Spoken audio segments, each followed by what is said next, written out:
It's Friday. I'm happy on a Friday. Yeah. Yeah. Everybody's in bed. It's Luke time now. Yeah. Well, it's whiskey time. Weekend's my time, Yeah. but Friday's whiskey time. Are you gonna be painting along with Really anything? tempted me to get a whiskey. I'm not. I'm not going to be painting tonight because I'll show you what I've got. Hang on. Mm. Oh man, my hands are shaking so much, Viv. I don't know if I can do eyes. You might remember these, Viv. These are about as old as you. Oh yes. Oh no shit! Really? Yes. Wow, I haven't seen them in years. Where did you find those? A viewer of the channel, because I'm a big Slayer lover, obviously. A viewer of the channel sent me these about 3-4 years ago in the box, and I said when I actually get time to do them, I'll do them properly. So this weekend, what I might do is I might actually paint them up like traditionally, and I might film it, I might not, we'll see. But it's one of my favourite models. Like it's like peanut butter and jelly, isn't it? Yeah. Slayers, pirates. Yeah. I don't have any of those. Actually, I brought back from the studio. They're outside in the car, unfortunately. Otherwise, I'd go grab them. Mm-hmm. I brought back from the studio last year, or maybe I don't know when time happened. This whole, I don't know. I'm gonna say last year, but it could have been the year before. You said like just a month or two ago, and it was actually 18 months ago, and you told me to get fucked, which was probably fair enough at the time. I don't know what's happened to time. At some stage, I went on this massive orc collecting, dwarf collecting spree. Yep. Trying to hunt down, old 80s stuff, early 90s, anything Marauder, back when the dwarves were like a body with a head and 2 feet sticking out of the body. And, no legs, no knees, nothing, just these little lumps of, lead. And tried to find as many as I could. And I ended up bringing back from the studio a box that weighs probably 2.5 kilos. Maybe 3 kilos. Like my Kings of War army. Yeah. Of just metal, and I'm like, yeah, this is what an army should be. Donk. And so no, my Kings of War army is all Slayers. Nice. And it's all Slayers predating the 90s. Yeah. So I mean, I got shouted at by the old and middle armor guys because I chopped up I think it was like a 20th anniversary model. Because it had the white dwarf on top of a shield. It had I think it was Savegi on one side and another dwarf on the other. So what I did, I remember that one. The dwarf and the white dwarf up. I put Snorri on top of shield. I put a Doomslayer out of the one. I cut his hand off so he could hold the shield. A Doomslayer. Some of them are like 30-40 quid each now. And Gotrek were on the other side, so I had this like shield warriors like just the best. I'm even happier that you pissed off a bunch of people who were like, but that's worth money. Yeah, but it's my hobby. So yeah. But I got a cool model and I made it cooler. So yeah. That's where it should have been. That's where it should have been. Sorry, I'm just playing darts here, Luke. You have to forgive me, and I missed the 180 by a bee's dick. So anyway, this is what I have to do to let my hand have a rest because it's cramping badly. A bee's dick. That's amazing. Yeah, you don't have that expression there. No, Nat's ass is what we normally say. Nat's ass. That's good. I like that. It's exact. It's the same thing, just a different animal and a different body part. Very, very, very similar. Very similar. Mm-hmm. So how's everything? I haven't seen an update, Luke, and I might have missed it, to the World War II Norman that you were working on. We've lost all audio. Your headphones just went funny again. Doing their thing, Viv. Am I back? Yeah, you're back. There you are. Here. My headphones decided sound. I'm just going to turn off randomly for a couple of seconds, and then I'll come back on. They just did it again. It was fantastic timing. You get it was like, yeah. Oh, they're the most temperamental fucking headphones in the world. Stop playing with them. Yeah, just leave it alone. Hang on, someone's pinging me, so maybe is their sound not working or the big World War II project, Luke? I haven't seen an update for a while. What's happening with that? But, right, I've not recorded anything because we're doing a lot of the same thing over and over and over and over again. Right, sure. We're now at a position, like all October, I hope to try and get it all finished. Because you're putting some effort into that, you know. Yeah. Not just getting some MDF buildings and putting them together. When I look at it, it looks like we've done now. As in, because it's a lot, you know, like because there's so many buildings. So there's like what 30 odd buildings on there. I've got to make about 120 trees. Wow. I've got all the bocage to do. I've got furniture to paint. I've got, you know, it's boring. And a lot of the time doing this project is me just going, I'll do that next week. Yeah, sure. Because it's fun it's fun doing a bit of it, and then when you look at the pile of stuff you've got to do, it's that I need a week to recover from this week of crap. Yeah, sure. It's one of them projects that you can't just do in one go. Yeah, you just physically can't. So October, me and the lads are doing 3 days a week on it, and hopefully get it finished by the end of October. So then that gives me a month to put all the videos together that I want to put round it, and then I'm going to drop all the videos in December. Yep. Amazing. I'll look forward to that. So yeah, there's going to be one of the sections at Salute. So I don't know which section that is. It's one that's finished. So is this Salute next year? Because Carl told me no Salute this year. He was just saying you're getting two, one in November and then another one in April. All right. Well, it'll be all done by December. So if he wants to stick it all there in April again, he can do. So yeah, it's one of them boards that when I got the phone call from Duncan, I was like, mate, this is amazing. Can't wait to do it. Yeah, we'll have it done in about 2 months. And then I started doing it, and I was like, we'll take a rain check on that date because it's a lot. I've not actually put that into practice and just sat down.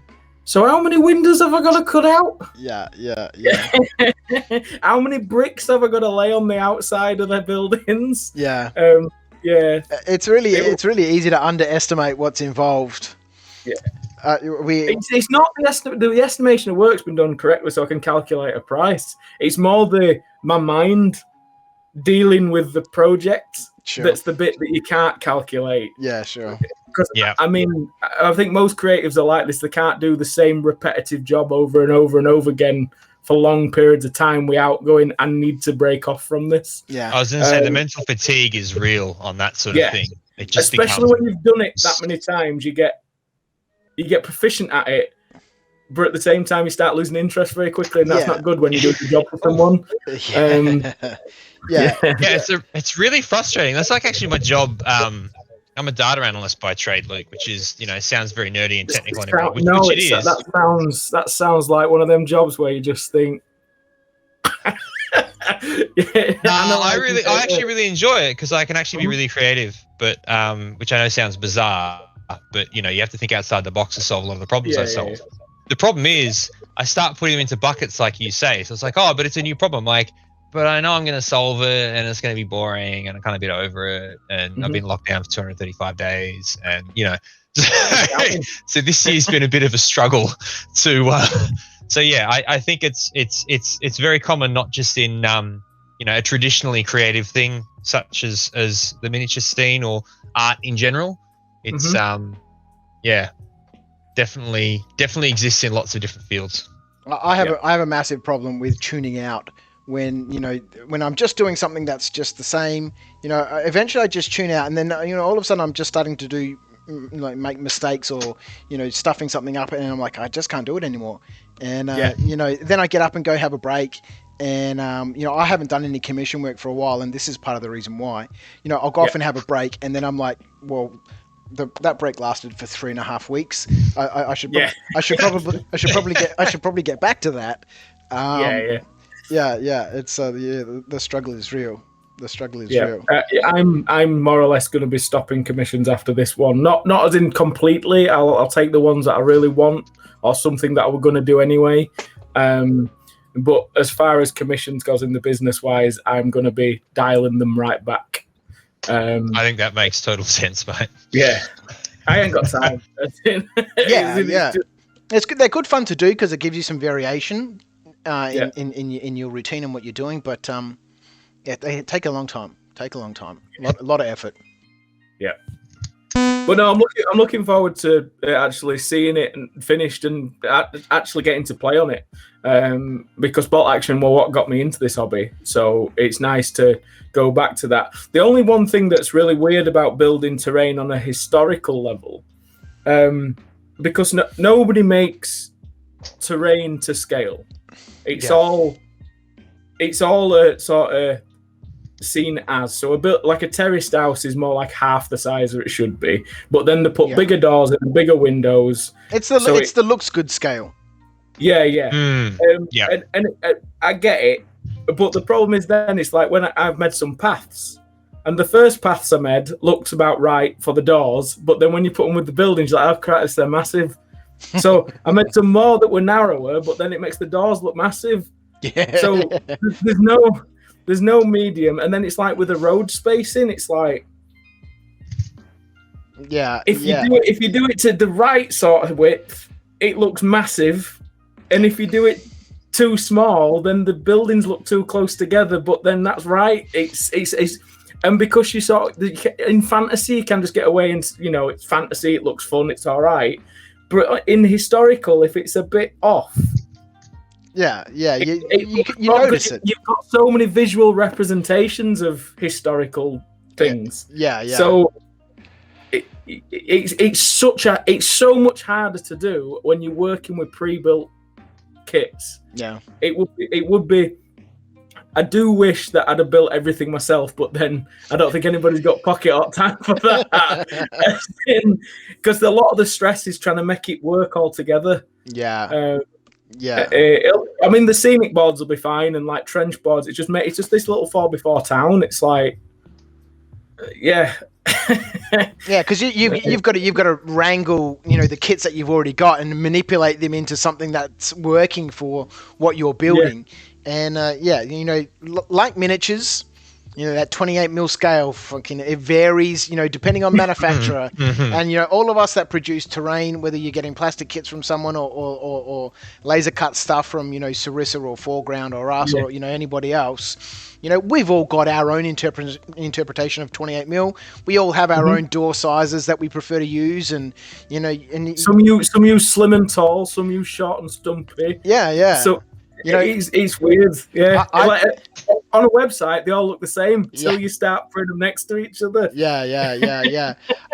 We don't have any doors that would actually fit a 25mm figure through the door on a 25mm base, because if you make the door, as you were saying just before, if you make the door wide enough for a 25 miniature on a 25mm base to actually fit through, you kind of got to increase the height of the door. Otherwise, it looks like this squat little fat letterbox opening. If you increase the height of the door, all of a sudden the building gets much, much bigger. And in reality, the building would be much bigger. A lot of the foreground stuff that I see, beautiful stuff, they're about 4 times smaller than it would actually be in real life. That it makes it really challenging, especially if you're trying to do a job for somebody and you're working within the constraints of here's the kits I'm giving you. Use these. Yeah. It's just I've never worked like that and stood back and looked and gone, oh, these are the problems that I normally do, but because it's for me, I was never bothered. Yeah. But when it's for somebody else, you start worrying about things that probably most people won't even notice. Yeah. You're so constantly involved in it, and you're seeing everything else. And it's kind of like being, I could imagine like a railway modeler who has like a big exhibit that's open to the public, and every single problem on that layout, and you're like, that fucking tree over there is in the wrong spot, that bush there, I need to finish, putting that house together. And the public walks in and goes, what the hell is all this? This is great. It's amazing. Fuck no, dude, there's a problem over there, and there's a problem over there, and Actually, you'll find this tree was 3 centimeters to the left when it should have been. Oh God, here we go. We're in the UK, time zone now, and I just want to jump into the chat real quick. No, the sun's rising. What are you talking about? There's some names here that I see all over the place. Elster Nation here, he was on the chat here before. Carl Make Stuff, Green Tree, Tina Martins. I have not familiar. Pickle Jar is here. All having a chat in the chat box there. So I really appreciate everyone tuning in from the UK. I do. While you're here with us, Luke, I want to jump in. Belgium and Dennis in Holland and the Netherlands, I should say. Lots of Europeans. It's all just one country, isn't it? Yeah.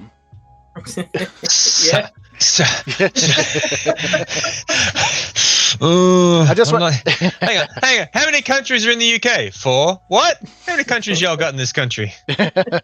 I'm just gonna throw up here on the stream. Obviously, we're raising money for this Beyond Blue charity drive that we're doing at the moment. And Luke, I'm absolutely stunned with how things are going. Last time I refreshed this page, it was $9,570.90. Wow. And right now, it hasn't changed. It's like there we go. About just under £5,000. Yeah, sitting there at $9,500, and I'm absolutely stunned for a project that got scrambled together in 12 days. I'm pretty happy. But if I was told that in a fortnight's time, when I said, hey, let's do this charity thing, and Viv went, can I make it a big thing? I went, yeah, go for it. That he would then give me a chance to talk to you, Luke, because I've been following your stuff for ages, and you have an awesome channel. Thank you so much for the great content. That I got to meet. What was that? Sorry? It's Viv's fault I'm here. Yeah, I know. That's what I'm saying. Like, this is what I mean. Like, he's organised all this amazing stuff. I simply said, "Hey, Luke, do you want to pop on?" Great. And you said, "Yeah, all right. This is not my fault." No, I'm on about doing YouTube, not doing this stream. No, it's just been awesome. Like, we've met a bunch of Aussie designers that Viv and I've known for a long time. I've had them on. We had a bit of a local celebrity here. I don't know if you've ever heard of Lego Masters. But one of the guys. People have spoke about it, but I've never actually watched it. Yes. So in Australia, they've got one of the guys that helps run it. He's like the Lego expert because he is a Lego expert. He's a guy called Ryan McNaught, and we didn't realize he's a nerd from back in the day. Like he had the Twisted RPG back in the 80s, and did Second Ed and Road Trader era 40K. And so we had no idea that he was this proper old school nerd when it came to tabletop gaming and stuff. So we had him on, and it's just been bloody great. Cool. I just can't believe that in only 2 weeks' time, Viv's organised such an incredible event. So yeah, it's pretty amazing. Me and Viv used to speak quite a bit, and then we had a bit of a break when Viv took a bit of a break, and then when he came back, he started talking to me, bought a few cameras, and then stopped talking to me again. That sounds like Viv. Yeah. He lost his temper with me. Oh, mate. Every time I talk to you, I seem to spend thousands of dollars and end up with more gear. And then I look at it and Actually, it was probably Kim asking you to please stop talking to that lovely man in the UK. It's like, what am I supposed to do with this gear now? And, no, mate. Film with it. I told you to use what you already got. You did tell me that. And then I said I was happy with that. And then, and then you weren't, as it turns out.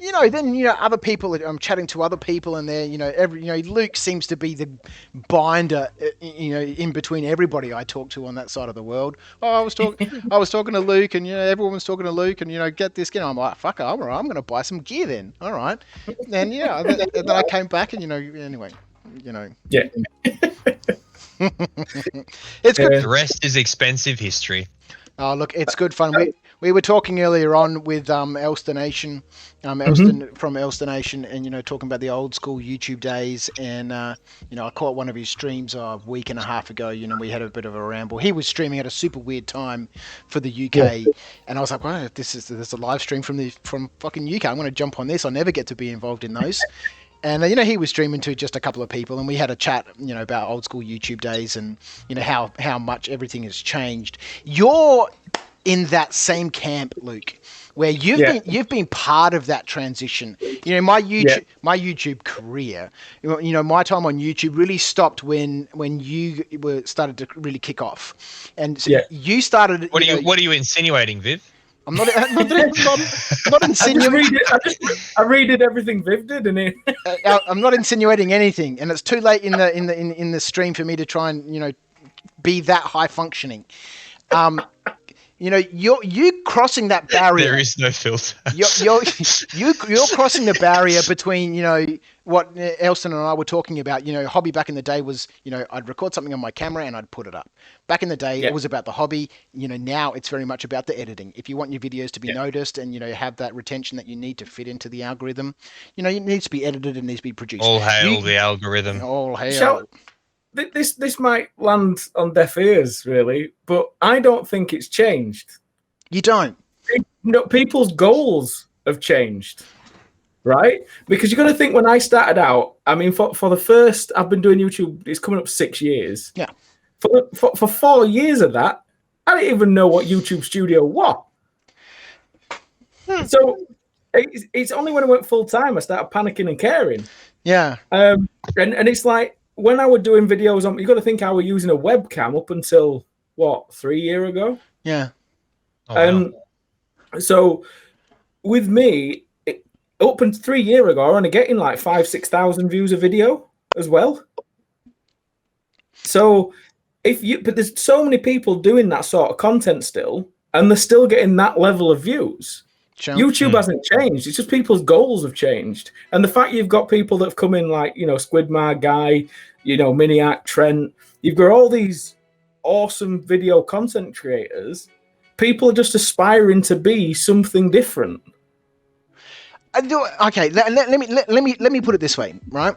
Interesting. I like that view. I totally agree with you, but, you know, we appeal to a wider audience now. That's what's different. We never did, but now we do. Yeah, that's what I was saying as well, Luke. Yeah, we did have a big discussion about that earlier on, how, you know, the borders between different hobbies are blending. You know, you see now in our area, people know who Luke Towan is, right? Yeah. You know, he's not a war gamer, but, you know, you have been a big driving force of bringing in a lot of that, you know, landscape modeling that you see in the railway modeling area into, you know, the wargaming hobby. That's the one thing with the hobby that always frustrated me. I was always like, why are hills look like steps with grey slabs out of them? Right. Why can't we make the diorama level stuff but make it strong enough to play with? Yeah.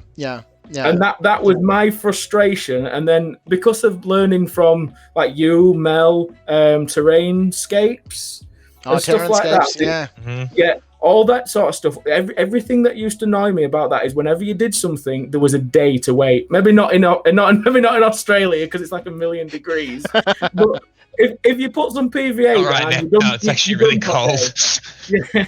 You're done for the day. And just working and not having all these times stopping is what frustrated me so much. Or having to air dry stuff for hours trying to get it dry.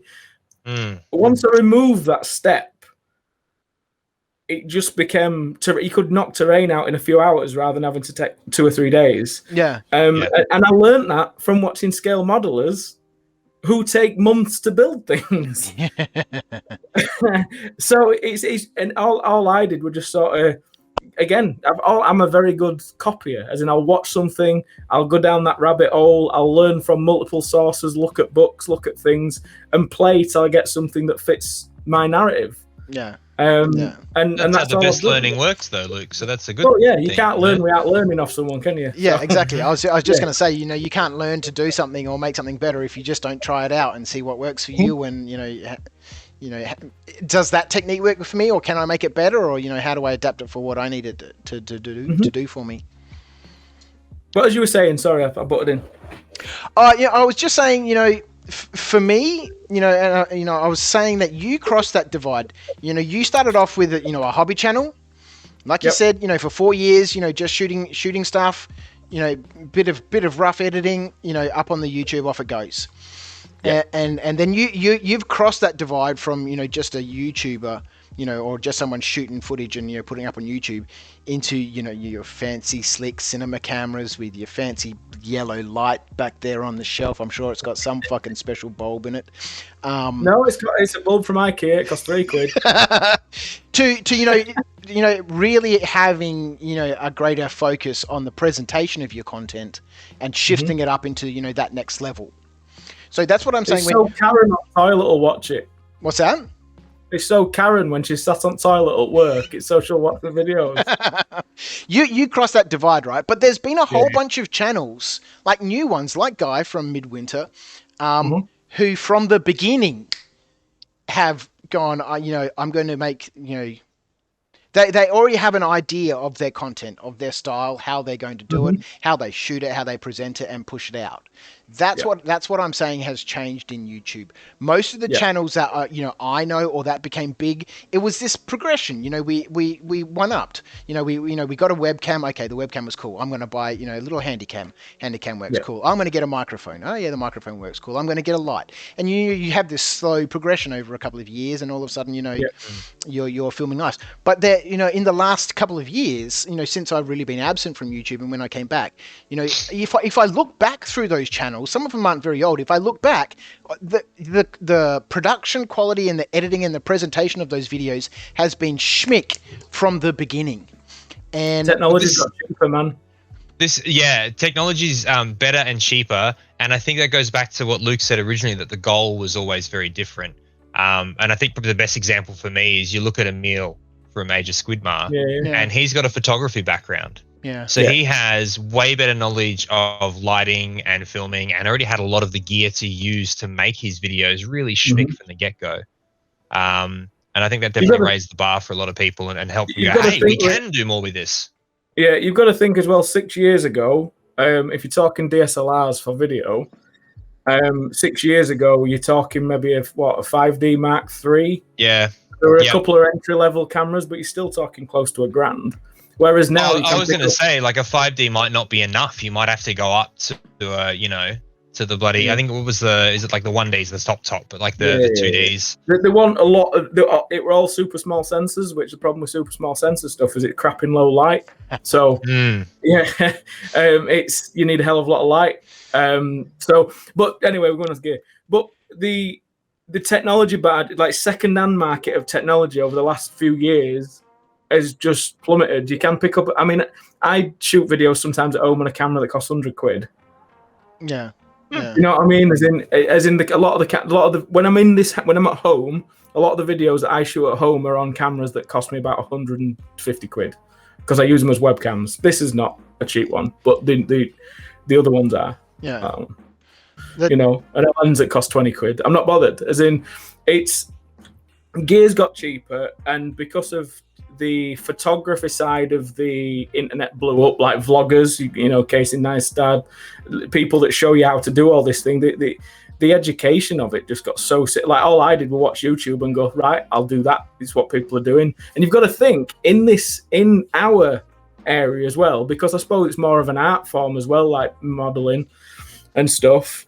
You've got more people that have more of a keen eye for it. Yeah. And a bit more interest to make it look individual. I mean, like when Trent came on scene and just like it's just visually pleasing. He's got a really, really great style. It's very unique. Yeah. And it's just that because you're dealing with that sort of creative people and everything else, and you've got to think the model side of it, we sometimes produce higher quality videos than a lot of the actual vloggers and camera channels that are promoting stuff, which is crazy. I'm sorry to the chat. They're saying out there, are we, what's happened? Have we gone back in time? Are we stuck in a time loop? Didn't we have this conversation earlier with Elston? All right, okay, we'll move on. Yeah, maybe it's just me and my old fart brain going, what happened to the old days? Back in my day, we used to shoot on a handy cam, and you'd stream the data via carrier pigeon.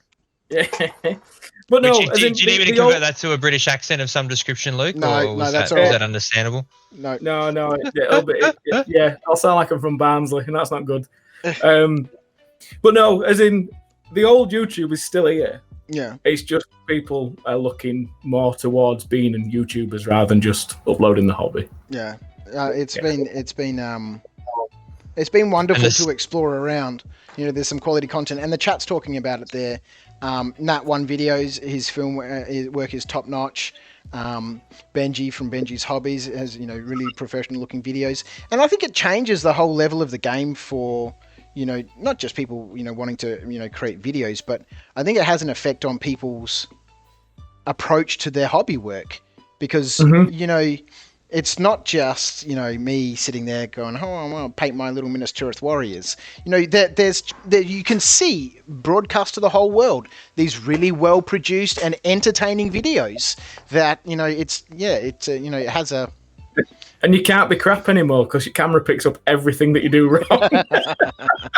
So it's making people paint a lot better, I must admit. Yeah. I mean, I throw paint around like it's tar and feathers. And sometimes I photograph stuff or I'll film it and go, oh my God. As in, it looks all right to me, but then I can't see. So I must admit, yeah, things have changed a little bit, but YouTube still, I still watch channels that are doing the same that I used to do. I find it entertaining still. So yeah. As long as the audio is all right, I can watch it. Yeah. But yeah, no, as far as like hobby and the terrain side of things for me is good next year. I say this every year, but the COVID hit and I stopped doing it. That first board that I did, do you remember when COVID hit and I did that Stalingrad type board? That was that was going to be me doing terrain every month, going to do a board, give it away to a shop, and then I couldn't get any wood. But next year is going to be more. They've got pills for that now, Luke. Yeah. But no, next year I've got that fast wit at 6 o'clock in the morning. But anyway, but next year is going to be more me hobbying and building again and getting back to doing what I used to do. Just because once I've got this again, these commissions stop that. So yeah, I'll just get back to making quality terrain content. Do you miss it? Obviously, you know, in the last couple of years for you has been pretty full on with, you know, Geek Gaming Scenics. It's been horrible. Getting that up and running, and you know, it's obviously been an amazing success. I see it everywhere. You know, people are always talking about your products. A dodgy guy Lockie in Australia who promotes it. Oh yeah, that guy. You know, so obviously that's taken a huge amount of your time. So do you miss, you know, just, you know, making terrain for the hell of it? I do and I don't, because what happens is when I've got too much time, I tend to just make things and then film it and then go, oh no, I won't, no, that's crap. Or do you know what I mean? As in, I have a lot of, whereas because I've been busy and it's now getting to a point that I've got, because before I didn't have any staff, it was literally me and my brother. Yeah. So I had to help bag, I had to do this, I had to do that. So whatever I made had to be worthwhile. Yeah, sure. So that's why the Witcher diorama dropped. That's why it were stuff that I had in my head that I needed to do, and it's all the crappy stuff that I wasn't so bothered about, I didn't do. So it has helped on that side of things.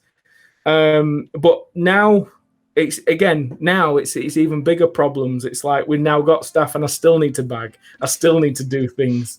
As you know, as progression comes, it's complicated. Yeah. As soon as you scale up, it just gets. Yeah, how the hell do you manufacture that? we mentioned this before earlier in the stream. You know, as your business grows, and so do your expenses. You know, you're just trying to, you know, just stay above. And you know, the workload increases, your expenses increase. You know, your time somehow you just miraculously need to get more time from somewhere to put into it to out of your ass. Apparently, is a great source of it. Yeah, it hasn't worked for me. I feel like I'm 45. I'm absolutely knackered. But I must admit, like I've been a musician for 10 years before doing this. Oh really? Okay. Yeah. Well, a working musician. I wasn't like a famous guy or like that. No. But still, that's a really, you know. I've never had a real job. What even is a real job? Well, as you said, you'd probably off yourself in the case of doing what I do. This to me is what I'd call a real job, because it's the hardest I've ever worked for the least amount of money. Yeah, that's fair. Yeah. But it's for the greater good towards the end of my working life. That's the whole idea behind it. As a musician, I felt like I'd retired, if that makes sense. Sure. Because I worked 2 or 3 days a week, 10 months a year, and that paid me very, very well. Yeah. And I had a very easy 10 years of my life, from my 20s to my 30s. And then when I started doing this, and because the hobby was my free time when I wasn't working with a band, you see, and that's what started all this off. And then when I started doing this, I realised what work was, and it really, really hurt. It was a wake-up call. Yeah. I mean, I've done grafting and I've done proper jobs, but I've never stuck. I did a couple of years of it and then hated it, so I left. But this is different because it's sort of passion as well as. Yeah. You're building your own thing. You're not just out there doing somebody else's, work. Being a corporate shill. Yeah. I love it, but sometimes I absolutely detest it. It's one of them. I wouldn't give it up for anything, but sometimes I just need to go. I need a few weeks away from this, or I'm gonna pop my clogs. Yeah. I totally can sympathise. Exactly. I miss scratch building terrain. I miss sitting down and gluing some fucking random bits. I've slowly been collecting things, and my wife now, she's just given up asking. She just puts anything that's plastic and a weird shape in the corner of the kitchen, and I just take it away and I stash it somewhere in this room, and, just like a squirrel hoarding, scratch building stuff. Yeah. And I never get a chance to do anything with it because I'm, either at the studio, cutting kits or shipping things out or packing up a retail order, or there just always seems to be something that's going on that I don't have the time anymore to be able to just scratch the one video stuff. that stands out of yours that I watched and I'm absolutely blown away with. Oh God, yeah, don't tell me. No, literally, the board where, I mean, you did the one thing wrong, as in you did it blue for once, but you did blue water. But the big ocean board where you use a 2-part epoxy. Oh yeah. And then you scrunched up a shopping bag. Yeah. And I was just like, that must have took a couple of hours. Look at it. Yeah. As in, they were just stuck. Like, your channel was absolute gold because, again, what you did, which were before a lot were doing, is you were literally getting a whole table build and slamming it in like 2 minutes worth of video. Yeah, I did a few of those. That was the dystopian boards table. We did it. Yeah, we did a few of those, and they were great fun. I really enjoyed those videos. And when you're doing a table build like that, and you're just going, I wonder what's going to work for this. What can I smoked a lot of weed during that time. You did. I was constantly stoned. And it would just be like, I need something on this board that needs to look like waves. And what probably happened was, there was probably a shopping bag. I'd just been to the shops to buy some crisps or something, and there was a shopping bag on the floor, and I was like, I'm just going to use this. Just scrunch it up, and you go, oh yeah, that fucking worked well. Put the camera on, fucking check this out, and off you go. Just winging it and just making things up and just trying out different sorts of things. The fence sprayer full of emulsion and just going boff. Yeah, I was watching that video back a couple of months ago, and I was showing my wife, and she's like, I love how you're just carelessly spraying a fence sprayer inside the building with carpet everywhere and shelves with the terrain on. And I'm just there going, fucking look at this. We can get this done. Yeah. Yeah, we're doing this, all the terrain in the house that I did for 3 years. I don't know how our lass is still with me because the dust on the second floor, as in, because obviously it goes down the stairs and it rests on the shelves. And I'd come down after spraying some aerosols and that, and I'd come down like you could see like blue or red paint, like literally settling.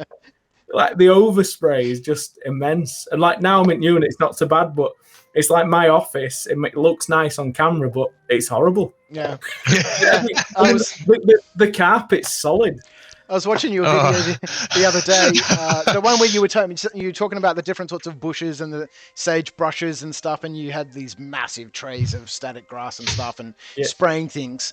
And I was watching that video, and it reminded me once when I was in the studio up at my warehouse. I was spraying some, kitchen sponges and stuff. Spray glue.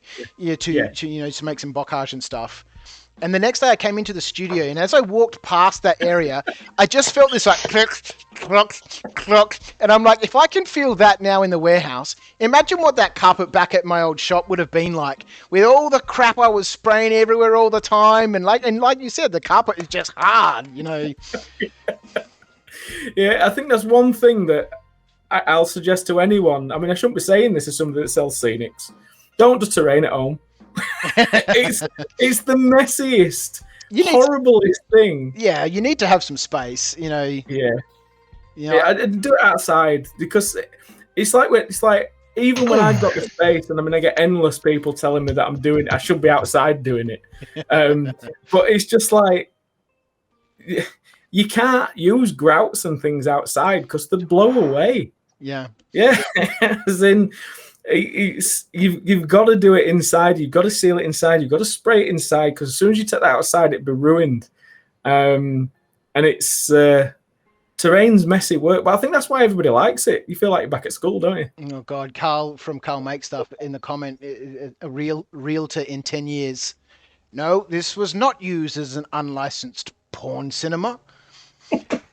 You just end up with so much crap on the floor. It has to be sacrificial. Like in my room here, in my garage here at home, I put some, secondhand carpet tiles down. And I was, when I was undercoating all of these Minas Tirith warriors, last night, or the night before, I filled my airbrush right up to the top, and like an idiot, I was like, the TV's over my shoulder and I'm spraying. I look over at the TV and what do? I tip the airbrush over it, right? A little bit. And I turn back and there's paint everywhere. And I'm like, what the fuck? Where did the paint come from? It's all down like the airbrush station on the carpet. And I'm like, oh, well, that happened. Is there anybody in the chat telling us about any carpet mishaps or sofa spills or? Yeah, I haven't. I'm really bad with checking in with this chat. We'll jump back in there. Okay. What's surprising though, Viv, is the fact that you bought second-hand tiles. Can you imagine if you tried selling yours? They're gonna be. I'm building a legacy here in these floor tiles. One day they might be like a mosaic that I can put in a museum or something. All right, so we go back. Carl makes us. He says that his mobile camera. His camera in his mobile phone is better than his camera. It's totally true. I film a lot now on my smartphones. You were talking about that just the other day. Somebody was filming on your smartphones. You can do. Might have been 52 miniatures or something. They're not, but they are. Yeah. If that makes sense. As in, you can get far more out of a camera than you can out your phone. Yeah. Unless it's the same size sensor. If you did, then maybe depends. Oh, we've got some of the Aussie crews tuning back in. How are you guys going? Are you struggling? You guys look awake. You don't even look tired. How long you been going? Since 10 o'clock yesterday. It's 6 a.m. So it's 6 a.m. So we got 4 hours, 20 hours. Oh, it tells me right up here. I can just look at the time. We've been live for 20 hours and 8 minutes. Nice. And I have just managed to, in that hilarious pose, smush the light blue across a wonderful cream pair of trousers. So that was a fucking dumb move, wasn't it? Greybeard's Wargaming says, safe to say internal mishaps have been easily saved. Frederick Schultz, I once started shaking a GW paint pot after I opened it. And, I've done that. And paint all over my shirt. Yeah, that is a classic one. Greybeard says, I do make my static grass tufts on the kitchen table. Elson says, knocking over the 3-week-old water pot was not a fun experience. Brown wet crotch, got some raised eyebrows. Yeah. I a lot of paint, right? Comes in little dropper bottles, right? But I buy my emulsion paints and acrylic paints in the hardware store, sample pots. I put them in a big, like a sauce bottle. And I had one of those at work a while ago. This was over 2 years ago, and shaking it up. Go to pour some paint out, nothing's coming out. I'll shake it, and I'm like, tip must be blocked. And so instead of like taking the cap off and trying to clean it out, I'm just like, I'll just squeeze it, and I'm holding it like right up like this. It's not upside down. I'm not pointing it at the table. I'm for some reason I thought it'd be a good idea. It's like if I squeeze a little, I'll be able to see like that little bit come out, and I'll be able to grab it and pull it off. And I squeezed it, and that little bit came out and just flew off, and the whole rest of the paint went all up the wall onto the roof. And I was in the kitchen at the back, paint all over the sink, the microwave, and great. Now I've got to clean all of that up. Yep. I was rushing to paint some Infinity stuff, and I had this. I've still got it actually. It was a bottle of like fiery orange from Vallejo, and I was squeezing. I was like, oh, that's weird. This was literally coming out just before, and just gave it one bit too much. And when the holes, the dripper nozzle squeezes out, so that's shot off into another little pan of paint. And all these models that I've been painting for months, because it was a lot less efficient back then, just orange over everything, except in an absolute miracle, everything but the models, the actual splatter lines were diverging around the basis of these red bars. I'm like, thank Christ. Amazing. I've still got brushes and stuff that have still got orange paint flecks from that night. So Green Tree says he kicked over a tiny tin of gold Humbrol paint. Humbrals, they're enamels, right? God, yeah, they are. Across the living room carpet as a boy, Mum kicked my ass. Good times. Yeah. Do you remember, the old Citadel pots, as in the what do they call it? It was Citadel paints, that as in, when they had the white lids. Yep. Yeah. The hexagonal pots with the white lids. Hexagonal ones. Yeah. As a kid, as in I didn't do much Warhammer as a kid, but we did have like the Lord of the Rings magazines and things like that. And my grandparents got us that starter paint set with the Chaos Guy and the Space Marine in. And we were painting with them, but as kids, getting them lids off and popping them was Do you mean really these hard. two fellows, Luke? Yeah. Yes, them two, yeah. So, yeah. And literally, getting them lids off as a kid was hard. As in, we used to bite them and try and... Yes, I was going to say. And then the number of times with the wash and fucking flesh wash all over my face. So, what happened was I were at my grandma and granddad's, and I did this and bit it, and paint leaped out and landed all of it, sofa, carpet, everywhere. And after that, they bought like this little, it was like a bottle opener. And it just fit in and popped open. Perfect. And it was just like, Games Workshop would sell them. Yeah. And charge 7 times the price and they'd be half the quality, but yeah. These pots were at that stage when they hadn't, gotten around to that level of, kids could not open them pots. Branding everything.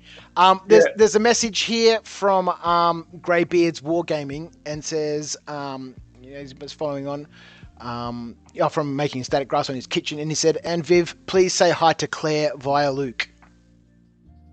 Ah, yes. Is he the Australian relative?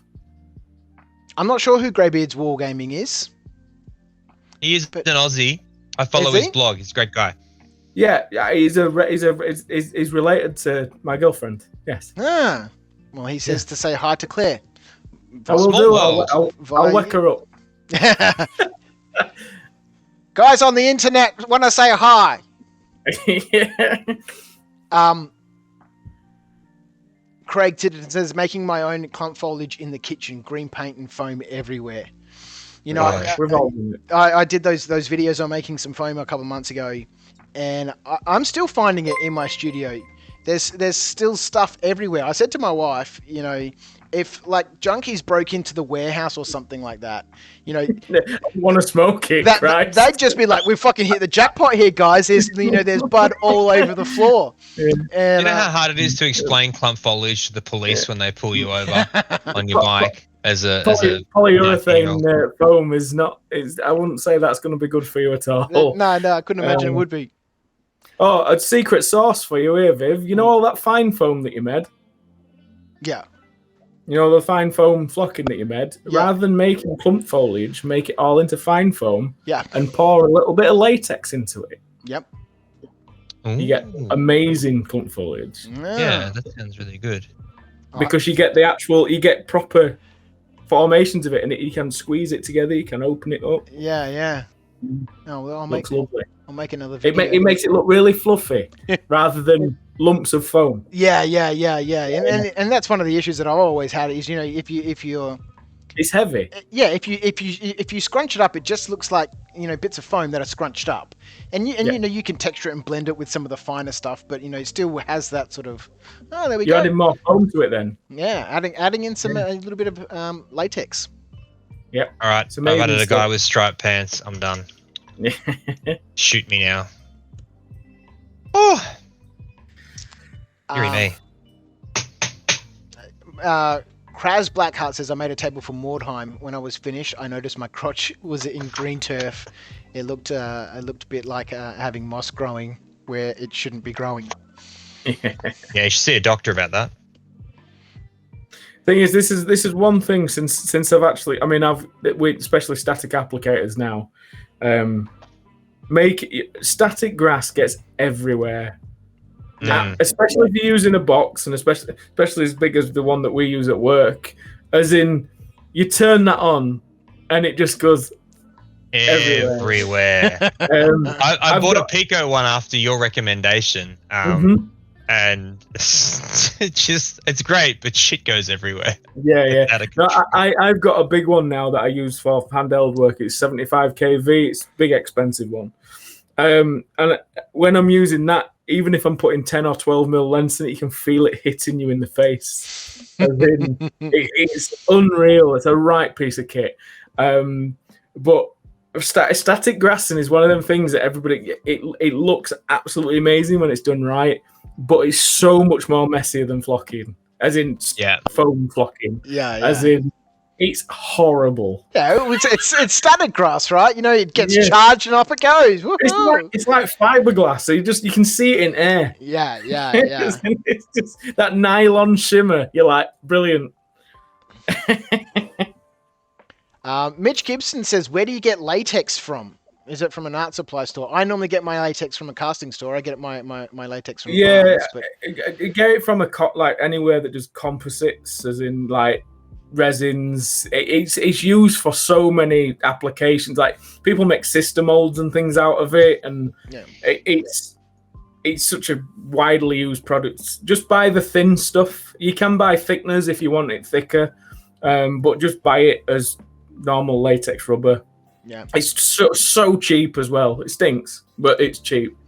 I know that Mitch is here in Australia as well, so I get my latex from Barnes, and I get like this really thin sort of, you know, brush on latex, and you've got to you know, mess around. You get that really thick gel that you put like a tablespoon of it in, and it just sort of thickens it all to like a really thick paste as well. Yeah. So you know when you've done when you're doing latex molds and you do like your first 3 or 4 layers in a really thin covering, and thicken up and just chuck like 2 or 3 layers of really thick stuff on the back of it, and then just rip it off. Do you? I hate making latex molds because I fucking, you know, I do 12 or 14 really thin layers, and you got to wait between the layers for it to dry. So it takes you like 3 days to make a mold, and I'll come back and go, oh yeah, that's ready for another layer. I'll brush another I'll come back in 4 years and go, I'll brush another layer on there. Only needs 3 or 4, and then just chuck thick stuff on. I didn't know you could. I didn't know you could put it on thick like that. I didn't know. Yeah, once you've captured the detail, everything after that's just body in it. So, it's what you're doing is you add strength, and obviously what you're doing then is so you get your main coating on. It's like if you're fiberglassing, you do a few thin coats, and then you start putting your thick stuff on. Yeah. Get your thin coats down, put your thick stuff on, and then you can start putting like bandage in it. Yeah, right. To add a bit of strength and structure to it. Worst bit about latex molding, sister molding. It's a pain in the ass. Yeah. I mean, I have tried sandboxing, but sometimes it don't always work. It stinks too. Latex stinks really bad. It's ammonia, isn't it? Yeah. Grotty. Greybeard Wargaming says, I made my static grass generator.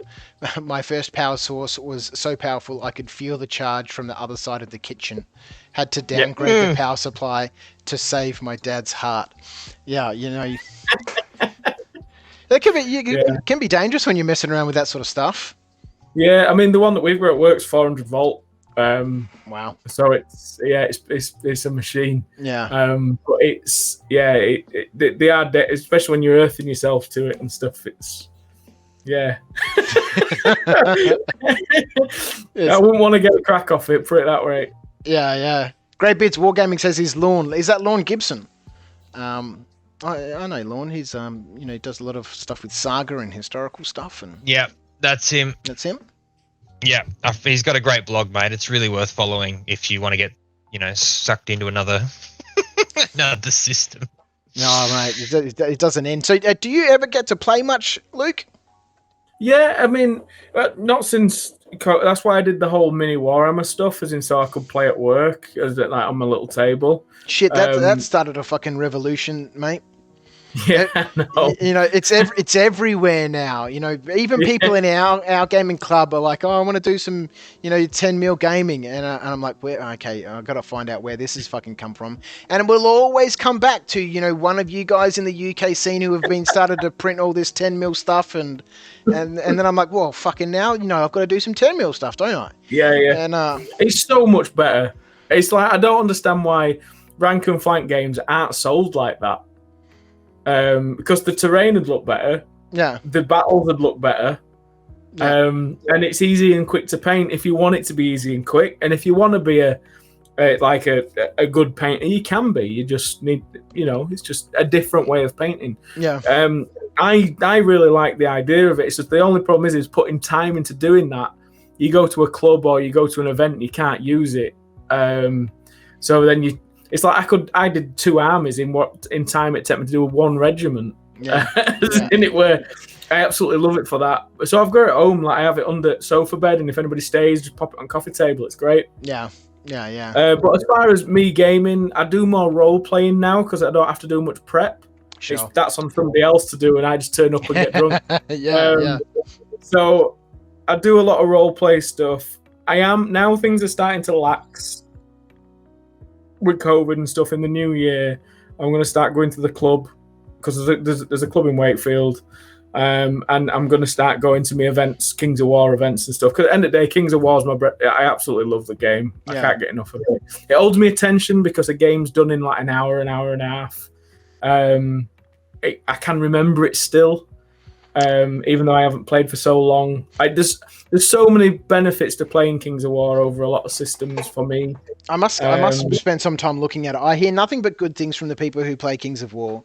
And when I came to the UK last time I was there in 2017, I went to Mantic and hung out with Ronnie for a little bit. We gave him some of our terrain that they used in the Walking Dead rulebook, and he gave me a bunch of armies to bring home, sitting in that cupboard over there. And I've just never got around to actually doing anything about it.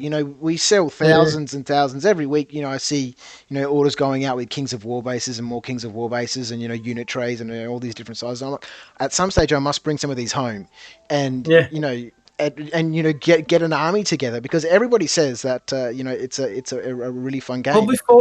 Well, before you even build or paint anything, just write the unit on the base. Yeah, just scribble down. Just play with the bases. Get a feel. I've said this, and I don't know whether Mantic like me saying it or what.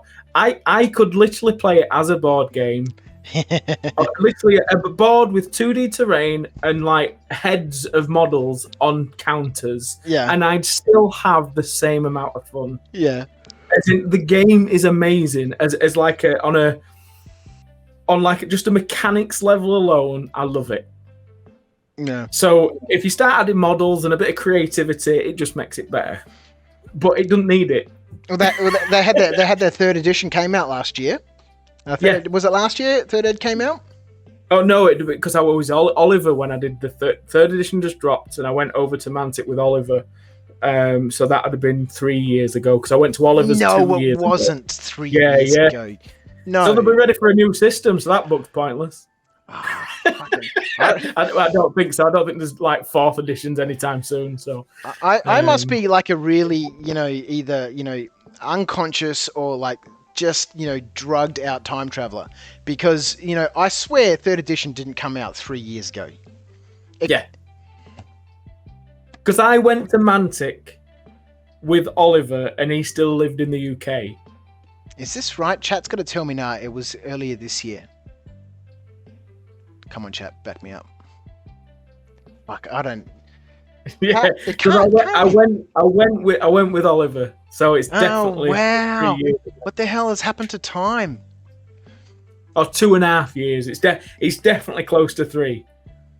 It's closer to 3 than it is to 2. Viv's been doing this all night. Yeah. I'm so bad. So with just time. a couple of weeks ago, lockdown's been 8 weeks, Viv. Fuck! I'm just absolutely useless with time. Well, you've got to think. I'm in my 2nd unit. You're a what? I'm in my 2nd unit. What do you mean you're in your 2nd unit? I moved into beginning of lockdown. Just before lockdown, I got my 1st unit. Yeah. Building. As in flat. As in a warehouse. Yeah. Oh, warehouse. Sorry. Yeah. Yeah, we filled it in like 6 months, and then started looking for another one, and now I'm in this one, and I've been in that a year. Oh, crazy! Oh well, I don't know. So it's been about 2 years minimum. Amazing. Yeah. Stephen's joined us from Top Table Mr. Gaming. Crowe. I've not seen his pretty face for a while. I've not seen that pretty face for a while, mate. It used to be pretty. How are we all? All right. Yeah, I'm good. I'm good. How are you? I'm very well, mate. I'm painting, weirdly enough, which is very odd for me. What do you mean odd for you? I've seen you've been doing heaps of painting, mate. Yeah, this week I have, because we've got like a community meetup in October. We're meeting at Warhammer World, and we're all going to play. So we've got to build 2 Middle-earth armies. And when I wrote the lists, I was 100% sure that I thought, I'm not painting anything. I can't be asked painting anything. So I know I've got that. Wrote the lists, submitted the lists, and then just couldn't find anything that I'd wrote the list. So I've had to paint everything. So I've been painting like a madman this week. But you know what, though? I've enjoyed it. I've kind of got my mojo back for it. So, yeah, it's good. Well, I think you guys have come out of your lockdown. People are traveling around. Events are starting to happen. You've got people back in your studio, Steve, and you're filming battle reports. So, the mood there is shifting and changing, and you can see that. We just can't get fuel now. Can't get fuel. Can't get fuel. You can see it. You can see it in the videos that you've been doing. People are getting excited again, and people are really enjoying being able to get out and play and socialize and catch up with their friends. 2nd Dan minis. It's been great. It's Poppy, felt really back. good to get back at things. Yeah. Before I go any further and before I forget, because I am drinking, so I will forget. I've got this, which I'm happy for you to donate, because I'm not going to use it, mate, to your prize pool. So you're a legend. Chaotic Beasts. It's been sat here for months. So I'm not going to use it, so I was going to give it away on the channel, but I've got loads of other stuff that I need to do when I can get around to filming. Oh, you're a legend. The video. So I'm happy to. Just let me know where it needs to go, and I'll post it, mate. Craig Titterton says 3rd edition was October 2019. Yeah. What's that, Kings of War? Yeah. Kings of War. The only game system that people should play. I swear to God, it felt like it came out 6 months ago. But then, Elston says, sorry, Viv, we lost nearly 2 years due to COVID. And, the last 18 months have just been up. That's a big thing. You kind of forget. I have conversations with people, and I'll be talking about last time I seen them at an event or something like that, and I'll say, yeah, last year. And you think, it wasn't last year. It was over 2 years ago. You're just lost. We're getting older. A year's like a week now. Yeah. Well, that's mentioned here in the chat. Greybeard's Wargaming says, Viv, it's systematic with getting older. Every year just goes faster. Frederick here in the chat says to Steve at Top Table Gaming, tell Viv how to quick edge highlight his Gondor. This is how we quick edge highlight with a really reasonable and just done. That's how you. I mean, we've all got big brushes, as in that's where I paint models with. Yeah. Oh, is it a brush? Is it a brush swinging competition now? Is it? This is where it starts to get ridiculous. Yeah, though. this is yeah. Frederick in the chat, Steve, he wants to know, Steve, please give updates on snacks, drinks, painting minis, status of your wet palette and your eyes, and have your guides gone already? Oh. Wrong stream, Frederick, wrong stream. Wrong place or wrong time. I was saying earlier on, I love catching up with, what's happening over there in the UK. Obviously, unfortunately, it's at the wrong time. There just seems to be a really active and healthy, not just a gaming community, but an online gaming community, and this circle of YouTubers, and a lot of them here in the chat and have been over the 24 hours. And obviously, I can understand that over the last almost 2 years, we've all been in various stages of lockdown, and only way that we can really socialize with each other is online, or participating in live streams, or in our own little Google groups, or on our Discords, etc.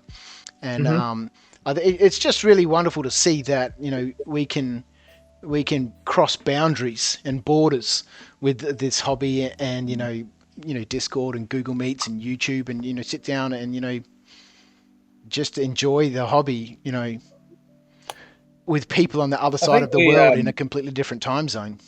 People you've never met and never probably would. Yeah. People used to pick on when you were younger. Yeah.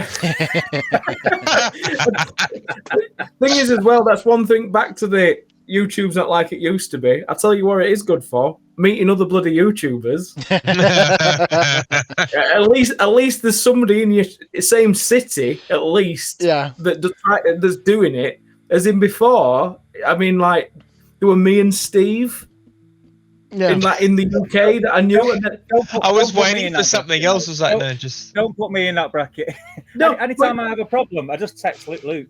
Yeah, I know. But literally, when I started, you messaged me to come and that was the first ever little collab that I'd ever done. I think I had 1,000 subs or something back then. And it's like, that's one thing that has changed on YouTube. There's more of us in a smaller space. Yeah. So we can actually meet up with people. We can actually talk to people how we're feeling about the job that we're doing. Because I tell you what, doing it on your own for a long time, it's not nice, because you don't know whether you're doing it right or not. Then you got the YouTube support group, you need it. I haven't heard sub for I don't know how long. Oh, sub it's still about, mate. Get rid of it. T Nathan in the chat asks, has Steve mentioned his folding table yet? Legend has it that it folds, but it's just actually a table. So it does fold up. Is it one of the? Is it fastened to wall? Yeah. It's just walls not fastened to exterior. It's because it's always covered in shite. It's always covered in shit, so it can never go up. Where am I going to put the shit? Put the table. Under the table. Hey, look. There's no room under the table. You need another table. That's a bloody wetter box. That's a what? Is that all Ogleworth stuff? Nice. Yeah, it's a wetter box. It is a wetter box. is that Hagglethorne Hollow? What's in there? No. I think you should get it out and show us. Secret. It's up there. You can't just have a cardboard box that says wetter on it and just leave it there. Oh, okay, now we can leave it there. It's up there. You can't see it. Hang on. Yeah, all right. I'll show you. Okay, you've got your tart light. I can't be bothered. No, it's not going to work. I've got beer to clean up and everything now. Ed, Lisa is back in the chat. She says, "Good morning, boys." Morning, Lisa. Morning.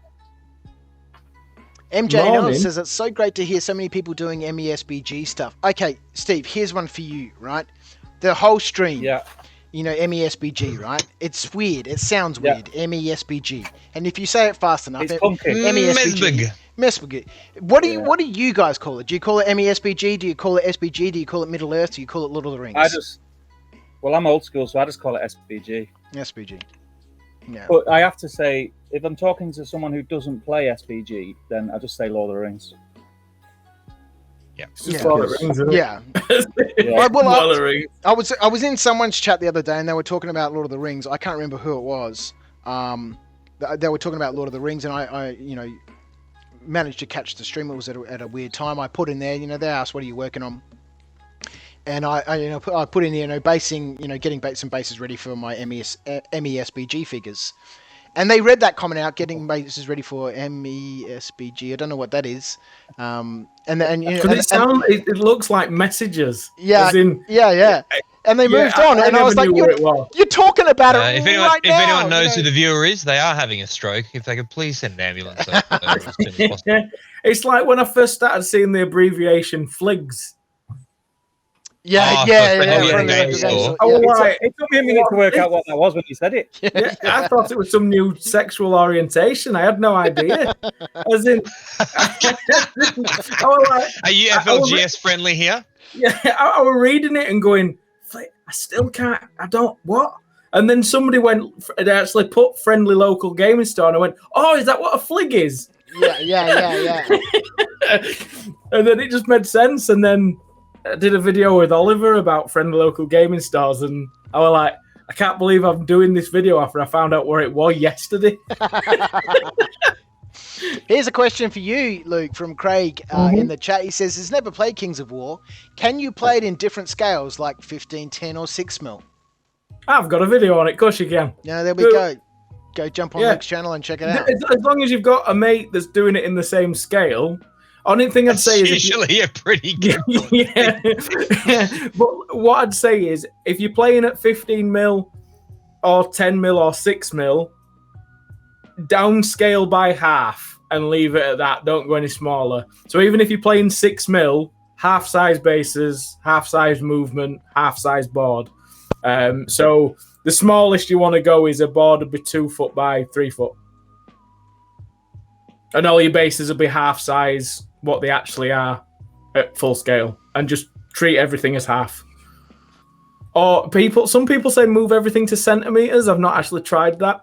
So rather than inch, it's centimeters instead of an inch. Yeah. But it seems a bit too micro for me. It seems a bit too small. It's super weird for me. Do you guys, you know, we both, you know, Australia and England and the majority rest of the world, we use a metric system, right? Centimeters and, you know, all that sort of stuff. So much of our wargaming is done in inches, right? That whenever I see that in a rule book, convert it to centimeters, I'm like, I don't fucking know how big a centimeter is. You know? No, it's weird because when I used to work with my dad, he works in inches, but now because I've been brought up to work in millimeters and centimeters, it's like people shout at me when I go, it's like, I don't know, 3 foot 10 centimeters, and people go mental. Like I'll use feet and inches to the biggest, pick and then when we start getting down to the micro, I go to mil. Yeah, and it winds people up. Yeah, but that's the easiest way. Like the biggest form of measurement, you'll cover the greatest field with it, and then when you get to the small stuff, then you go to mil. Yeah. Because nobody knows what a 16th of an inch is. Nobody knows what that is. Doesn't make sense to me. There's not even a marking for it on tape measure. Depends what you measure it. Yeah. Green Tree says every 16th counts, bro. Every 16th. Yeah. It's like when you're talking to anybody that's a chippy or out like that. They even make up measurement. It's 16-inch proud. Like, what's proud? You're speaking to a woodie, and he's there cutting wood. It's like, yeah, can you cut us that to 16-inch proud, please, mate? What? What's proud? What part of my sentence did you understand, lad? Fucking the last bit. What are you doing to me? Green Tree says in the chat, these days don't know what they're talking about. Shy and proud, using that as a measurement. Brilliant. Shy and hands. Yeah, Like, Four hands. Yeah. Which, Can I have an handful which is of cough fucking big sides, for please? me. That's 24 centimeters across. You're gonna get some real fucked up measurements if you use that. He says that. Why do I know that? Because it's a really easy way for me to measure 5 of those. Yeah, I've basically just redone the imperial system in my own household, haven't I? Oh, and my foot is actually a foot long. It's 30.5 right. centimeters long. That makes I'll measurement sleep easy. good tonight. That was easy. That was a good one. Green How Tree did, says how did you that's- find that out? Did you put a sandwich next to it? Because in Japan they'd measure foot size by actually measuring the centimeters. And when they would go, and they look at my foot and I go, yeah, it's that long. It's 30.5 centi, which is 30.5 centimeters. They go, yep. They go, so big. Anyway, it's very hard to find shoes over there. I gave up. I've seen Green Tree pop up in your streams all the time, Steve. Whenever I've been watching battle streams in Middle Earth, he's here in the chat. Green Tree's a legend. Yeah, he is a legend. Says that Steve and Damien's battle streams really helped me and many through the lockdown. We was talking just before about being able to connect and with each other, either by participating in live streams. And I said it earlier on, in our stream here, that it's one of those things that for me, we don't have a lot of live streams that happen in Australia, and I think I might need to do something about that. But every time I'm involved in a live stream, it immediately puts me. I feel like I'm in the same room with somebody else. Yeah.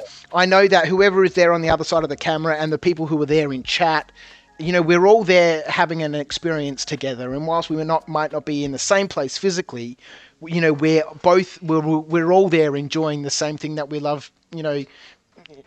At the same time, playing with toy soldiers, painting miniatures, talking about games, talking about terrain, talking about tech gear, whatever. We're sharing that experience together. So, I can totally, see where Green Tree's coming from when he says, it's been a big help for him through lockdown. Well, there's only so many times you can watch House, isn't there? Do you know what I mean? Poppy's just here for Lisa, who's back on, by the way, because she hasn't seen Poppy since she was a very small puppy. So... she's 9 months old, 9 months, 10 months. Last time I saw her, 9.5, yeah. Tiny little puppy like this. And now she weighs 20 kegs. I'm going to say that was just a couple of weeks ago, but it was quite some time back. It was 5 months, mate.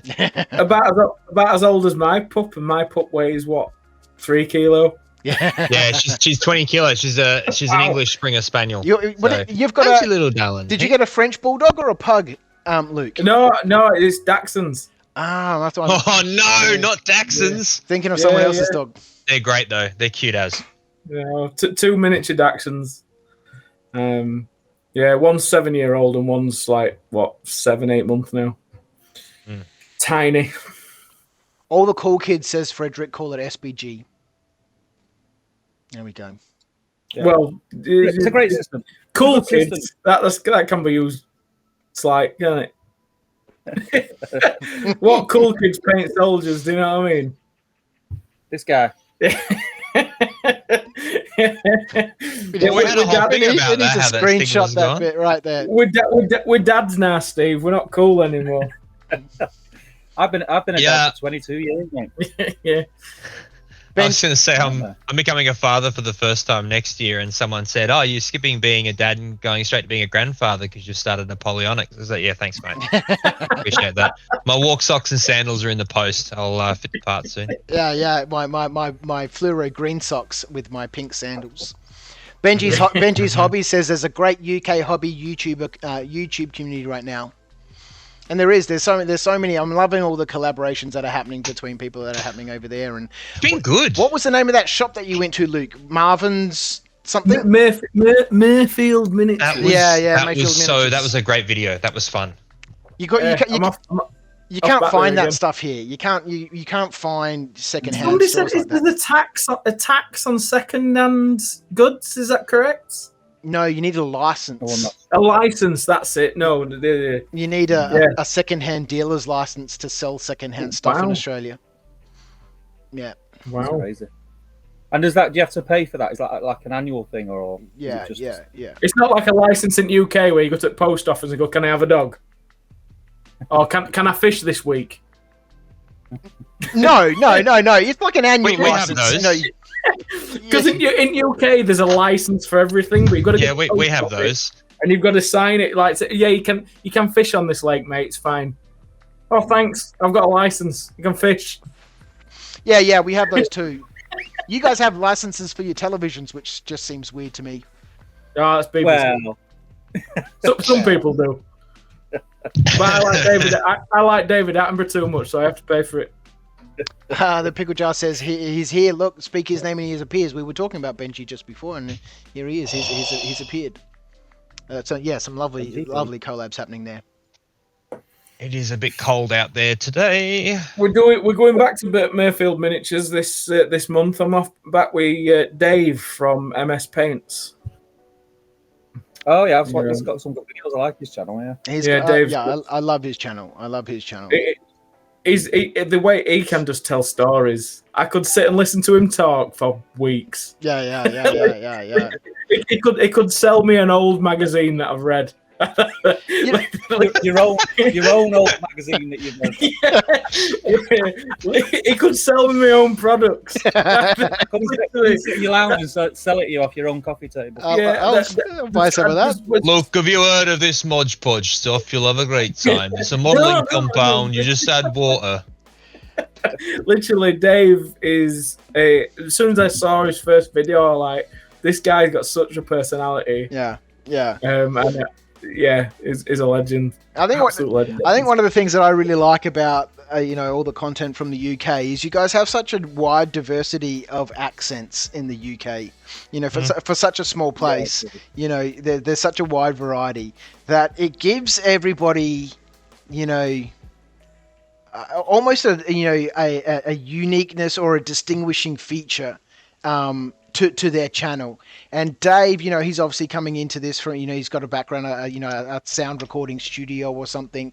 He's brought that into his videos and you can hear it. His sound is always really crisp and it works really well with that accent. I don't know what accent it is or which part of the UK it's from. Yorkshireman. Is a Yorkshireman. Right. But he's not as broad as me. Yeah. And then you've got Steve that's further up north. So, but I wouldn't really call him a northerner because he's of it ill. And then more down south you get, the more Elvish they get. So, I love the fact that I thought your little how-do thing was just something you did, and then I follow a darts player called Edgar, who has a channel called Edgar TV. He's a professional darts player in the UK, and he starts with, "How do guys Edgar TV?" I'm like, holy shit! It wasn't just Luke. It's a thing. No, Pez as well. Pez a poo. Rubicon models, Pez, Dark Ops Terrain. He always started with how do. He's a few hours from us. Well, saying that, does he live around the corner from Mel? It's that sort of area, isn't it? I can't remember. Melbo's Mel. I sort of picture him on your side. I think he's about an hour and a half, 2 hours away. I think it's like Staffordshire way, something like that. I think we're quite lucky in the UK that especially where I am, because Wakefield is literally the middle of England. Yeah. So I'm literally a couple of hours from everyone. Yeah. Whereas for me to drive even to Viv's place in the same city, I wouldn't right now because you've got bloody curfew and a 10k limit. Take 40 minutes. Yeah, it'd take me 40 minutes to get to your place. I remember Morning, Nick. When I was there. Good morning, Nick. Welcome back. How do you, Nick? I'm still. No, I'm not muted. Brilliant. All right. I remember when I was in the UK in 2017. I came there, borrowed my sister's car. We were going to go up to Nottingham and do Warhammer World and the Nottingham experience. And her parents-in-laws were down there from York. Like you, they've got a really broad accent. They were staying at my sister's place in London. I said, we're going to borrow the car and go up to Nottingham. And they said, whereabouts are you going to stay? And I said, what do you mean stay? And she said, on the way there. And I was like, what do you mean? I'm just going to get in the car and drive up there. It's like 4 hours away. And, for me, driving 4 hours to me, you know, fucking Nothing. you might you know, drive 4 hours to go get 2 liters of milk and come home. You know, Yeah, you might be taking the piss on that one. Yeah, Viv. well, look, I'm, you know, It's only an hour and a half. Yeah. Might be taking. Well, if I want to go see my Come on, parents, each way. if I want to go see my parents, it's a 3-hour round trip, and I'm fine to do that. Yeah. When Kaha and Piotrek were here. Oh, yeah. So you know they stayed Neko with- Galaxy miniatures, guys? Neko No? Galaxy? Okay, that's No? cool. Anyway. Oh, anyway, a couple of guys from Poland, anyway, a guy and a girl from Poland, anyway, did a painting course here. And they stayed on my couch, and they decided, oh, we're gonna drive to Great Ocean Road and see the 12 Apostles, which is about 4 hours if you go the fast way. So I've said to the bloke, I'm like, look, you want to be ready for it. It's a long trip. You know, if you're going to do it there and back in one day, it's a long time. You know, but he did it, and they made it. And I said to him when he got back, I'm like, yeah, okay, you realise this is like for you driving from Wrocław to Prague and back again. Yeah, He's like, oh, yeah. Yeah, it's amazing. You know, when we drove around the UK, me and my wife, you know, hired a motorhome for 2 weeks, and we drove around the UK. My wife wanted to make a plan about everywhere we were going, wanted to go, and I was like, "No, let's just wing it. You know, we'll be cool." I'll never do that again. If you're going to drive around the UK in a motorhome, make sure you know where you're staying, so people, we almost had It's not Scotland, mate. You can't camp wherever you want. Well,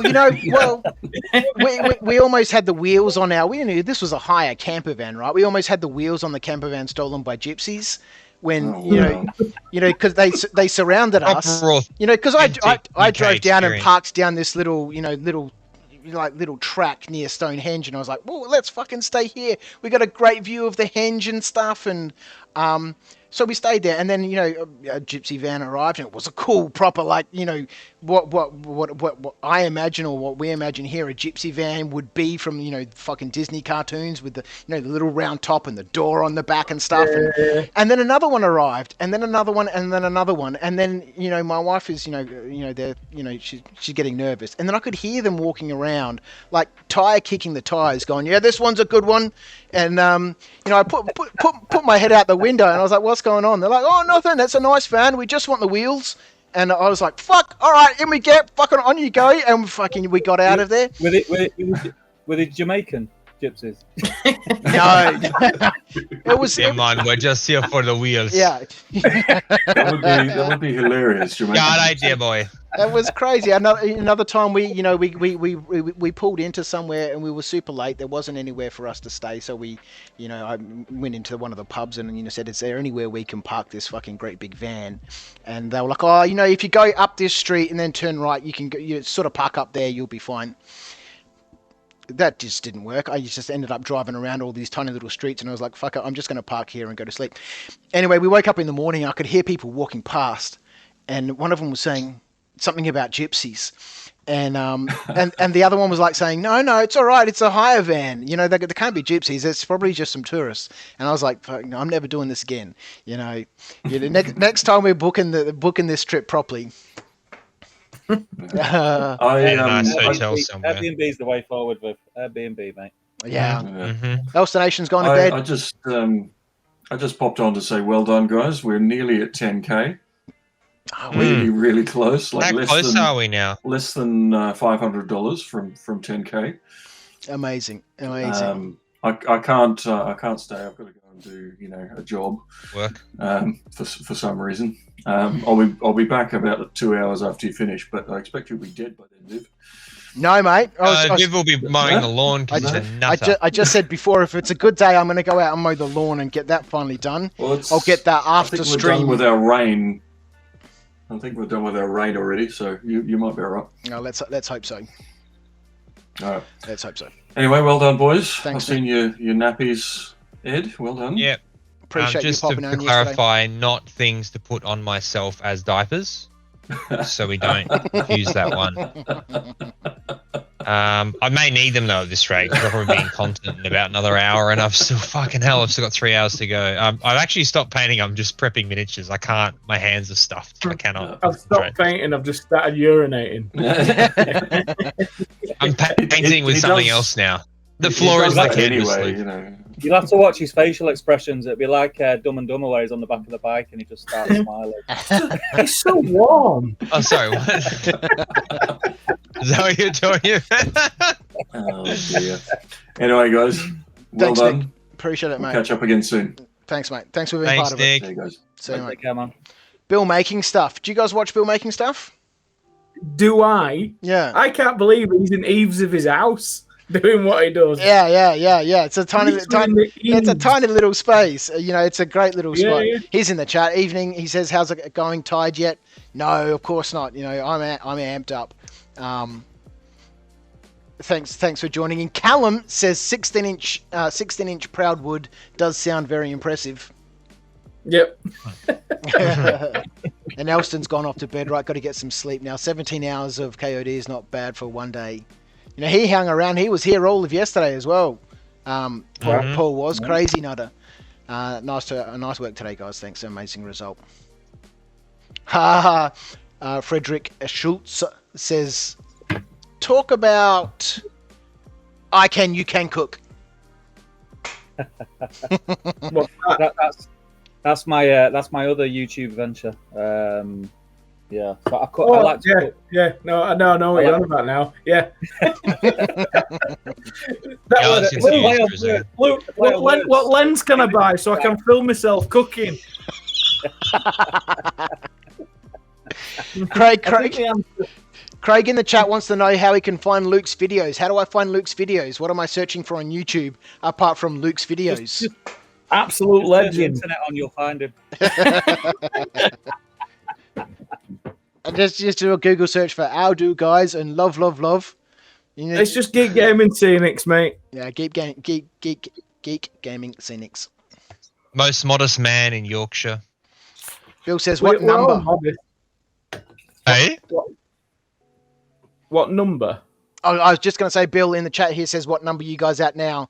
I think he was talking about the donations. $9.5 grand. Oh, yeah. $9.5 grand, Bill. It's a pretty damn impressive number. Just under what? About £4,750, roughly. I think it's about 0.5 conversion rate at the moment. It's about £5, isn't it? yeah. Hey, this isn't the 90s, all right? yeah. Don't. When I came over to Australia, I absolutely loved it because when I came, the whole holiday cost me about £5,000 just to go there. Like where we stayed and what we'd booked and everything. But then I was like, right, I've got $1,000 spending money. And then when I converted it, I was like, oh, that's like $2,200. I was like, amazing. I like that conversion rate's great. It was a good holiday. Cairns were my place. Beautiful I said I could live in Cairns. Beautiful place. Far north Queensland. Absolutely gorgeous place. Queensland. Yeah. I could live there. Apart from your healthcare won't look after me right well.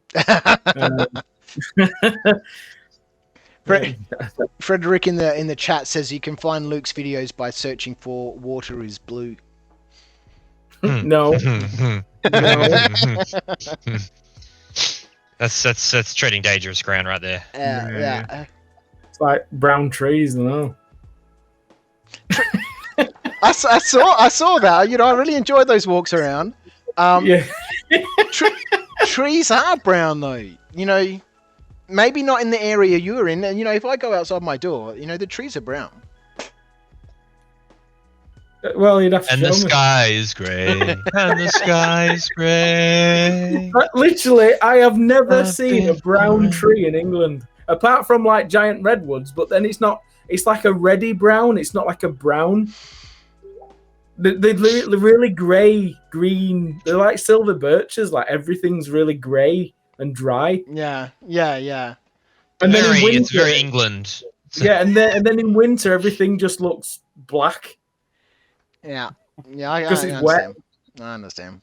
Makes sense. I'm going to quickly chuck up on the stream here these Napoleonic figures that Ed has been working on. Just chuck it in there for the people who are tuning back in. I can't paint anymore. My hands hate me. I'm sorry.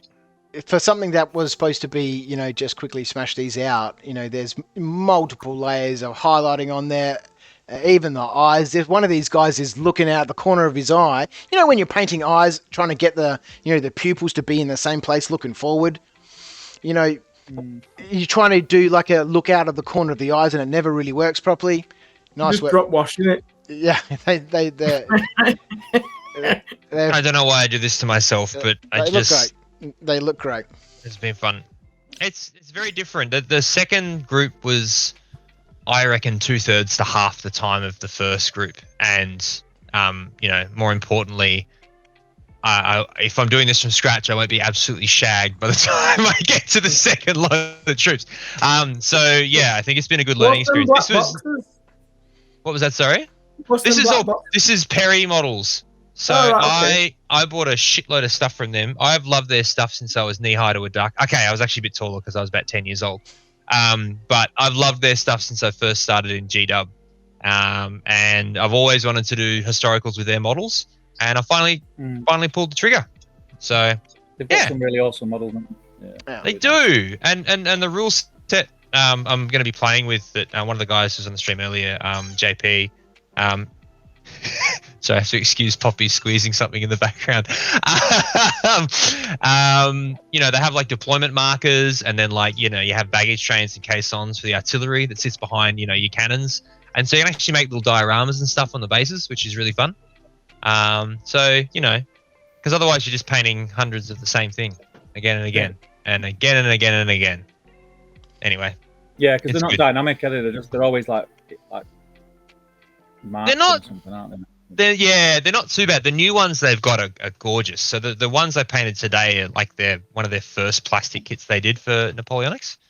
But the ones I've bought are their new. I think they came out a year or two ago.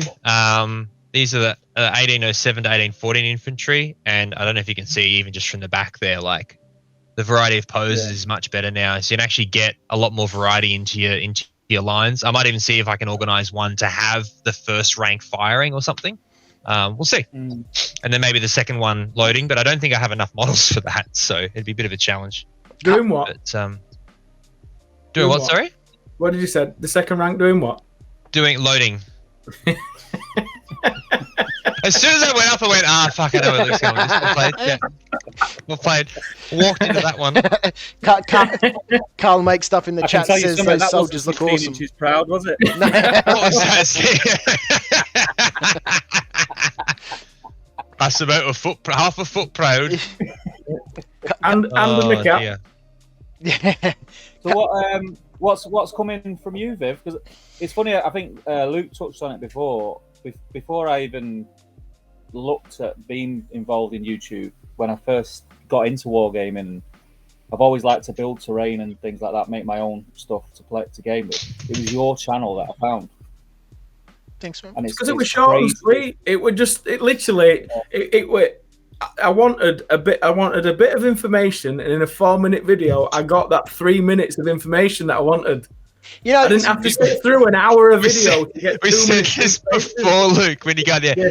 Hey guys, it's your boy Terrainy D here. Yo, thanks. Hit that subscribe button. We're gonna do some really quick terrain today. It's all about building buildings fast and quick. Okay, we're gonna get our rattle cans. We're gonna go outside. We're gonna nail this shit. First, I'm going to make a sandwich. You're going to come with me, all right? So your first layer, it's going to be a nice bit of rye bread, okay? We're going to get some pastrami on that shit. Lay down that American mustard. You know what I'm saying? I want at least 3 slices of tomato. And you're like, what the fuck is going on? I don't need your life story. It's like when you get a recipe online and you're like, okay, this is good. I'm gonna learn how to make some nice Tuscan pasta.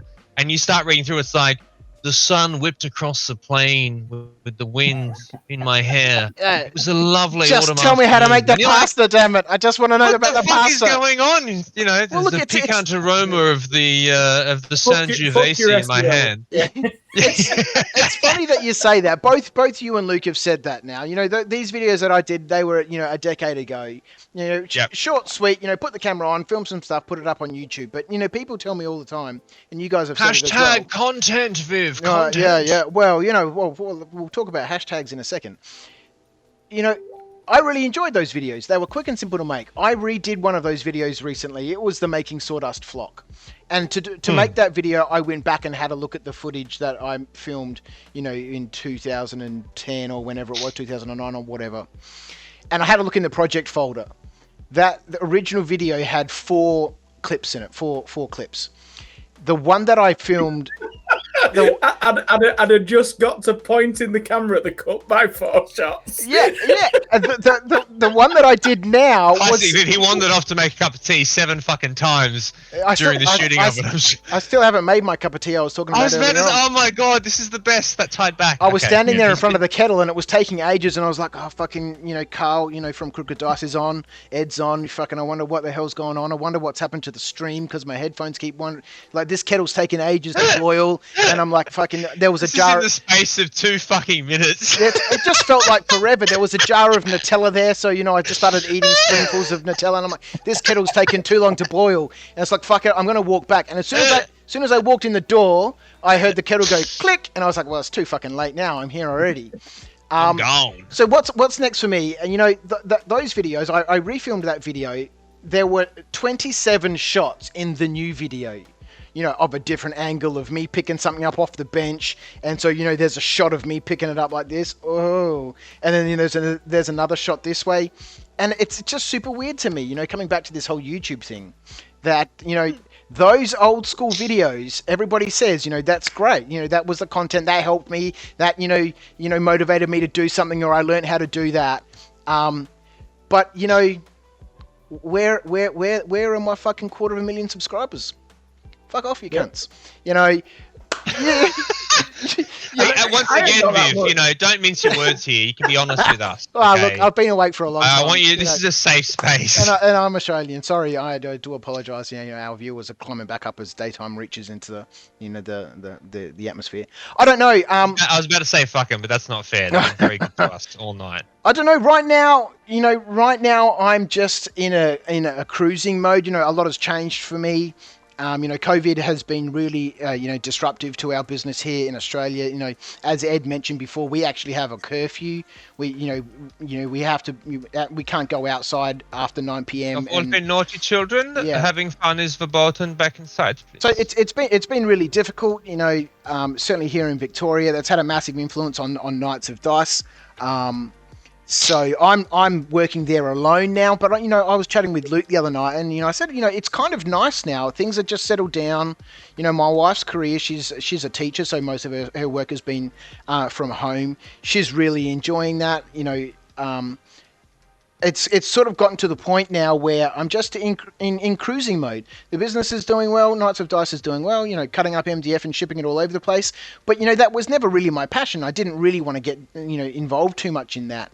So I think what's next for me is I didn't want to back sand either, Viv. But you know what I mean. Yeah, it kind of just happens. But I'm at that point now where I can just say I can just leave that on cruise control and just just keep it running while I shift my focus a little bit back to, doing some more video stuff, getting a little bit more, interactive online, get a little bit more involved in some community things. And I really want to start, getting into some sculpting. I've been chatting with a few of my friends who, unlike me, we've been talking about wanting to learn to sculpt digitally for a couple of years.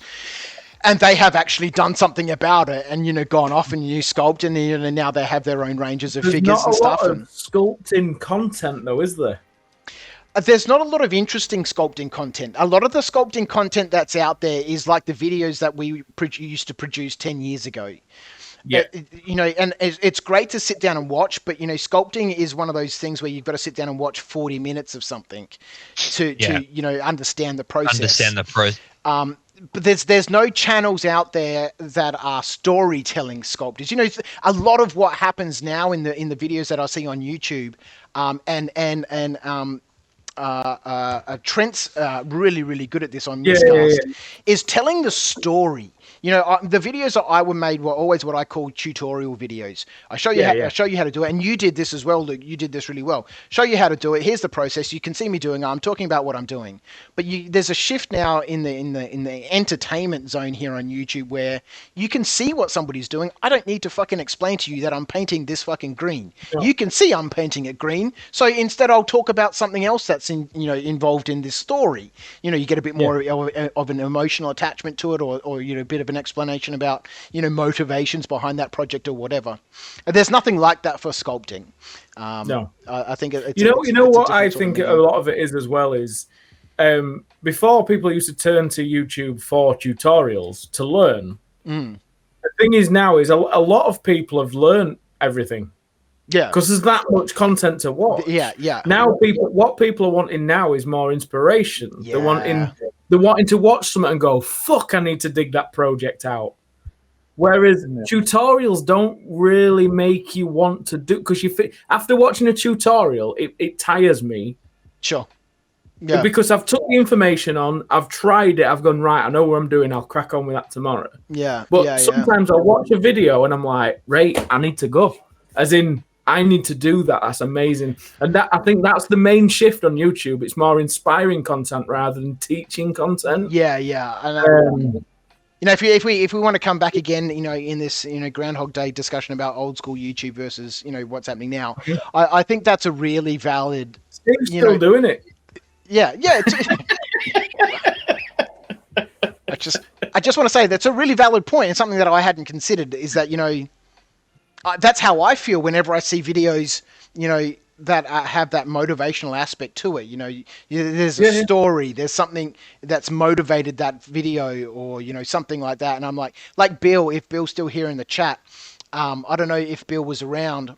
He put up his video, how does he keep creative, and he was talking about his sketchbook and stuff. I don't know if you were around, Bill, but I did a second sketch in my book, that one in the middle, some weird little, building thing. And it was super motivational to me. I've totally geeked out. It was late night. I was at the studio, and I was, I tweeted it, and I jumped on Instagram, and I commented on his page. I think I sent him a personal DM through Instagram or something. I was like, "Oh, fucking Bill, that was the greatest video. I'm super motivated." I geeked out. It was hardcore, and I got up and I did a whole bunch of things. I immediately got this book and drew a sketch in it, and you don't get that from a. So we're going to put half a cup of sand in here, put 2 quarts of a bit of water, and then mix it up. You don't get that from those sorts of tutorial videos. You get that from the story. We've even recorded his voice just like that. Send it to Bill. I agree with what you're saying about, but I think you guys. Well, I think in the same mindset, but is that because we already have that set of skills? That I think there's people who are coming into the hobby who do like those, how to make a wash, how to make a tree, because they have no clue. Yeah. I think it's like a band when you like an indie band when you're growing up, and they're from where you're from. They were on the dole and they're singing about things that you can relate to, but then they become millionaires and they're singing about, I don't know, whatever. But you can't your last Ferrari, Yeah. Are we kind of getting a little bit? The content's there though. Snobbery there? Is there a little bit of snobbery for tutorials? It's like if I wasn't a YouTuber now, and say for example my content was on there, I'd come on that and I'd search stuff. People watch my older stuff still, and you get them comments from the new people. Yeah. You can't continuously make the same basic stuff all the time, because one, that's no good for you, and two, you've already done it. As in, and the majority of you, and millions of other people have done it as well. So I think the quality of videos, as in YouTube, will force the new stuff to new people, but the how to do something tags are dead. But if you search how to make a wash, there's pages of videos. Yeah. It's there. So it's not as if people can't search stuff. Yeah, that's what I mean. It's not as if the pages. It's not as if people are searching and not finding stuff. The tutorial stuff's there. It's just like I said. It's the people's goals have shifted. Mm. People want to be helpful, but now people used to want to make content about their hobby and how they did stuff and everything else, but now people want to be YouTubers. That's all that's different. Yeah. It's all that's different. Yeah, there's far more YouTubers now. There's far more YouTubers wanting to be YouTubers. Yeah, sure. Rather than far more like back then there was always YouTubers, but nobody thought you could be, because a big YouTube channel back then had 10,000 people. Yeah. 10,000 is naff all now. As in, it's like, but maybe one of the big changes has been Patreon, because Patreon has allowed people to monetize really anything. You don't Patreon's been around for a while, but that synchronization between PayPal and YouTube and Patreon has allowed people to monetize their content outside of the shit you get from Google, the pittance that you get for your advertising. It's allowed them to have that opportunity. You have funded 3 Ps for your dinner tonight. Yeah. I think that's one up from last week. Yep. Yeah, I think that's a big difference, as I was saying. It's trying to bring in the extra revenue from different sources now. I mean, affiliates, as in, is a big one, especially if you're allowed it. I'm not, but like Amazon affiliates. But the problem is, again, in our field, it's not as if we're promoting things that cost arm and a leg. Yeah, we're promoting things that cost a $5. Yeah, 2-3 quid. And you make between 3 and 5% in commission. Yeah. It's like, you've literally got to sell thousands. Here's your 5p commission. Thanks very much. Congratulations, you're now up to 7Ps. It's not like we're promoting laptops and mobile phones. Yeah. You know what I mean?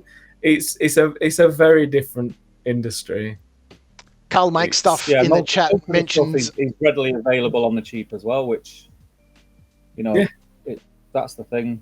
People can go. Anyone who's got a little bit of nous about them, they know they can go to a builder's yard and get a load of sand, a load of stone, a load of gravel. Anything that they want for paint. PVA is the big thing. I nearly fell over when I was going into hobby shops and seeing how much PVA was for a little bottle this big. And I work in the building industry, and I buy it by the 5-litre tub for the same price. Yeah.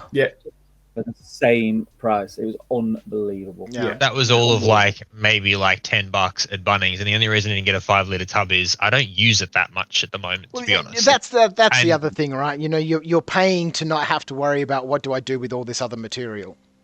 When you're buying it in a smaller volume. Yeah. You've got to think, the reason it's more expensive is somebody's got to bottle it. Yeah. Yes, exactly. That you're actually paying for the packaging more than the product in it. But that is still what's going on, third, guys? if not a It's quarter of Tom the Mason price of hobby glue. Yeah. So. Yeah. No. It's just. That's why I don't sell PVA. We have PVA. We just make sure that we sell good stuff. And then, fast dry basing glue is acrylic. It's not PVA. It's not vinyl. Somebody had mentioned here, Carl makes stuff in the chat, that Tom Mason sculpting videos are great, but he's not sure he's still producing them. There is a little bit out there. Issue. This is the other issue as well. Is like if you're doing something like sculpting and it doesn't take on, everybody says, "Oh, you're just doing it for clicks," or "Oh, you're just doing it for so long." If you're into doing something and you want to put the time in to make that content, you've got to get some feedback. Yeah. And it's like somebody like a sculptor, if they're putting their heart and soul into doing some sculpting videos to help people, and they're not making any money from, and they've got to buy stuff to make the videos. It's so disheartening. Yeah. It's not even the buying stuff for me. It's the time you put into it. Well, that's what I mean. You sink a lot of time. Yeah. When you're you're our age kind of thing. We're kind of this generation. We've got kids, and we've got our own businesses, and we're working, and time is very, very precious. And my outlook on YouTube has totally changed in the last 12 months. 12 months ago, I was chasing clicks, chasing likes, wanting all the subscribers, and it's totally changed. It's your boy Stephen Crowe. No, sorry.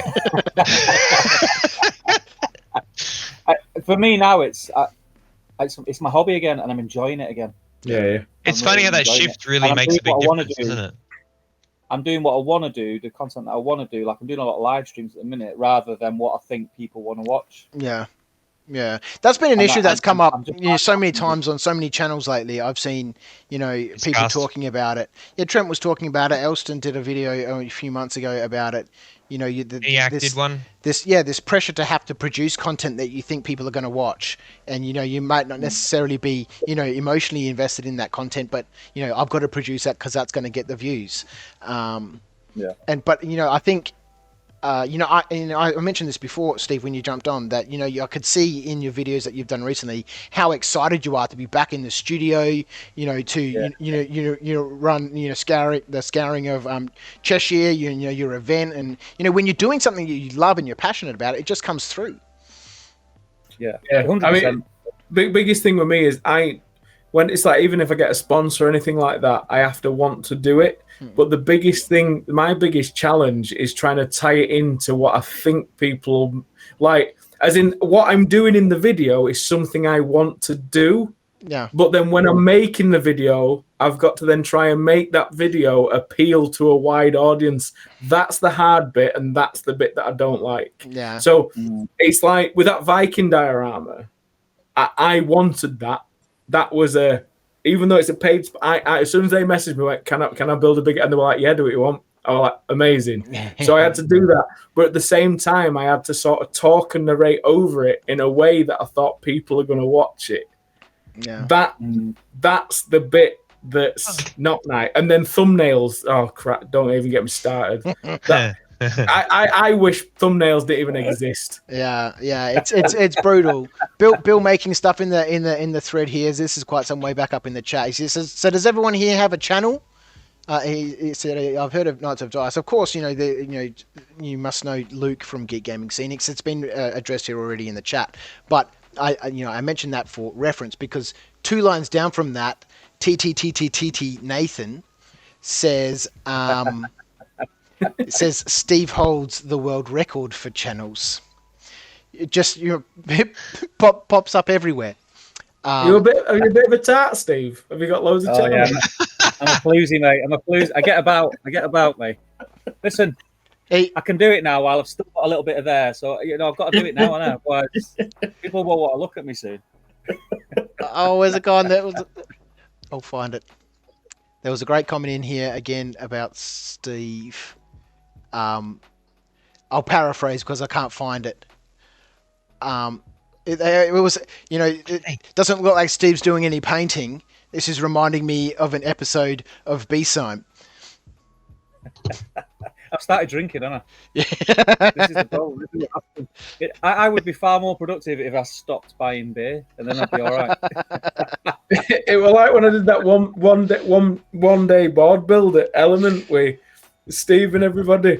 God, doing them trees at end, I was smashed.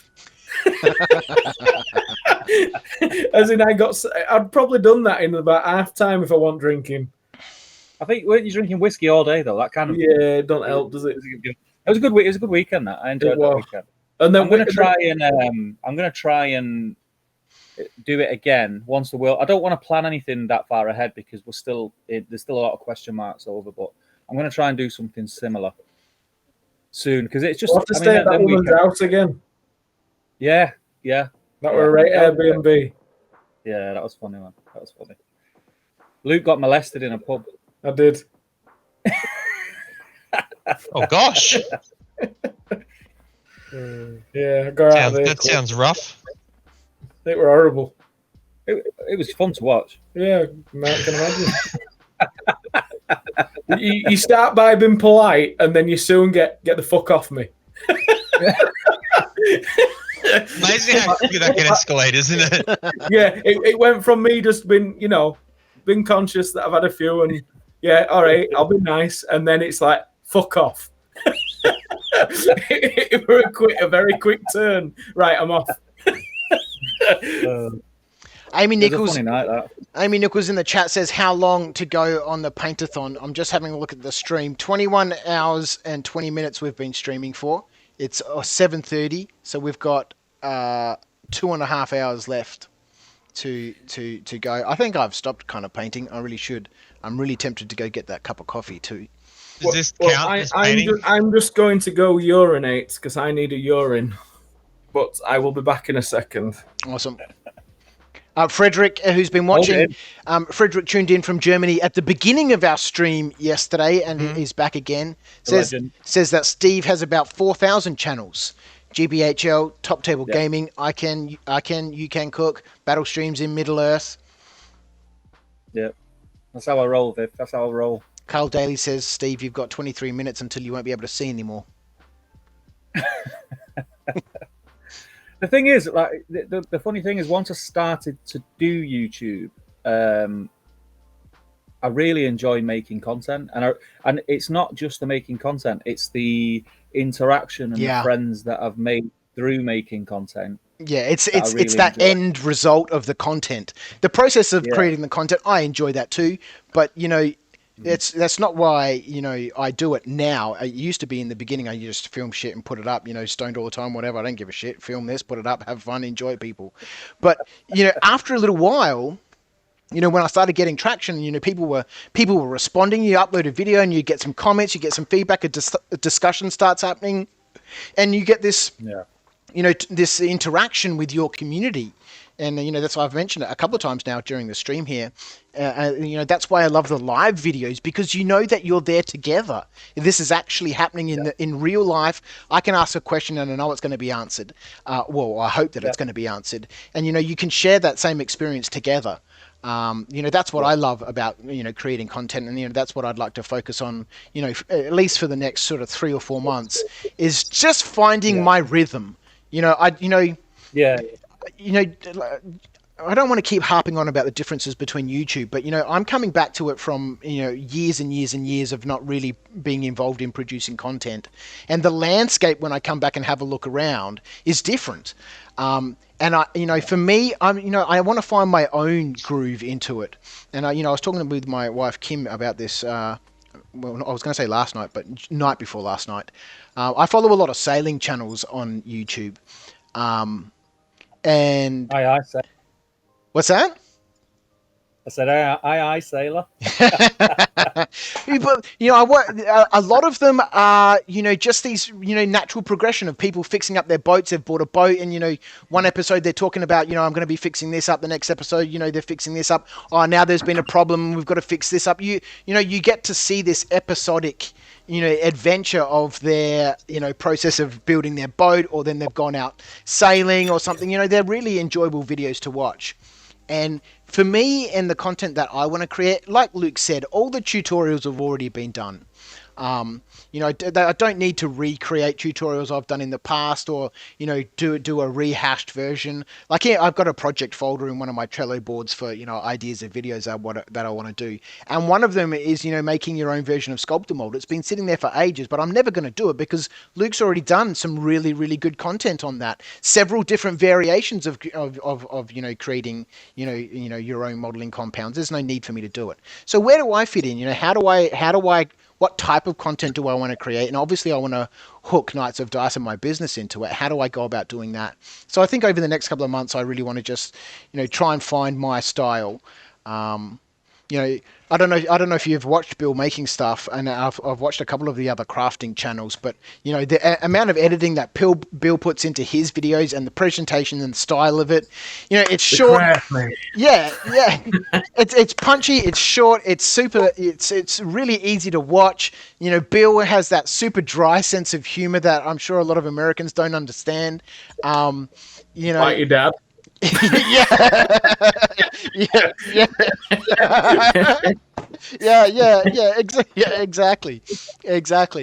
For me, I just want to find my groove. I want to produce content, but I want it to be, not for the sake of, fucking everyone else is doing all this stuff with cinema cameras or, all this cool fancy lighting like the guy from 52 Miniatures. I don't know his name, unfortunately. He comes obviously from a photography background, and his videos are beautifully lit. So I just want to find my own ground. That's what's coming up for me, Steve. I know that's probably 20 minutes after you asked the question, but that's what I'm interested in doing. Just finding my own path to share, my adventures You know at the what? studio. It's right though. You make what you want to make. Yeah. I mean, you'll have seen it from my channel because obviously what happened with me is I went from mobile phone webcam shooting, having no idea what we're doing, and then when I went full time, it was then I had a chat with Talking 20. And I was like, how can I get more traction? I'm struggling. They were like, it's thumbnails, it's titles. And he taught me a few things about how to read your analytics to see what were working. And so I started playing with like yellow text on a black background and big bold pictures, and it worked. As in, I was going from 5,000 views to 10,000 views a video, like overnight. Yeah. And then when I started going down that, I was like, and then I started watching Trent and Miniac, and I was like, Christ. That's like TV quality. The thing is, you watch it now and it's not. It's just the difference from what I was doing. Yeah. And then I bought a camera. I started watching people like Peter McKinnon, Matty Apoya, all the vloggers, like Casey Neistat and all that sort of stuff. And then what happened to me is, I don't know whether anybody actually noticed, but I became quite fake. Yeah. I became very. Sorry, I wasn't saying I thought you'd been dead fake. What? No, yeah, no. I became very sort of like how do and really over the top and very sort of animated, and because I was watching vloggers and I was trying to be a YouTuber. Yeah. And that was about the time when I came to yours, Stephen. We did the one day board builder. Was been very sort of influencery, as in. And I think what you'll notice if you watch, you being fake, it was like you were sort of finding. I will find my personality. I felt like I was in college again. Yeah, that was the best way to. I think. Yeah, you've done all. I think you because you've been very successful, and I think you were successful by taking the tips, like you said, from researching and watching them videos, and you weren't. I don't think it might have been that you weren't putting as you were just trying to imitate, but then you realize actually I've got where I want to be now. Now I can be me. Yeah, like I'd say over the last year or so, I'm more like this. I'm a bit more normal. Yeah. And because but I'm very comfortable with the camera. I'm very comfortable with what I'm doing. I don't even think about it anymore. I just do it. It feels easy. Yeah. And I'm doing things I enjoy again. Whereas like back then when I first got my first DSLR and everything, I was doing stuff that I just thought would get clicks. Yeah. I would do it, but then I was knocking out 2-3 videos a week. I can't even get a video a week out now. I remember when you went from when we come round and you done that first board that I gave away at the first hour, and our channels are around the same, roughly around the same number of subscribers. I don't remember, and then all of a sudden, within about 4 or 5 months, I remember checking back in, and I was like, hell, he's got like, I think you had like 60,000 subscribers. Yeah, your channel just rocketed at one stage. Yeah. It was like every 5 minutes, another video, and I was thinking, how the flipping heck does he have time to do this? Yeah, I didn't even edit videos. What I did is I start and stopped recording on the bit that I wanted, and then I dropped into Movie Maker, fade to black, everyone, in between each one. And I didn't even watch it. Where you're pressing go and the bit where you're pressing end, and then that's it. Yeah, and then what I did is I published it to YouTube without editing, and the thumbnail what YouTube picked. Yeah. and then I wonder why they never got mega views, but the audience at the time liked it, obviously. Yeah. But yeah, since changing things, it's far better to do it the way I'm doing it now. But it's the job is the thumbnails, the titling, and doing the narration about something that's interesting rather than just describing what you're doing, because they can see that. Yeah. Because you want people to watch it and listen. Yeah. Bill in the chat here says, and Luke, you'll be able to answer this one. He says, "You guys getting any good trolls?" He says, I was told I have no respect for the viewer's time.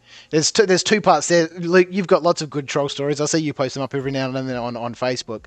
I've had death threats. As in, I apologise, Luke. I apologise for that. I was having a bad day.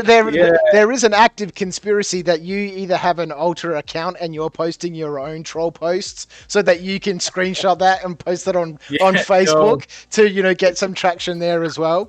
I nearly quit YouTube. It got that bad at one point. I've been really fortunate in I really haven't had too many of them. And where he mentions here in the chat, I was told I have no respect for the viewer's time. That's that dry sense of humor that I was talking about, that Australians and British people have in common, that American people just don't understand. And I said at the beginning of this stream, we were a couple of hours in, the American time zone crossed over quite well there. And, I said, listen, there's 5 Aussie blokes here on this stream. We're going to be swearing at each other. We're going to be, ribbing shit on each other. It's going to come across like we're abusing each other and laughing and giggling about it. That's just the Australian way, of how we interact with our mates. And I think, Bill's channel has, for any American viewer or someone who doesn't understand that sense of humor is going to be just, what the fuck is this guy? He just comes across like that. So I'm just not surprised that he's had a bit of that sort of feedback. But you've got some good troll stories, Luke. They just seem to pop up for you all the time. It mainly started when I brought my own products out. I think before I started doing my own stuff, I had that anti-GW following. And everybody were like anti-corporation. Yeah. It was very like every video I did, you get people like, yeah, fuck you, and all this sort of garbage. And then when I started going, you can buy from me. Yeah. I upset a lot of people, and my videos tanked because of it. Yeah. Absolutely. As in I lost my core audience, as in that's what happened. And then the trolls came, which and when you start getting death threats and shit like that, Jesus. You're like, what the fuck have I done? Yeah. I'm trying to make a living. I'm trying to build a business out of things that I love. I've just had a kid. I want to get off road as a musician. Yeah. As in, I'm. Worst thing about having Aria is, she was a summer baby, and as a musician. I was on the road. I did 72 gigs in 2.5 months. Yeah, amazing. Do you know what I mean? As in, like, and the pregnancy, we're in the middle of that. As in, it was terrible. So obviously after I had to start weaning it out. But the whole point of Luke's APS back then was to promote that I painted miniatures. Yeah, your affordable paint. I was a miniature channel. I wasn't a terrain channel. Yeah. As in, I made videos about me making some terrain because I didn't own any for Kings of War. And then for some reason, people thought I were a terrain channel. So I went down that route, and then now. Stephen B in the chat says he's heading off. Thanks very much for hanging around for such a long time. Appreciate it. Thanks, Stephen. I was just going to say, Luke, it's kind of hilarious. I've been really lucky. I've not had anything like that. I mean, I'm still small fry, I suppose, so that's... The trolls, they never used to be a thing, and when they came in. I mean, even now, obviously they sell out shill bollocks, and I don't know how you can be a shill for your own product. It even makes sense. But the irony is, your stuff's still there, Luke. It's not like you've taken off all the tutorials for how to make this shit. You're just now making it easier for lazy pricks like me to just buy it straight up, and yet you're the asshole. What the fuck? I get a lot of comments like, "Oh, I can't watch you. Your ears are awful." And I'm like, my head's probably in this video for about 30 seconds. Yeah. You can't watch the video because my ears are awful. Yeah, it's messed up people in the world, aren't there? Yeah. Only a few more before that, Luke. He was hugging you in the pub. Yeah, and then it's like, I've got older ears and tattoos. I'm obviously an alt-right dick. So you get all them comments. Yeah. I get all sorts of shit. The other one that I like, it's Count Dankula's brother. I'm like, don't go down that road. So I not get getting all that sorts of. No, Count Dankula is a UK YouTuber. It did the Nazi pug thing, and it made him really famous. But yeah, we won't talk about it. But yeah, being associated with him wasn't good at the time, and I wasn't. So it's just crazy, you know. Carl makes stuff in the comments here. He says death threats over gaming supplies. The fuck. Yep. You know, we're talking about toy soldiers and playing, you know, with man little, dollies. Thank you very much. little man dollies and little miniature landscapes, and you know. I had 6. You got 6? 6 death threats. Oh Yeah. Jesus! I don't know whether they're the same. I don't know whether there was different people, but they were fucking weird. I mean, you got to take the positive out of this. You're now popular collected enough. urine, as in there was, you know, they stored urine and collected it. Yeah. You know. So this is kind of a weird backhanded compliment, then, I guess, that you're so popular that people actually think what you do is worth killing you over. That's that's fantastic. Like, you've clearly reached someone. And so the rest of us who are just enjoying your videos obviously make up for the absolute The best thing about it, now I've got a business, my address is like widely accessible. It's even on my YouTube about me, as in like, so people can send me stuff. Yeah. Come see me whenever you want. I've often thought about that. You know, I've had a handful of people pop up over the years, and I'm like, you know, if you really want to do something about this, I'm not hard to find. I've got a fairly public profile. My businesses, addresses are listed all over the place. You know, if you've really got a problem, you know, come and we'll talk about this. That's obviously never going to happen, right? You know, it's much easier to go, it's the internet, isn't it? Yeah.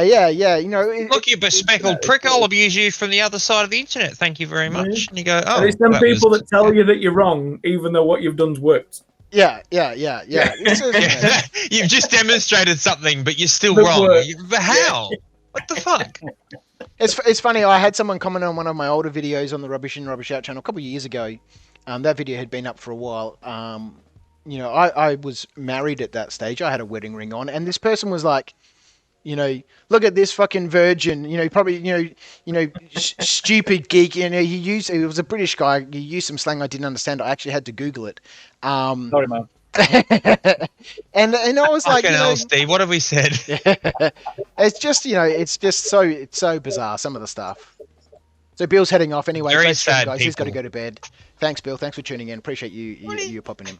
Thanks, Bill. What are you doing? Love you, Bill. Yeah, I really enjoy it. These people who are slagging. Well, I say us, but I've been quite lucky thus far. I'll come offline tonight and I'll have a inbox full of shite, won't I? But these people who are doing it. Look at this prick hanging out with Luke the bastard bloody APS. Fucking, I'll kill you too and collect your urine. What? I'm so confused. The best thing is when I did one at first video. When I did the first video with Oliver, right? I went over to his channel to set up, and I did a battle report where I used my Praetorian Guards against his Grey Knights. And one of the comments from this guy were, "Shitty fucking guest, shitty fucking game, learn to play, and fuck you, Luke." Oh, jeez. And Oliver were like, I've been doing YouTube a few months, and I've got all your haters. Brilliant. Well, his first video got a dislike before it got a like. Oh, man. For a drink. I had a phantom disliker for ages.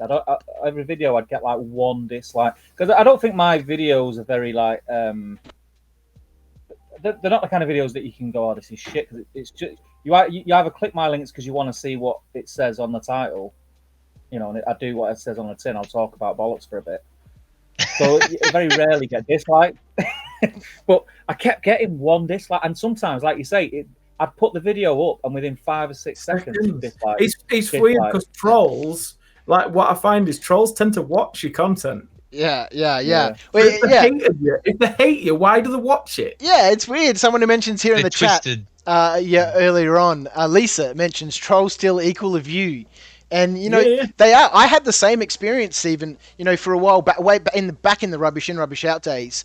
You know, I very rarely would get dislikes, but you know, at some point, I got really cocky about my shit. I put up a video saying that, I'd gone out with, Kim and at this stage we were still going out, and we just, we'd just gotten married. Charlotte was a baby. She was in the back seat.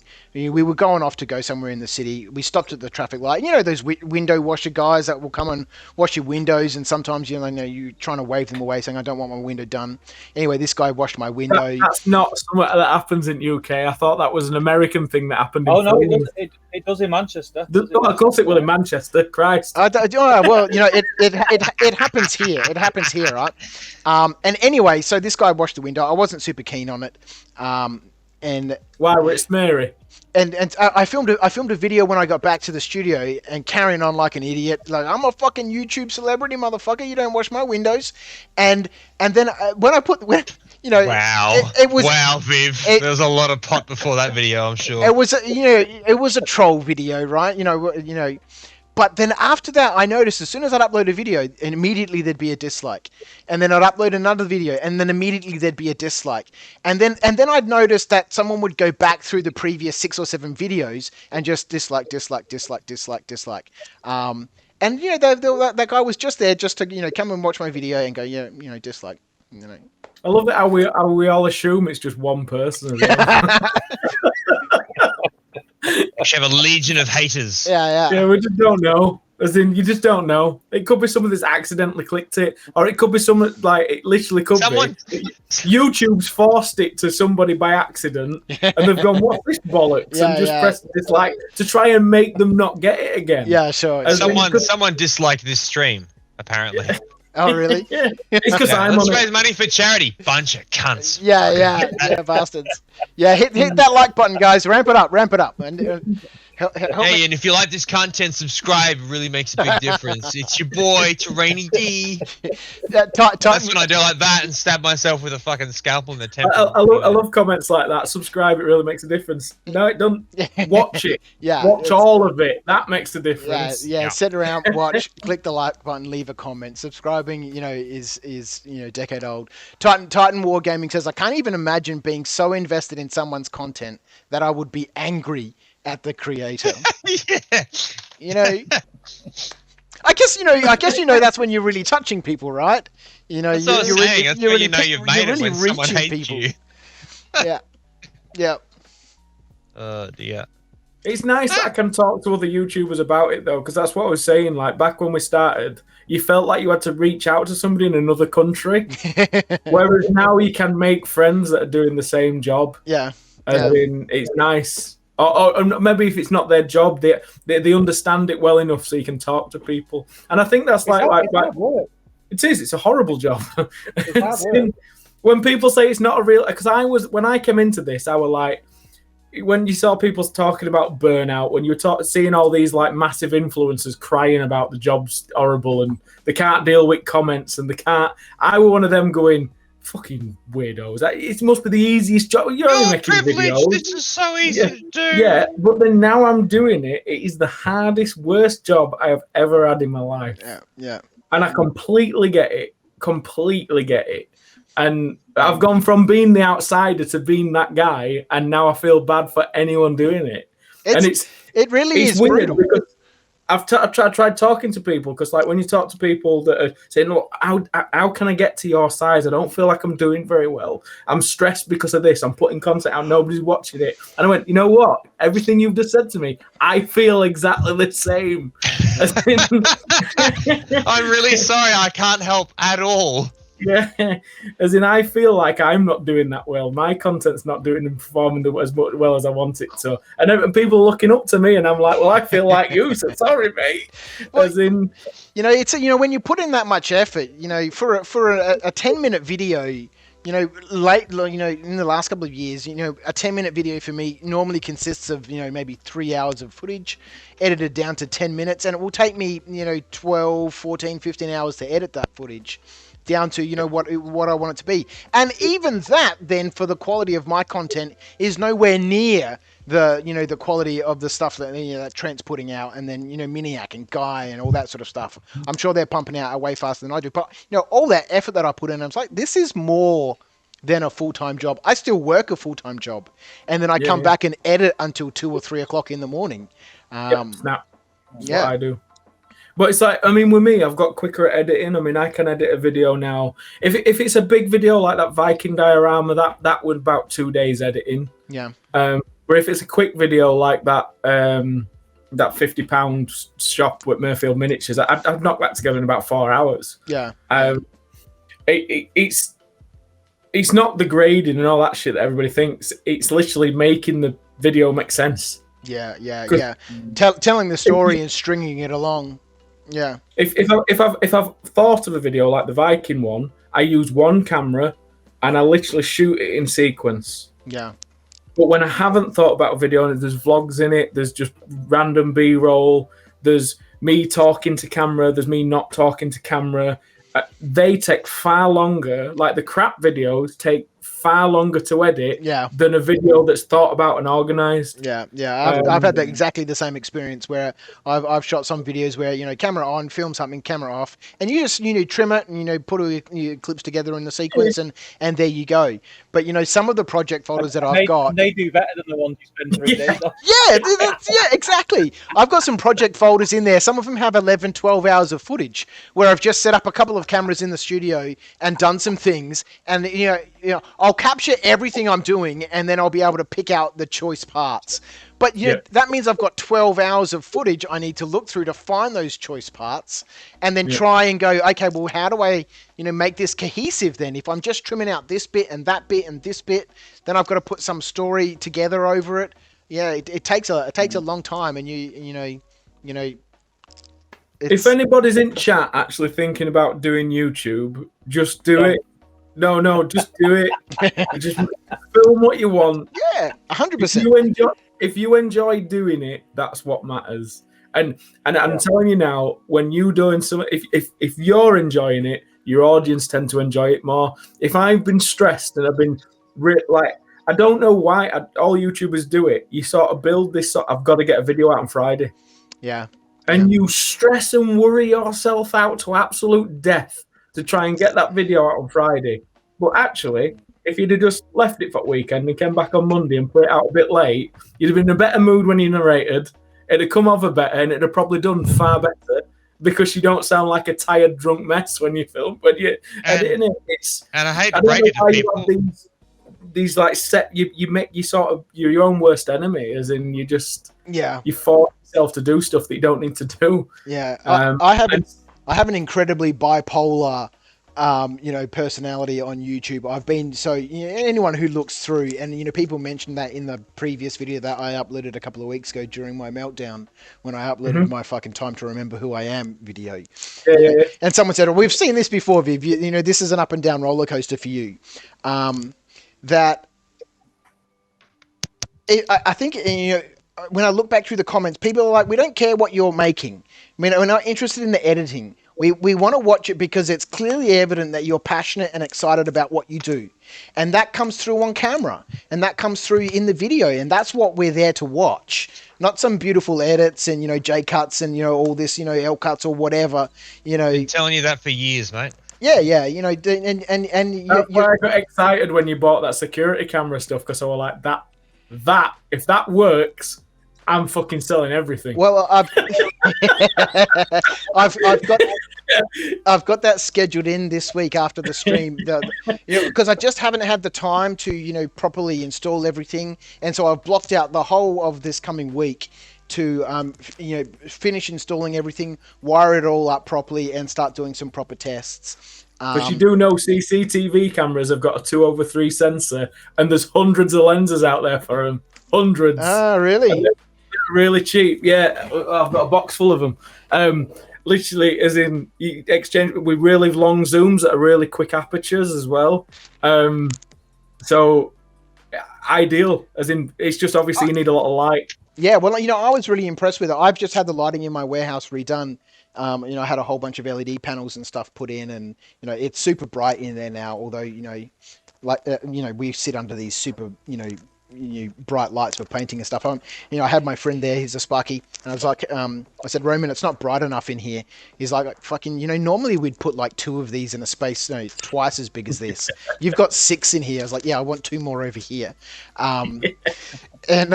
So yeah, I'm looking forward to getting that all set up, and as part of my journey, I was talking to Kim about this, my wife, a couple of days ago, where I want to do some renovations at the warehouse. And rather than trying to produce the type of content that I enjoy watching, all the cool stuff, Bill's videos, your videos, Luke, I love, everything about, Middle Earth strategy battle. I'm all over Steve's channel and, battle streams in Middle Earth, all the other content out there, all the cool, entertainment channels, like Guy and Miniac and, Squidmar. I love all of that sort of stuff, but I can't produce that content. It's not the kind of content that I enjoy producing. So I was talking to my wife, and I said, I really want to take people inside my studio, which is why I got those security cameras. And rather than producing, more of that entertainment sort of stuff, take people on a journey. I'm about to start some renovations at my studio. And so much like the sailing channels that I enjoy watching, where they're fixing up their boats and all that sort of stuff, I thought I'd take people right inside my studio, and you can actually, come along with me. And while I'm smashing up some concrete and stuff, and I'm no doubt I'm going to find some problem under there, and we'll fix that next episode. And so, I'm looking forward to, finding my footing there in this, what I say, in this new world of YouTube, at least as I've found it. Maybe I'm overanalyzing things too much, and that's to tell you what. Like, if you did a video and called it something like 7 days as a hobby business, yeah. Do you know what I mean? And you took people through your working week as a hobby, as in a hobby business. Yeah. Like how you do your spin casting. I know you've already covered it, like. But if you actually put it out how it works and that are your routines and packing products, posting, shipping, literally you took through your ups and downs of the job trying to fit video. That's interesting. It's almost like vlogging, as in But it's interesting to watch. I've been capturing footage like that every now and then, and it's incredibly disjointed, but because I've been thinking about that, and it's like, okay, well, I'll follow myself around with a camera for a week, and I'll get through a couple of days footage, and I'm like, what the fuck am I doing this for? It's one of the. It looks boring though. Yeah, to everybody else, it's interesting. Well, this comes back to what you were saying. Every day. Yeah, this comes back to what you were saying before about if you've got an idea for the video you want to make, it's easy to capture the bits that you need. Yeah. But if you don't really have a clear idea of what you want to do with the video, and you're just capturing random, stuff. It'll take weeks to edit. It becomes overwhelming. And so I've got quite a lot of footage like that. Either I'm designing stuff in the office at the front, or I'm packing products in the product packing area, or cutting kits or shrink wrapping stuff, or I've got a lot of stuff like that. See, I nearly made a video on I really wanted to do it because there ain't anything online. The packing peanuts. Yeah. A packing peanuts dispenser, because they're stupid money. Yeah. All they are, they're like a ton bag with a hose on it, with like a clamp. That's it. Yeah. That's all they are, and they're like thousands of pounds. It's like, why? So it's like I made one and it works. Yeah. And I was like, why don't I put that on YouTube? That'd be amazing. Surely people want to know how to make these. It costs me like 40 quid. You'll get more death threats, mate, from the. Yeah. But Look at you smart ass prick. Now you're making fucking packing peanut dispensers. Why don't you? Oh, wow, okay. I did not expect this. I just bought a factory in China, you prick. Yeah. You're putting people's jobs out of work, you arsehole. So, Nathan, stuff like that's interesting. It is. Actually, yeah. It's all the behind the scenes sort of stuff. Nathan in the chat, TTTTT Nathan says, we were talking about likes before. He says, I'll go ahead and chuck a dislike in. And then a couple of comments later, he's like, nobody's painting. Where's my refund? Thank you. I'm assembling. Is that good enough? Like, I'll paint these on camera over the next couple of days. Necrons. Look, I've got some miniatures here. Right now I'm waiting on paint to dry. So I can't do any more painting until the paint dries. I must admit though, like if I sit down and paint without a camera on, it's so much more enjoyable. Yeah, isn't it? You know, this came up earlier in the stream. Yesterday, earlier in the stream where we were talking about painting and YouTubers, and I saw a video from Guy recently. One of his older videos. He did a Q&A, and I saw Lachlan talk about the same sort of thing. You know, in their Q&A, they got asked, "Do you ever paint anything that's not for the channel? Do you paint miniatures for your hobby anymore?" And they're like, "No, not really. Everything I paint is on camera, or you might as well be making content while you're doing it." Yeah. As in it's Yeah. If that part of the hobby is now your mainstream content for YouTube, then you might as well make it as schmick as you can. What it is you can't just sit and paint, because now when you sit down, you're sitting down under your camera, and you're going, right, I'll just paint this bit. Oh, hang on, is he in focus? Yeah. That's what Viv was saying. He paints like this, and he's fucking over here, and then he's. I've seen a couple of times tonight where I swear to God he's been doing fucking this. I do. You go, what are you doing, Viv? I paint you on can't film that shit. No, you can't. I paint on the edge of the desk like this, right?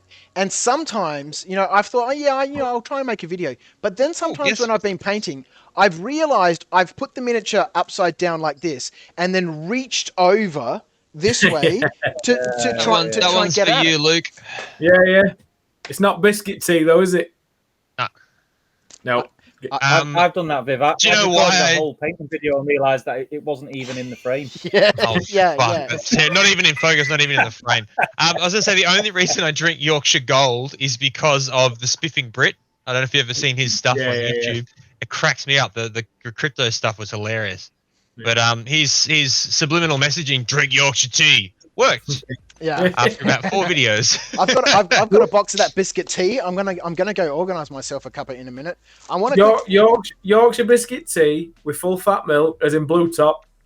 Yeah. And I have sweetener because I'm diabetic, but a spoon of sugar if you're not, and because if you do have it without sugar, it doesn't give you that sweetness of a biscuit. But if you've put some sugar in it, it's like a dessert. But I haven't seen it, but I'll try and find it. It's replaced tea for me entirely. Cost me a fortune because it's like 40 bags for like £3. But that's all we've got at house now. Biscuit tea, me and our lass. That's all we drink. Yeah, I'm gonna get some. I've been having honey in my tea in the morning because one of our neighbours has beehives, and it's actually really good if you have honey from your area. Apparently, it helps with the hay fever and stuff because you're having pollen from the area. I've genuinely noticed a difference. So I'm just scrolling through the chat. Just scrolling through the chat as always. I'm gonna take a quick loo break. I'll be back in 2 minutes. No problems. Yeah, go for it. I'm 20 minutes behind the chat. He's getting old, isn't he? So he's got to wee every 2 minutes. I was gonna say, does he need a colostomy bag soon to save the trip? That best of biscuit tea. Here we go. Right. Yeah, I'm about to. Kim's just brought me some bagels and a cup of tea, and she's telling me to refresh the donation page on Beyond Blue. I was scrolling through the chat there before. I'm 20 minutes behind the chat as always, and apparently we've reached $10,000. So I brought it up here on the stream. The last time we checked it was $9,570.90. Let's just refresh it and see where we are. Oh, on the even money, 10 grand. What the hell? How's that so accurate? Someone's done something. That was Kim, my beautiful. I was gonna say, did you just lose a lot of money? We love an amazing you, Viv, cause, mate, and are so proud of you. Great work, everyone. Kim and Charlotte, legends. Look at that. Rounded us out to $10,000. That's absolutely all right. amazing. I'm gonna send a bottle of wine to your place. Kim deserves that. That was Let amazing. me just do a post on my group. Have you got a link to the donation page? Yeah, it's in the description. I was about to say yes, and I can't send anything to you because I don't have any way to access it. I'll send it to you, Luke, on I'll find it. It's good. You've got a stream channel now. Should be, yeah. It should be in the stream description. And so that's pretty nice, Kim donating a huge amount of money, giving you bagels and stuff for breakfast. Yeah. My wife just woke up and just went, "Oh, you've stayed awake 2 more hours. Goodbye." I finally got the cup of tea, and I didn't even have to make it. I just waited long enough, and Kim brought it to me. Legend. That sounds very you. be honest, Viv. Like, as in not as in you're lazy, but as in you get so distracted that eventually, oh shit, it's been 11 hours. My wife has got me a cup of tea. Gareth Baller in the comments says, you guys do an amazing job and love all Luke's content, and I almost join every live stream Steve does, and since I came back into the hobby 4 years ago, you really helped me to keep the hobby going. Well done, guys. Gaz Baller's a legend. He does a little bit of commission painting on the side. Very, very talented painter. Good lad as well. He's from over your side, Luke. Is he? From your side at Phil's. Cold bit. Thames and P says she tried to donate. They tried to donate, but it wouldn't accept my UK address. Oh, that sucks. Thank you very much for trying, though. Steve, you ducked out just as I was checking the donation page over on Beyond Blue, and we have hit, would you believe it, $10,000 on the money. That's awesome, man. That's awesome. Amazing. That's 5,000 quid. 5,000. Yeah. Or $10,000. Yeah. Thanks, Steve. I appreciate that. Quick math. 5K quiz, 10K. Quick math. Super effort. Thank you so much to everyone. How am I awake, awesome. Viv? We've done good. Like I feel better. Okay, maybe it's because I'm not destroying myself like I did for the Rohirrim. You and I have a problem. We both encourage each other to do this sort of business. Well, I didn't realize how much you enjoyed it. I just thought you're a glutton for punishment as opposed to someone who was actually having a great time. I am a glutton for punishment, but I love it at the same time. I've been there through every one of your challenges, all the 12-hour ones, all the 24-hour ones. I love it. I love it. No, they're good. And like, I don't know, I'm a bit up and down with my painting. Like I went for, I think it was 2 months. It's when we started going back towards, hey, guess what? It's going to be a shit few months. And everyone was saying, oh, I didn't really expect lockdown number 6. I saw it coming a mile away. Oh yeah, 100%. Absolutely saw it coming a mile away, and I knew it was going to be a long bastard as well. So for you guys in the UK, we entered lockdown again in mid-July, and I could just tell this one was going to last until the end of October, and it is going to last until the end of October at least. Yeah.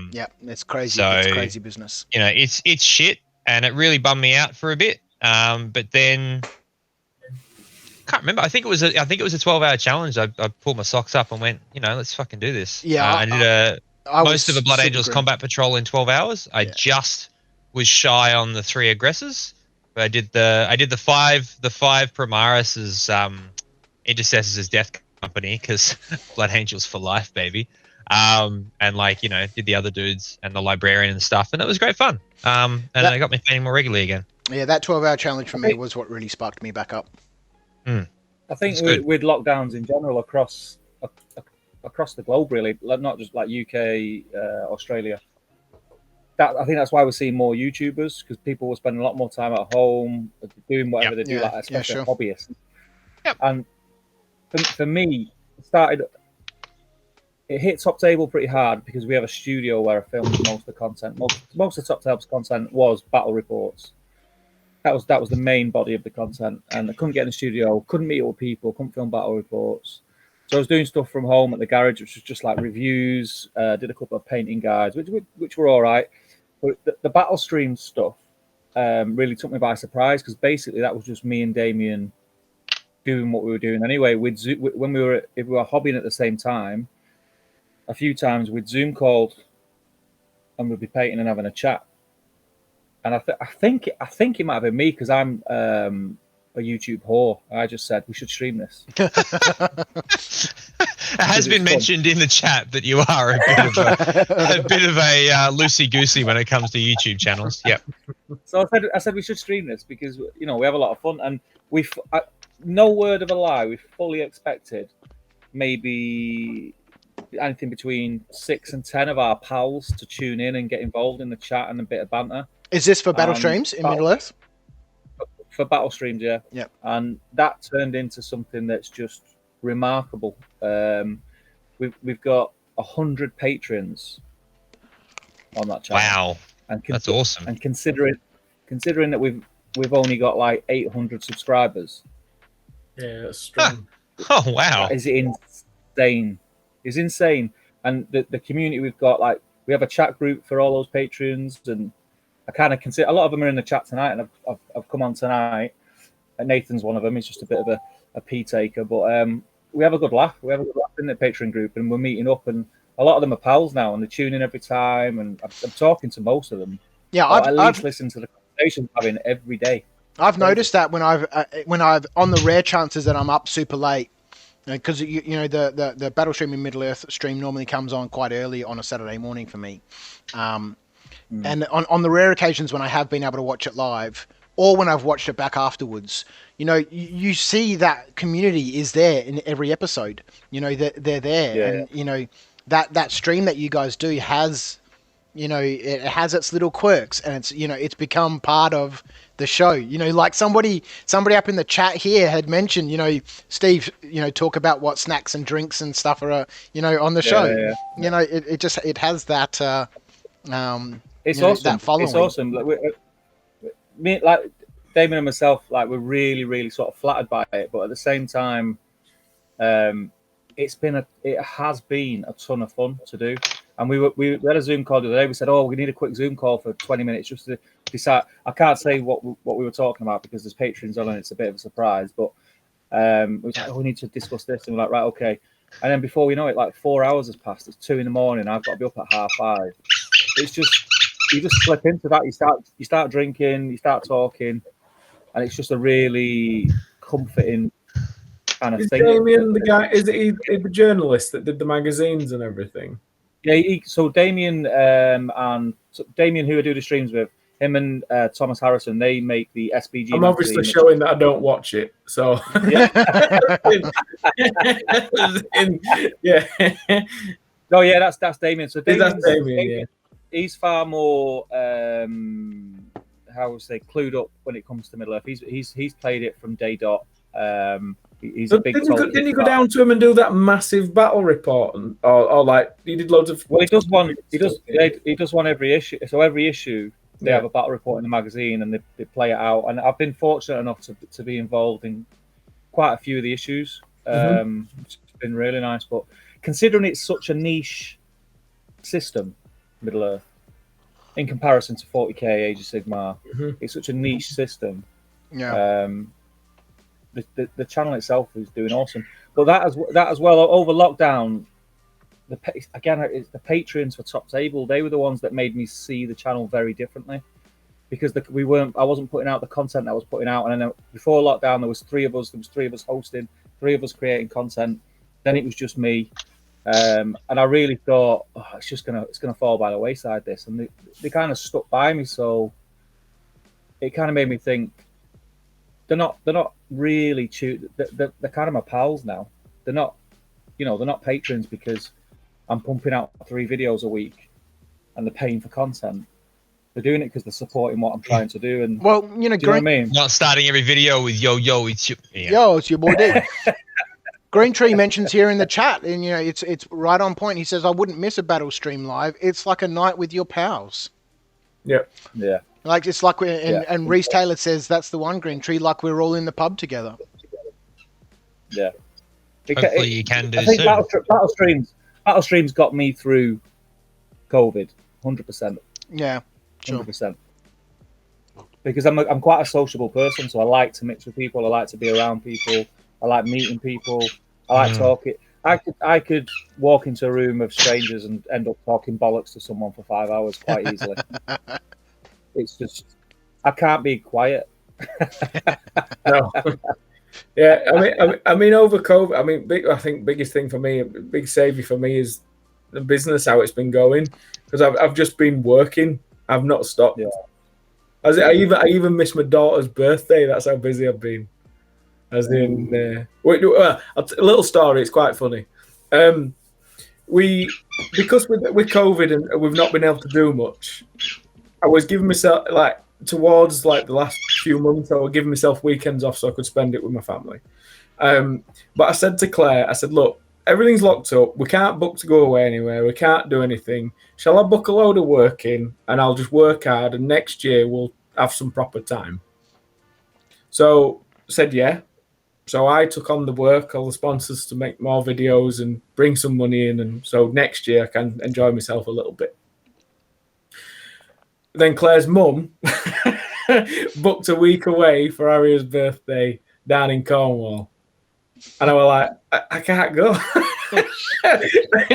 and Claire was like, she fully understood because we just had the talk. Yeah. But even then, like, well, shall we buy a laptop and then at least you can work with it? And I'm like, it's not worth it. Yeah. I'll just be working. Yeah. And the whole COVID thing's been weird because I've literally not stopped because there's no point stopping. Yeah. No. If you stop, you're doing literally nothing. Yeah, I've been in a similar boat. Steve, you were saying that you work in buildings, so you've obviously had some disruption to that sort of work. For me and for Luke, price of plaster. That was a big one, wasn't it? Timber and glass now are a joke. Yeah, it's a joke at the moment, an absolute joke. Ringing me. Have you got an Egyptian, mate? No. We've got massive shortages here in Australia at the moment for all our building supplies. You know, Bunnings, our big hardware store. I was there a couple of weeks ago. Zero timber. You know, nothing. You know, you couldn't buy anything. But you know, I totally sympathise with what you're saying, because I've been working all the way through too. I'm super fortunate and really happy and lucky that we've still been able to operate. Run an online business for click and collect and delivery, and we've still been able to work. But it's kind of been double hard because Charlotte hasn't been at school. She's spent less than a term at school in the last year and a half. She's been at home. Kim has, she teaches online. So, I've got to split my time now between, helping Charlotte with her schoolwork or being home or providing Kim support with the work that she's doing. Cause, she does, she's teaches at the Polytechnic here, interior design. Some of the classes are in the morning. Some of the classes are in the evening. She works a 12-hour day on Thursdays. So, I generally go to the studio in the evenings to potter around there until 2 or 3 o'clock in the morning. That's when I get my work done. And in some ways, I'm glad that I've still been able to work during all of this craziness with COVID and stuff. But on the other hand, it's been super hard and difficult when I see people, or my friends on Facebook saying, "Oh, I've finally managed to get the kitchen project finished," or finally managed to do this job in the backyard. And I'm like, yeah, well, I fucking still haven't oiled my deck since I built it 5 years ago. You what? Yeah.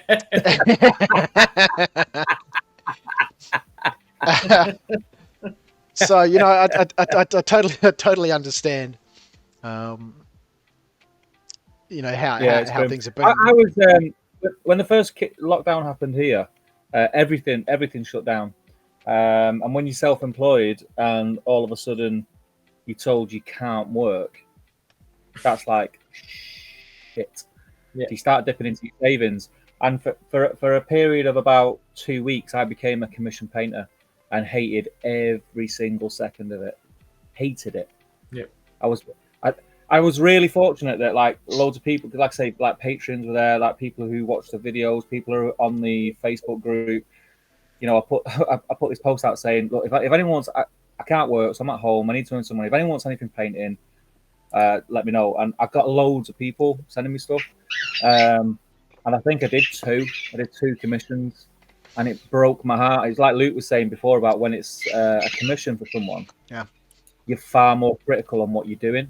And I think I was painting a Gandalf, and I spent like 2 days on it, Gandalf the Grey. Wow.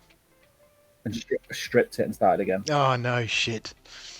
I was like, because someone's paying for it. So I was like, no, it's not good enough. It's not good enough. Yeah, that's and then I was really happy with the fellowship in front of me on my desk, beautifully painted, beautifully based, and I had to send it to somebody else to enjoy. I was like, no. That's why I had to stop as well, Steve. It just killed me. Yeah. Actually, I used to work at GW when I was still at uni. Did like part-time work there, and that was pretty good. But then some friends I had were like, oh, hey, you know how to paint really quick now. Why don't you paint some Space Marines for me?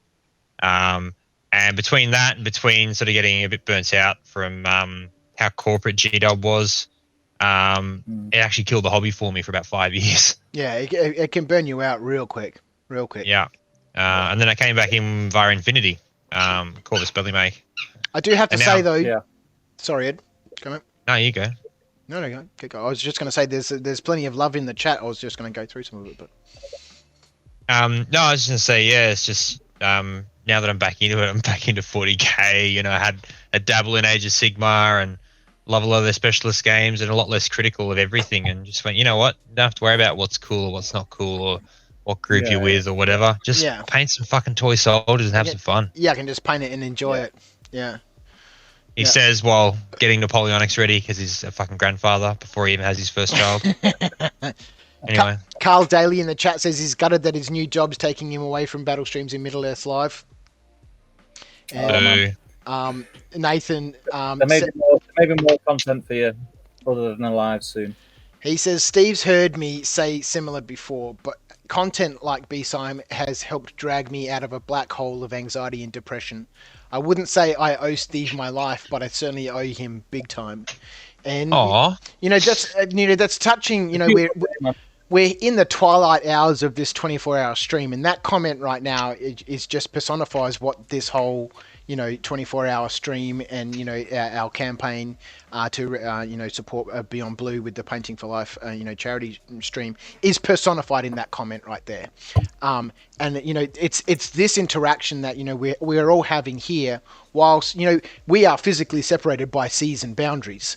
But, even my neighbours, I'm not allowed to go across to my neighbour's house. I can't travel more than 10 kilometres from my home. I'm not allowed outside of my house between 9 and 5. It's hard right now for us. And then the lockdown started, So. It sounds like you've got a tag on. Yeah, well, that's why. That's sounds why like you're married. Sounds like you're married, Viv. I'm trying to keep my left ankle under the table, mate.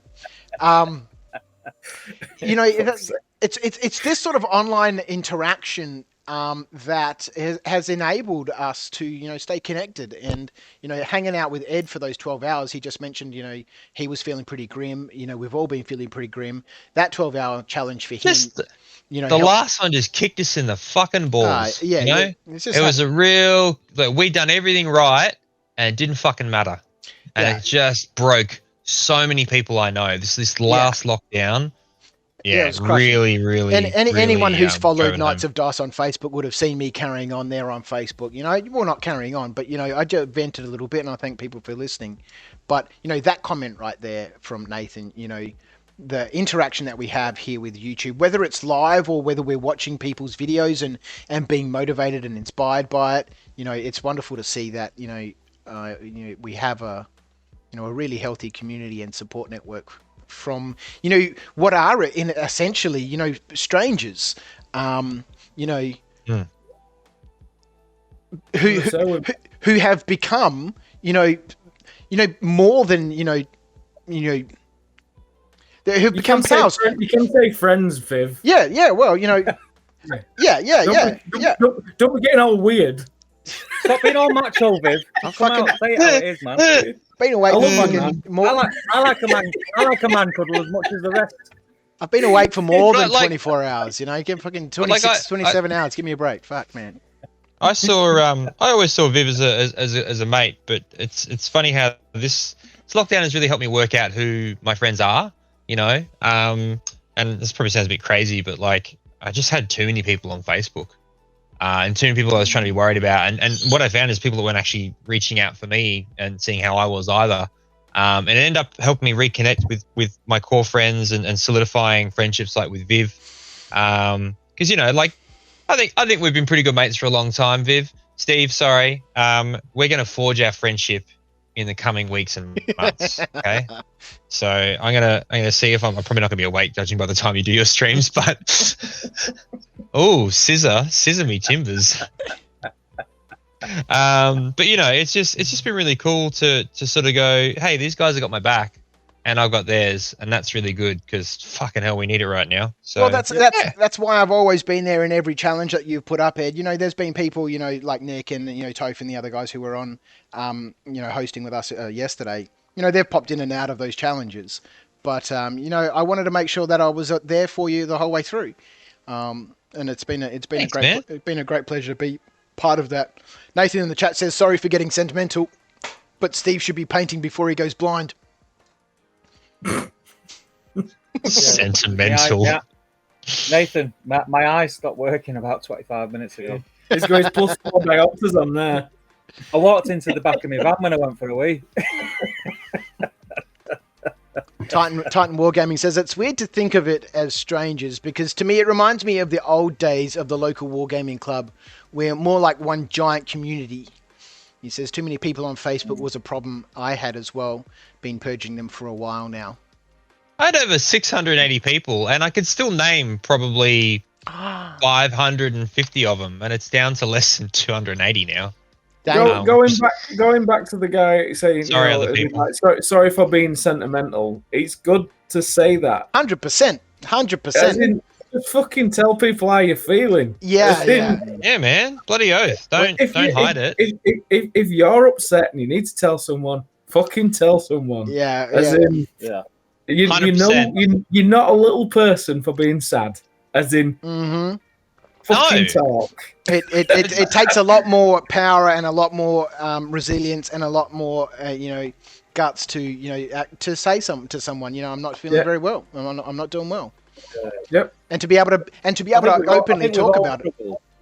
Mental health's horrible. I've been brought up with it. I mean, I've not suffered to a point where I've been diagnosed with anything, but my mother is very, very bad with mental health. As in, I've been around it all my life, and it's fucking horrible. Just talk about it. As in, I'm quite happily so. I've had friends that have fucking killed themselves, and the worst thing about shit like that, they make the decision and they do it. There's none of this. They think and dwell on it for weeks. They just do it. There's just snap. As in, it's horrible. As in, just check on your mates, talk to them. It's fucking horrible. And as in, just people need to be. I don't think there's much of a stigma anymore, but I just think people need to stop thinking. I think some people still go, "Oh, I don't want to be burdened with it." Sure. But if you care about the person, it's not much of a burden. And just one person being a part of that person's life will stop them from doing it. It makes a big change. We had a big chat about this earlier on, a few hours ago. You don't need to if you know that one of your friends or somebody is struggling, and you're not sure how to help them. That's fine. You don't need to have the answers to be able to help them. All you need to be able to say is, "Hey, just mate, be there.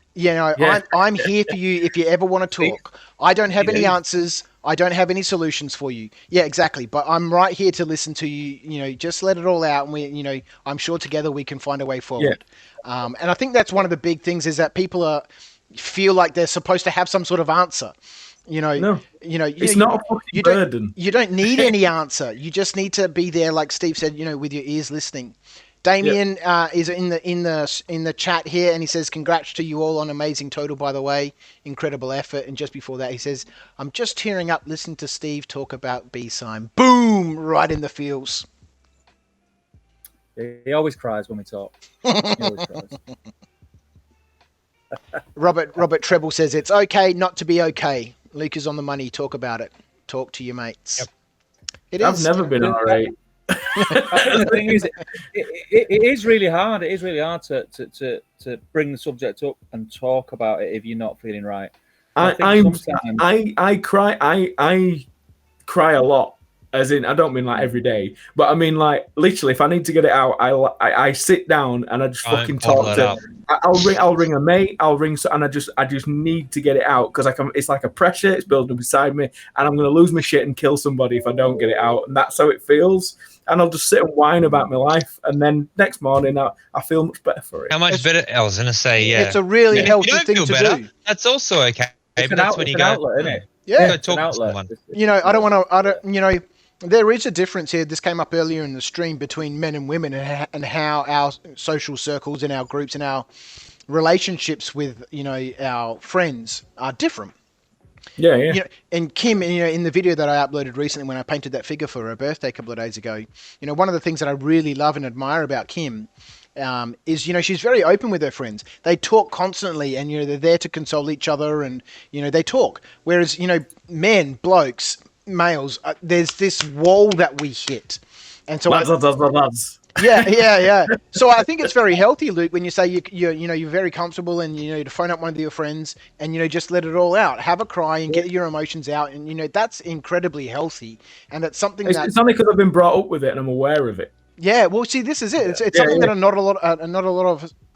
a lot of us are aware of, or we have this perceived notion that society tells us. And I think certainly here in Australia, where fucking take a teaspoon of concrete, mate, and fucking harden the fuck up.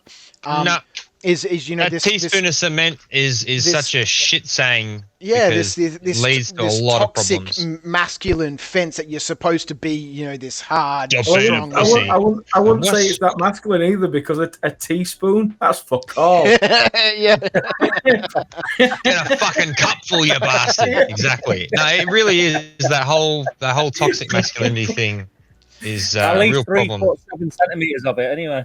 Yeah. Hobby Homies podcast in the chat says talking about it can be the hardest part, but once you open up and break down that wall, it can be life changing.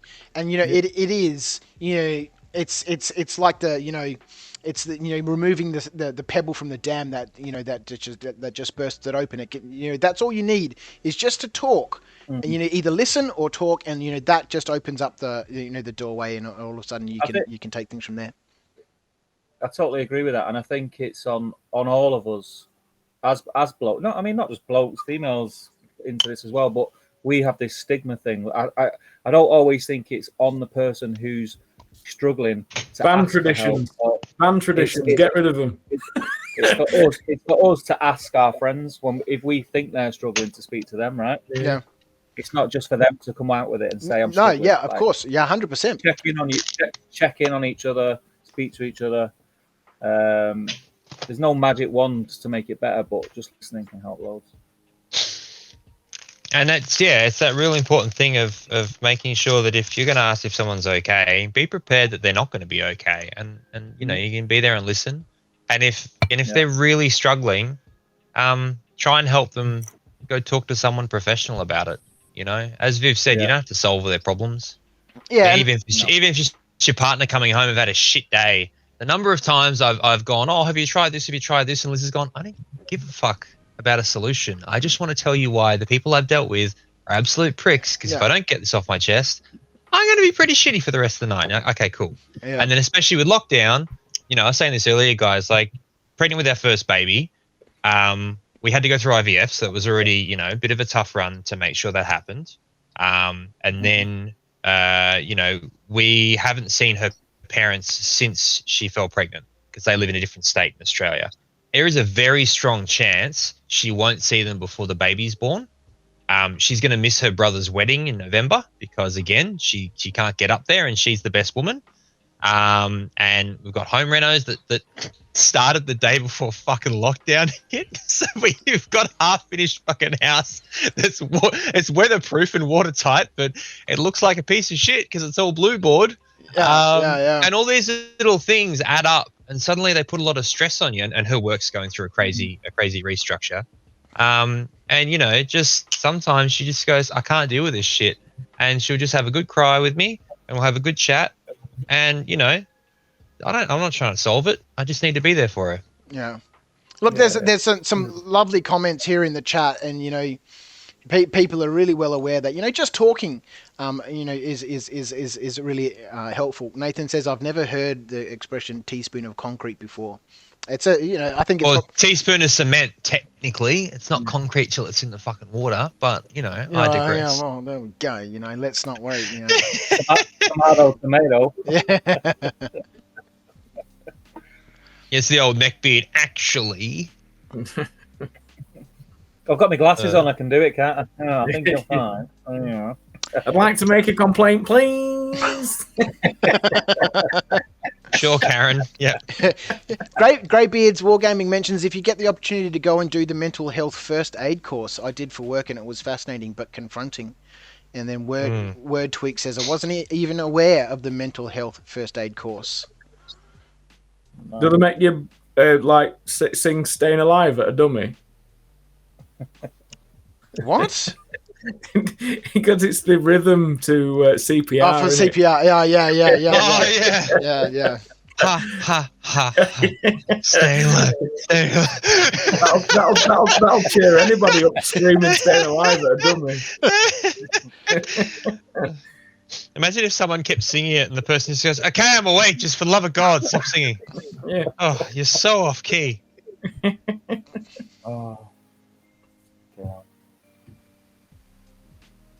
It We says- went on, this we is- were serious. We were serious there for a bit, boys. We were Sorry, serious that's there. my fault. I fucked it. No, that's okay though, because it's. Look, this is Why are we here? We're here for this. This is the charity that we're supporting. I think this literally is helps people with this. the perfect completion of the circle, because this is obviously where we started off yesterday with all the other hosts on the show, and we plowed through our Australian guests. This is how we started the show. It was pretty full on and in deep. I wanted to make sure that we addressed the issue of why we're doing this Painting for Life stream, and that's to help break down some of those barriers that some of us feel about talking about mental health. And I think it's apt and poetically beautiful that at the end of the stream, we've come back to it with a... Hey, Viv, I hate to break it to you. We've got an hour and 22 minutes to go. But No, that's going to... by the time I know what's going on, Ed, the stream will be finished and I'll still be here talking to some imaginary people on the screen. I think it's poetically beautiful that we've come to the end of the stream and we're discussing the issue with people in another country, and an international audience. I think it's wonderful. It's it's the same issue and it's addressed the same way around the world. Just talk and be there for your friends, and it's never going to be easy. It's always confronting and hard to talk to people about mental health and feelings. But at the end of the day, that's only hard because it comes back to what Luke was saying. For him, this is how he was brought up. He was raised to be open and share his feelings and be comfortable like that. And society at large isn't like that. We've all been shaped inside this little bubble that that says this is how you must behave. The one thing that I will like to add as well is it's going to be a bit. I don't know whether people see this as negative, really. But I've been taught to tell people as it is, because because people know when you're bullshitting. So if somebody's not feeling great and they come up to talk to you and you've just been absolutely arrogant and just humoring them, that's worse than just say, look, I ain't got time at a minute. As in, positive reinforcement and being overly nice to people is far more damaging than just telling somebody as it is as well. As in, literally, if somebody came up to me in the street and wanted to talk to me I ain't got time, or I'm not in the mood, I'm in a bad mood. It's better to be like that than and humour someone. Yeah. I don't know whether that. It depends on your culture, I suppose, because Americans wouldn't take kindly to it. But I don't, because I've been brought up in the way as we're pretty blunt, as in it, and I've been better for that, because if somebody's humouring you, sometimes you're like, am I overstepping mark here, or are they? It's a weird concept, it being awkward, but they're being nice. Do you know what I mean? Whereas if somebody just says it as it is, you know exactly that you're fine, and you've just stepped into a room wrong at the wrong time. As in, and I think somebody that's suffering with anxiety or depression, having just been saying, look, it's not you, it's me, as in, I'm in a bad mood, I don't want to talk to you, that's better than humouring them and being weird. As in, because they're just going to think about that. They're going to think about that for hours. Why were you like that with me? What have I done? It's so. I can be dry and a bit blunt sometimes, especially if I'm in a bad mood, and it's not because I don't like the person. It's just I'd rather tell you straight, and sometimes it don't work that way. But it's nice. I feel better for it as well, because otherwise, I feel put out. I've had to stress myself out dealing with that situation. It's a blade that kind of you both ways, but I hope I'm making sense. Yeah, 100%. World Tweak mentions here in the comments. Sorry to talk with a mouthful of bagel. Could be worse. They said there's something to be said about healthy conflict as opposed to artificial harmony. Yeah. And I think that's incredibly apt and very, very true that artificial harmony leaves both people walking away from that with nothing. Either you can't solve on either with confusion or it doesn't give you anything. I got told something once when I was a musician, and it's always stuck with me. Get off. Yeah, no. As in, literally, if you're learning, if you're practicing, and literally, if somebody says, "Yeah, you're great," even though you're not, you're never going to get any better. Yep. Yeah. And it's that sort of having friends that can tell you, "Look, you're shit," or "Look, this is what you should do better." Yeah. It's far more probably more the second one, Luke. yeah, but you know what I mean. As in, it's a bit. Yeah, but you know what I'm saying. As in, being rather than going, "Oh yeah, great son," do you know what I mean? It's like, well, you've tried, but I think you should do this. Do you know what I mean? That can be opened up for abuse as well. But it's like it's better if you can't turn to your mates and get a truthful comment on something you've done or something you've said, then it's wrong. And I think it shows. My friends say awful shit to me, and it's good that they do because I improve because of it. So. Well, that's what real friends should be there, to do is to, I don't want to say give you the hard truth, but to be able to be real and to encourage you to say, we can be open and honest with each other, and then who your real friends are, because those people who are afraid to, be vulnerable and open and share with you will just disappear. And those people who stick around, those are the people that you can talk to. And, it was mentioned here in the chat. Let's see if I can find it. Titan Wargame here says it's also important to recognize that sometimes when you feel like someone is just humoring you, they're not. Much worse. It could just be your brain, being a jerk to you. I'll be back in a minute. And that's when that when your real friends are there, and you can talk and you can be open and honest. That's we all experience it in school, when you're growing up and you do something in lesson, and a teacher will go to you, "Oh yeah, you've done great," and you know that you've done nothing. Do you know what I mean? As in, as a child when somebody's humouring you. Yeah. But I don't know whether internet culture's just made positive reinforcement and being nice all the time a bit of a thing. But I don't think being 100% overly nice is good for anyone. I don't think so either. There's positive reinforcement, and then there's just taking the piss.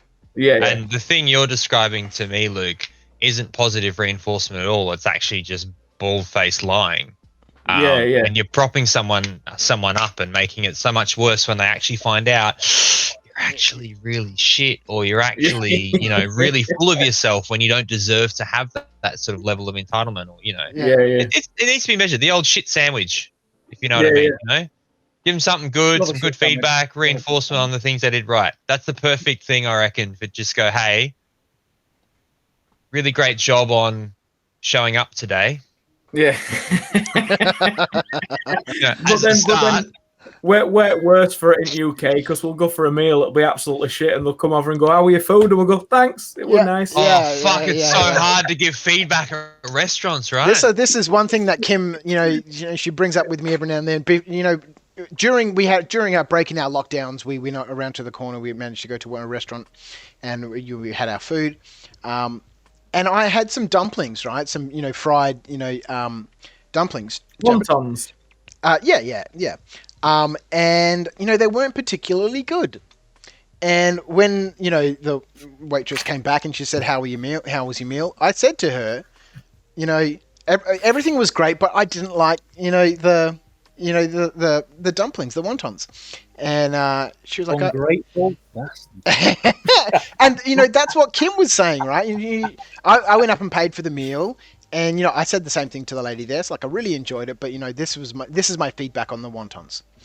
And we left the restaurant, we came home, and Kim was like, "You can't say that," and I was like, "Why not?" Why not? Then how are they going to know that they're letting themselves down? Yeah, how do they improve? I'm not just going to. And now you know where you got them dislikes from. I'm just not going to humour them. Motherfucker! It's Didn't like our wontons. It's important to be able to say, this is my feedback, and if you can't do that, then I think that's more unhealthy than giving the feedback that perhaps might not be what someone is expecting or wanting to hear. Mm-hmm. Or even worse, putting up with something that's actually really destructive behavior until it gets to a point where one of you explodes. That doesn't help anybody. No. So what's coming up for you guys? You asked me an hour ago or so what's happening, what's next for me. I'm looking forward to finding my own style for stuff on YouTube, and just chilling out with my studio. What's happening for you guys now that you're out of lockdown? Do you want to go, Luke? Well, for me, I've got quite a lot of 3D printing sponsorships to do for the rest of the year, which is good because it means I can do them and finish this terrain ready for December. The new year, like I said, I'm going to focus more on what I want to do. So it'll be doing things like Lederhosen. Yeah. Yeah, no, there's like a few gaming tables that I want to build for myself. Yeah. There's a few gaming tables I want for myself. I want to have a play at building.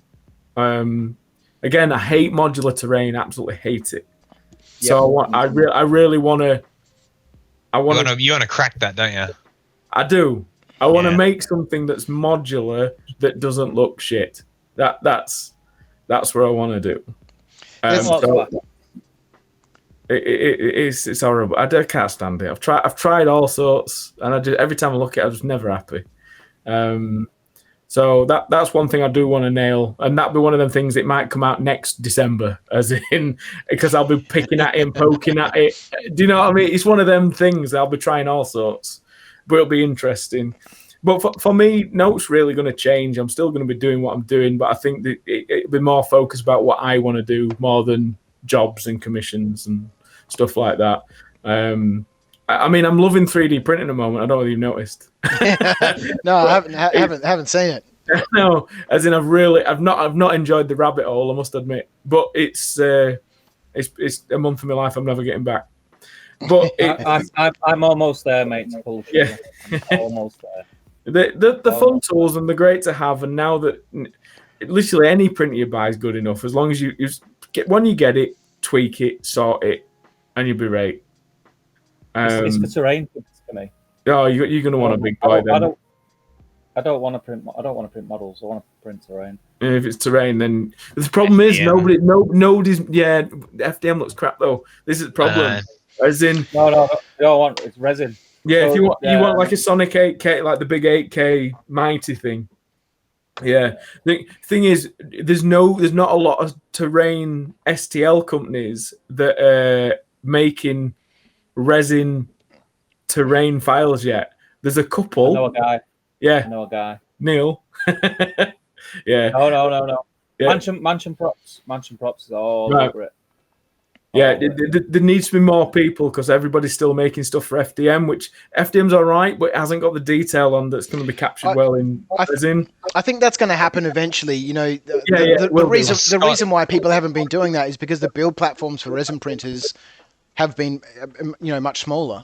And as those build platforms get bigger and bigger, I'm not familiar with the mighty 8K you were talking about, but the Hallett Sky seems to have fairly big. The Hallett Sky and the IB is only 8.9 inch still, though it's still pretty small. Okay. It's only three times bigger than your standard normal printer, but the 8K it's about 13 inch, I think.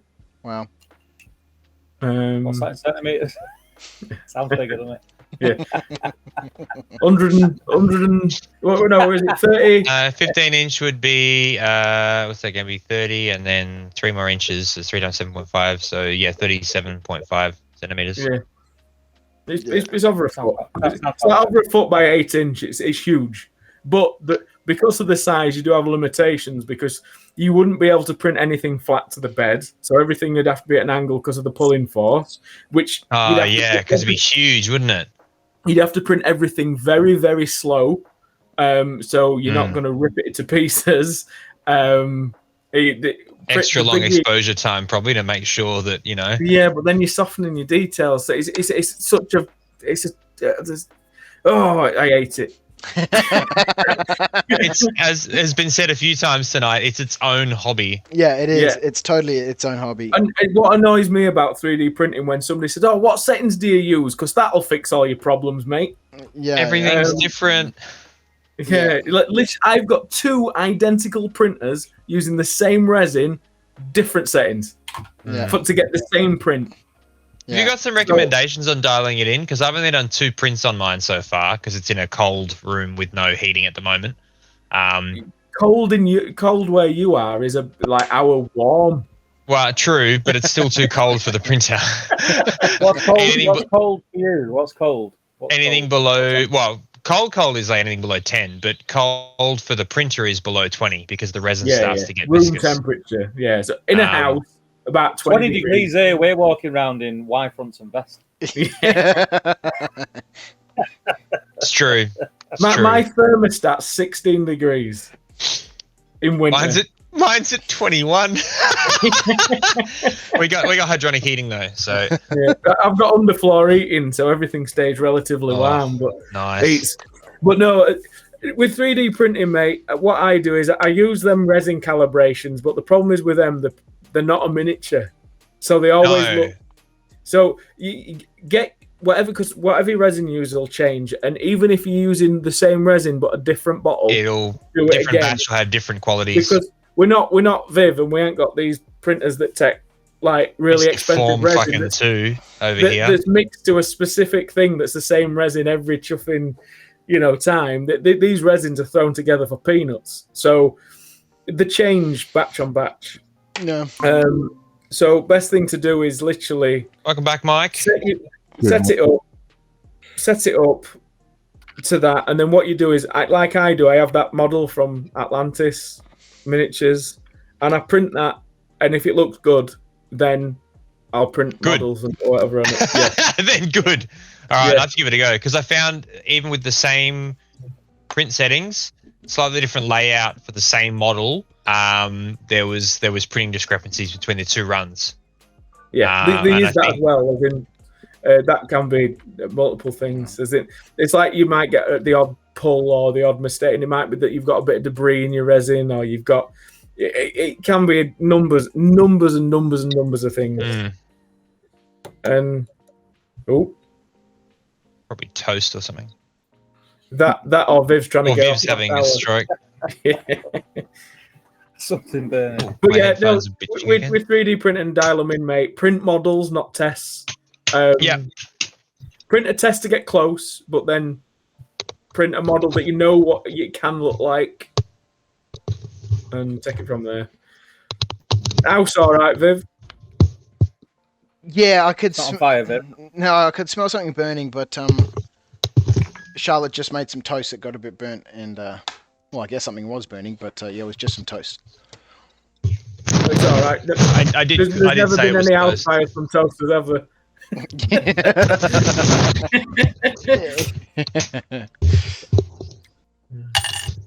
Nobody's ever invented a good toaster. That's what I'm going to do before I die. I'm going to invent a toaster that fucking works. Well, do you know what pisses me off about toasters? After you've had them about a month, it always does one side more than the other.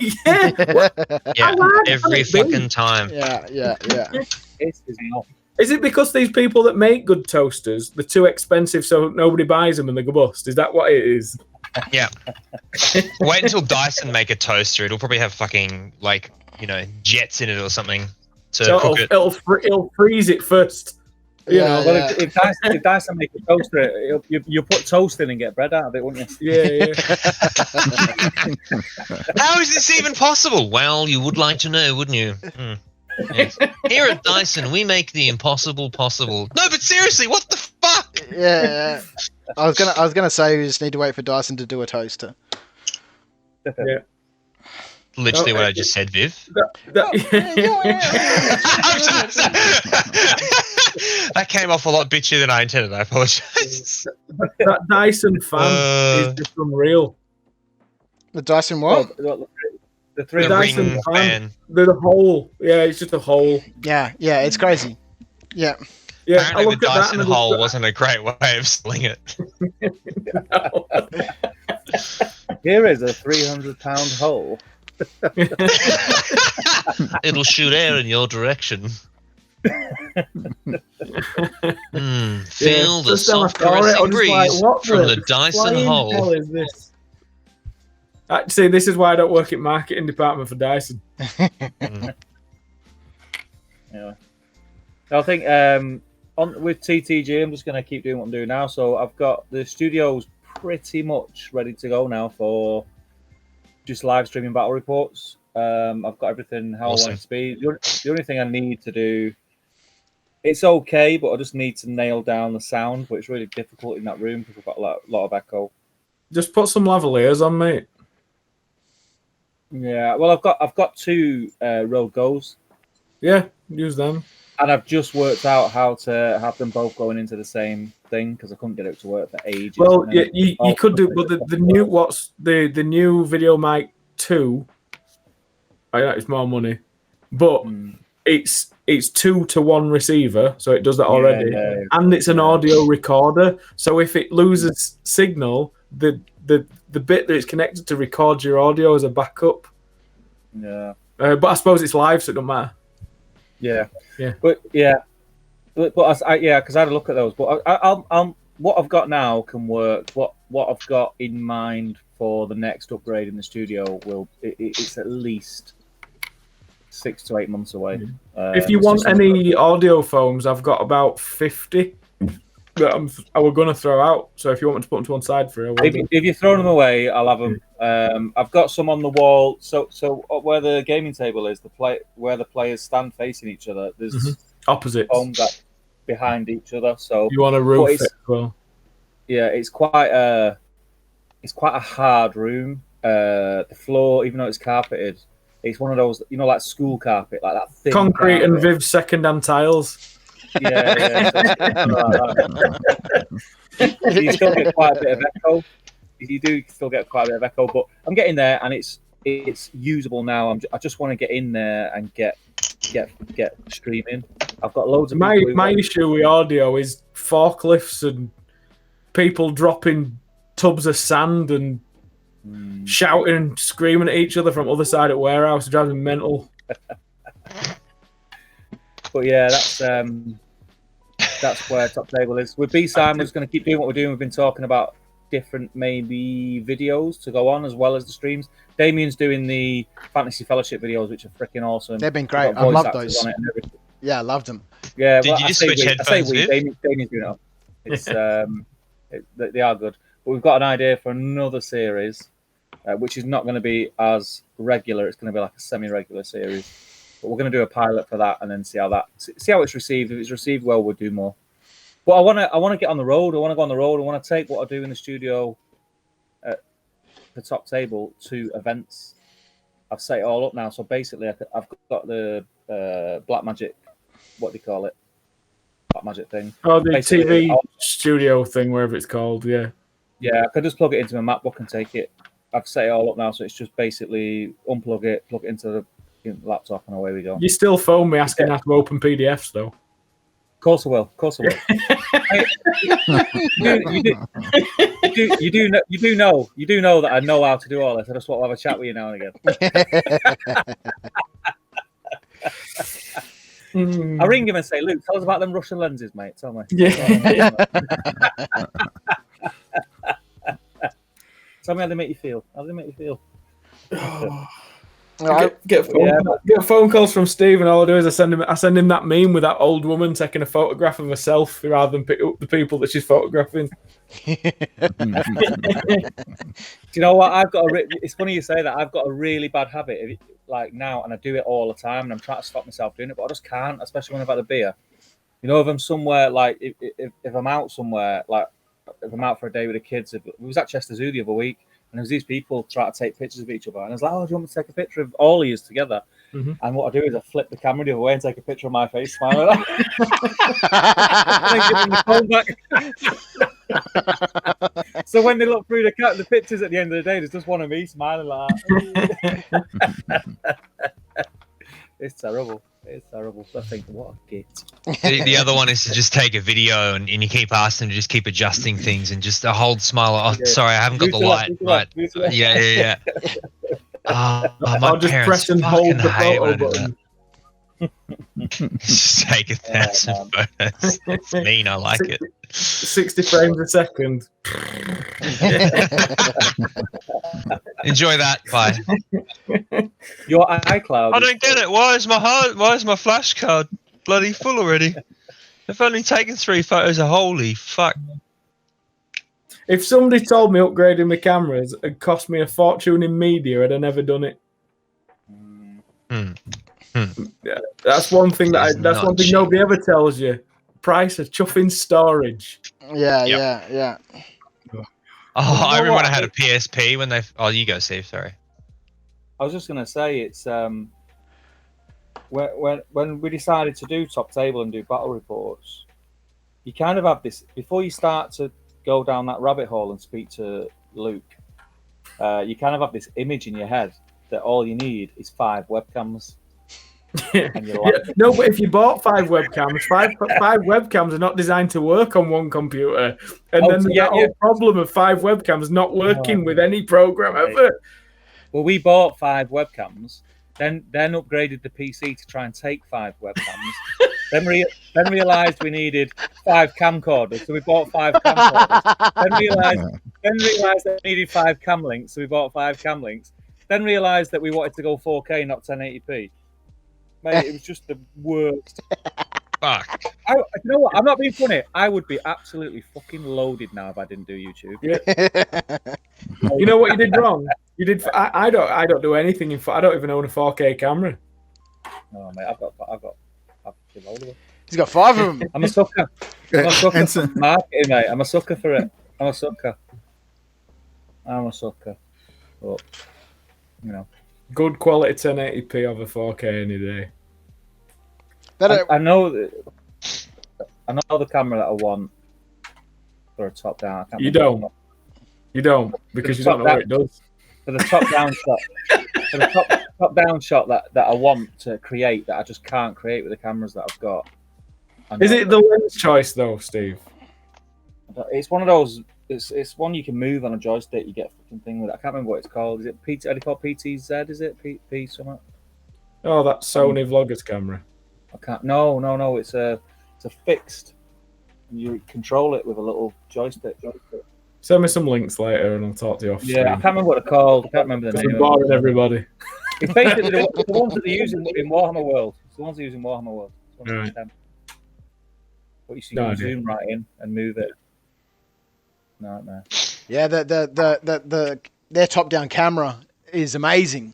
You know, when I've watched you know, some of their battle reports, you know, that ability to control that camera above the table, you know, is just beautiful. And it doesn't seem to rotate like this and look around. It actually seems to slide on rails and move. Maybe you know, I'm, you know, not, you know, seeing it correctly, but that's how it looks to me. I think it's definitely fixed because I've seen it in person. It's definitely fixed in one spot, but I think the bit that moves is so small that you don't notice that movement. Yeah, right. So you change in perspective because it's so small. Yeah. But it's just the fact that they can zoom in so tight and the image is still so crisp. Yeah. It's yeah. I've not been able to recreate anything even near it from the top down. Couple of comments in the chat here. Greybeards Wargaming says, for Ed, I use a hairdryer on my resin before I start printing. So, you know, just heat up the resin with a hairdryer. Problem is with that though, it's changing temperatures. You're printing them though. Yeah, right. Dropping temperature over time. Someone suggested putting a small space heater inside the printer, basically attaching it above the build plate. I've seen people use like aquarium mats and put them under the printer, but I've also seen printers get too hot and just stop working because of it as well. What I'll end up doing, how the industrial printers, like the Formlabs and stuff, they actually heat the resin in the vat, and they're designed, and they've got extra what do you call them, heat sinks around all the screen and everything to disperse the heat. These printers are not designed to have a heating element near them. They've got fans in, but they've only got one bloody exhaust fan, as in they're not really. I mean, I know we're not cooking the resin, but my printer gets that's on the other channel. That's from the other channel, that Luke. Yeah. My printer gets that hot. I wouldn't want to put anything hot near it. No. I'm thinking I'd if I rather do heat the room. anything, I would. Yeah, I'll put I've got one under the desk right now. Just an oil radiator. Yeah, that's what I do. Just blank oil just radiator stick it under the desk. Yeah. Yep. Just trying to increase the ambient temperature a little bit. Yeah. Try and keep it stable. That's what you want. How long does the smell take to dissipate? Because I haven't really noticed in the other room because I just opened the window. I and can't walked away. smell it. Don't ask me. As in, I'm the worst person to talk to. I can't smell Right. it. Like I douse myself in meths. I douse myself in ISO. I can't smell it. I'm not bothered. Okay. Fair enough. Nathan in the chat says, yes, Steve with a proper BISIM topic on toasters. BSIM topic on toasters. Has anyone mentioned his toast dunking preferences? He's a Dunking toast. He's a monster. Yeah. So I dip my toast. I dip my toast in my tea in the morning. Yeah. Only thing I dip toast I in don't think is there's cookie anything wrong eggs. with that.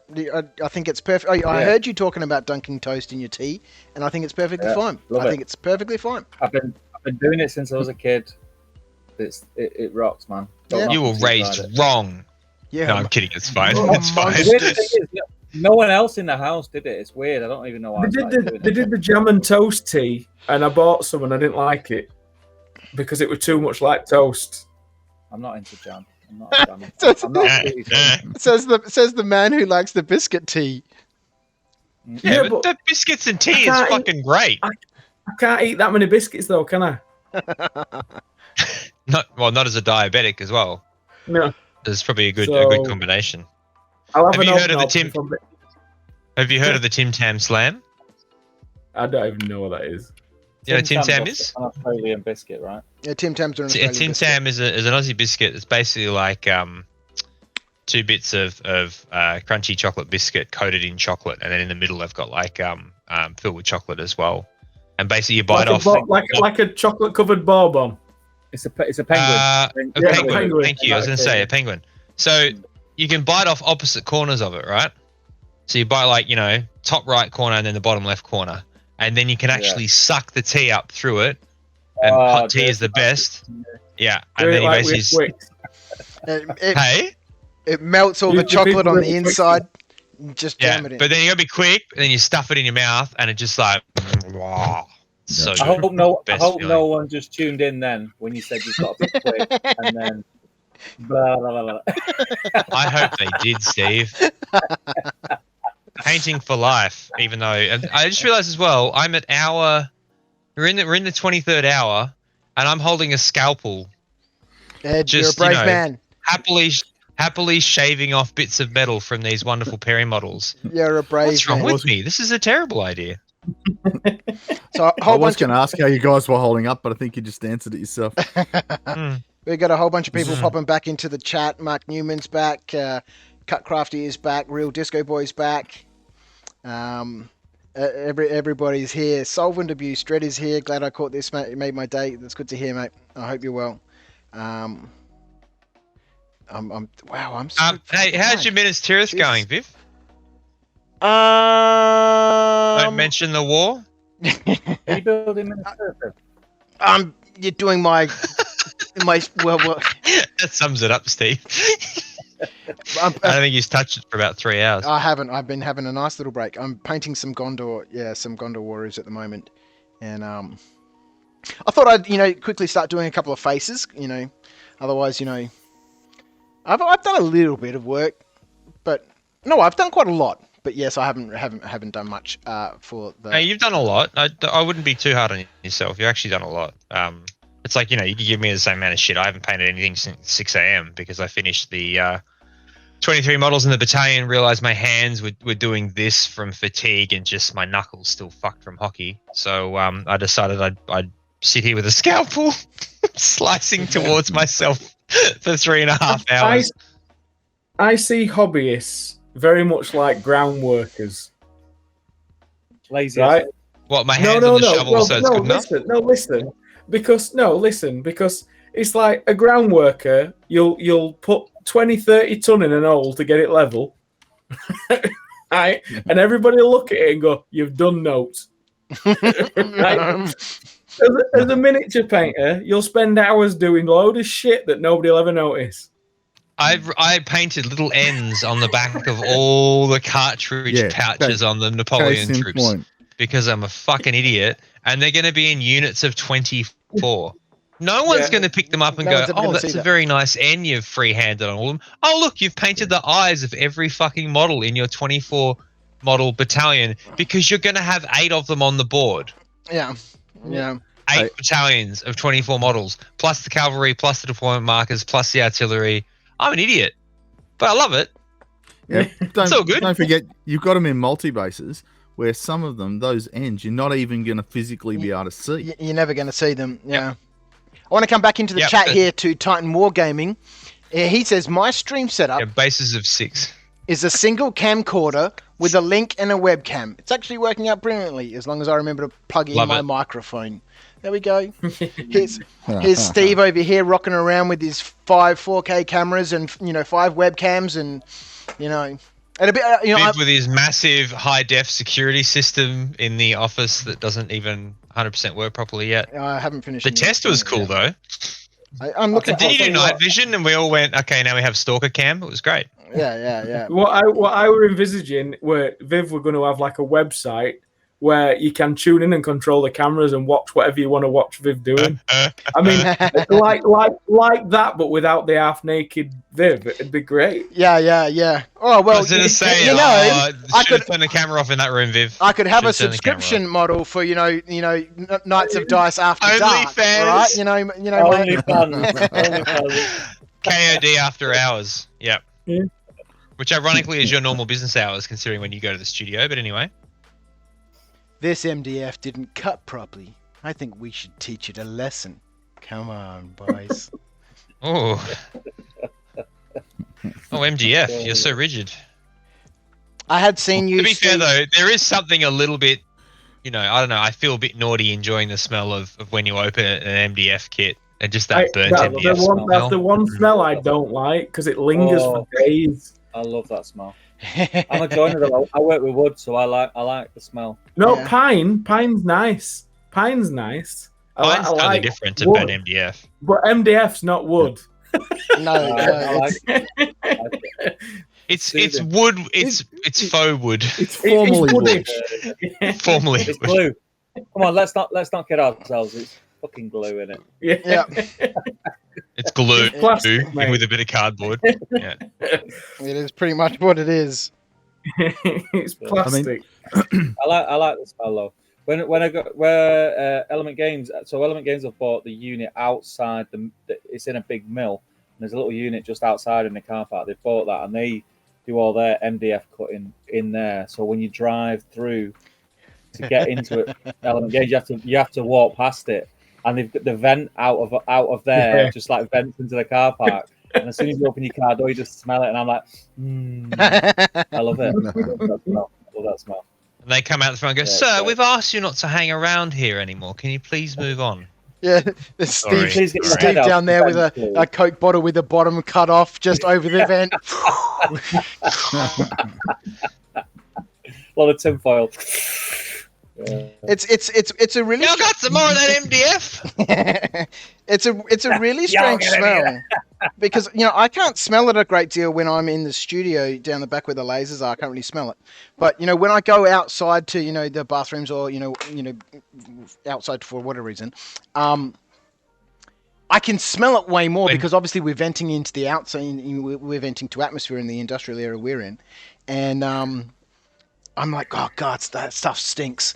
And then when I come back inside, I'm like, oh, that smell of MDF is actually quite nice. It's weird that when you're smelling just the residue or the persistent smell, it's not too bad. But when you can smell the smoke, so to speak, it's. Do you recognise this, Viv? Viv, do you recognise this? I do, mate. It looks familiar. Yeah. So this is what you sent me. When? What's the date on it? No, I knew Steve 10 years ago. This is from March. That's from March? Viv sent me this in March. And you know what? I kept meaning to message you because I didn't want you to think, cheeky bastard, I sent him all this stuff and he's not done anything with it. But I am going to do something with it because it's all futuristic sci-fi stuff. Yeah, well, you told me that you were interested in doing some, Star Wars. Yeah, some Star Wars stuff. So I thought, surely he's got to have enough stuff for Middle Earth. No. I'll send him something different. It's to hand. It's to hand because it's not next. It's third in the queue.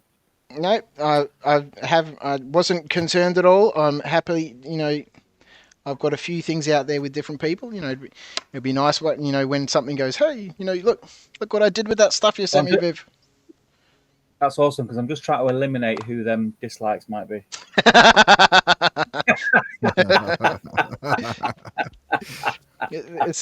We need Damien to start a spreadsheet to help you track that down, man. He loves a spreadsheet. He loves the spreadsheet. He does, doesn't he? He loves the spreadsheet. No, that's third on the list. I'm looking forward to getting stuck into that. I've painted some Star Wars miniatures actually. I don't know where they are. Just lies. Oh, there they are. Yeah, I painted some. I've got some 3D printed stuff as well, which a friend of mine sent me. Mandalorian stuff and things. I'm gonna paint up. But yeah, I'm gonna do a Star Wars Legion board using your stuff. Yeah, brilliant. That'd be really cool. Yeah, it'd be awesome. Damien in the chat says he can't do that, can't start a spreadsheet. I'm the dislike.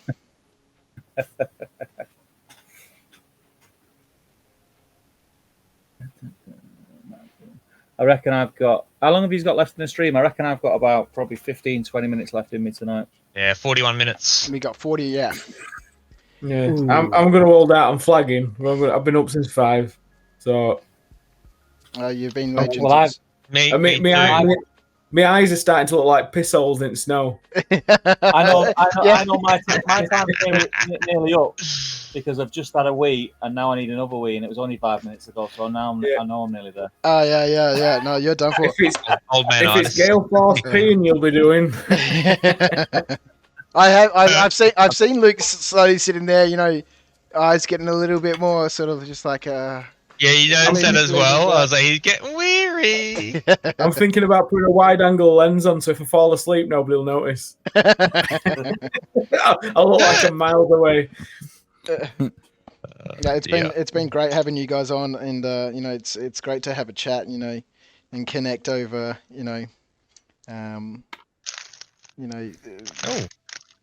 a live feed and have a proper chat and. Hang out and discuss a serious topic, have a bit of a laugh about a few others. It's been great fun. The whole stream so far has been great fun. What would you say your main system is, Viv? Would you say it's Middle Earth now, or at the moment it's Middle Earth? I'm one of those butterflies that float around and pick up all these weird little games, and I've been trying to just cut back on.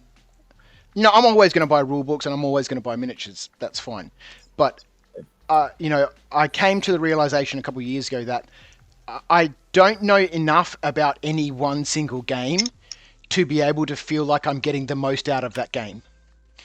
because you know I know rules from this game and rules from that game and rules from this game. I was talking to, you know, both to Lockie and Jacob from Conquest Creations.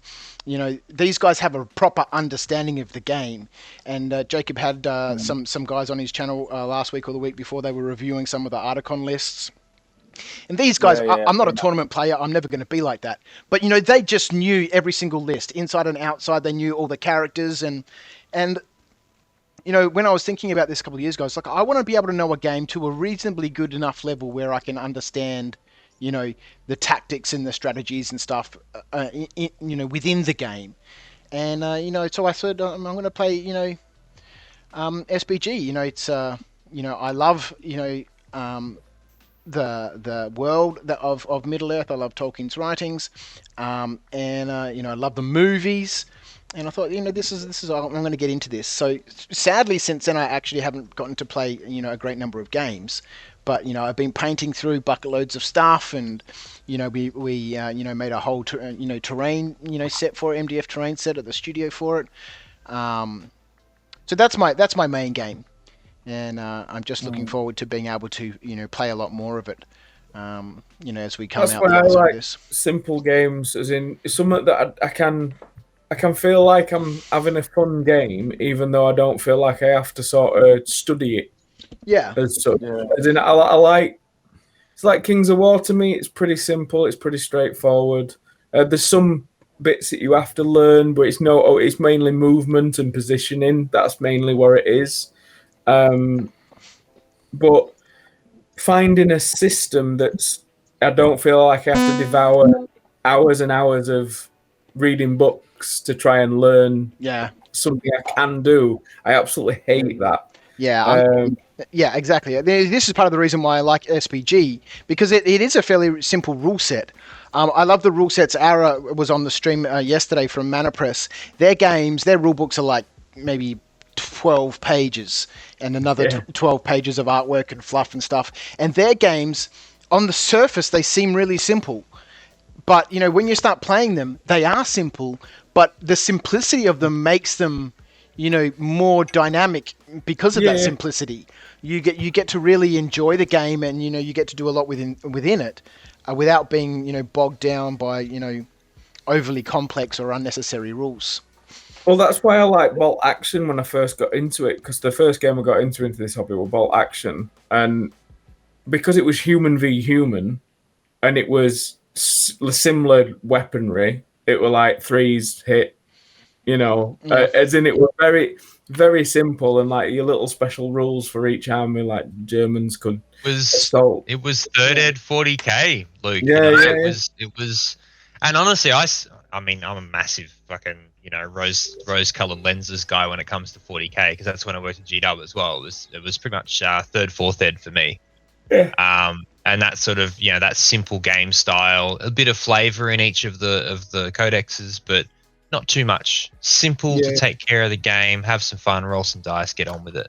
And but it's a hell of a thing to introduce to. I tried getting into 8th edition 40k, as in when that box set dropped, I bought it, painted up an Ultramarines army. I got my Blood Angels. Yeah, I played what, 5 games, and I just went, I'm done. As in, it's not so it was fine for me until suddenly you layer in all of the I don't know, this is literally what makes each army unique, but all of the I can't even think of the name now. You know, the abilities you can do, stratagems. Thank you very much, Mike. The stratagems are both cool and also infuriating. Got names that are hard to remember. Extra stats. That easy. Yeah, yeah, and that's the thing for me that sort of does my head in a bit with it, because I still the core game itself is really good, and again is actually quite simple. But as soon as you start throwing in the stratagems and then all the unique rules for whatever force you're playing for the Blood Angels, it's particularly annoying because there's a lot of triggers for those abilities.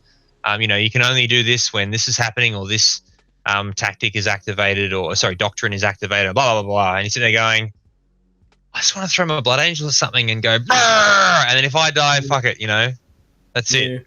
But yeah, to get the most out of the game, you need to know all the stratagems and what the hell you're doing. And I'm a beer and pretzels guy. best war game ever is Stratego, and I've always said that. Yeah. Stratego is the best game. I'll pay that. That's a great board game. It's guess who with movement. That's it. Yep.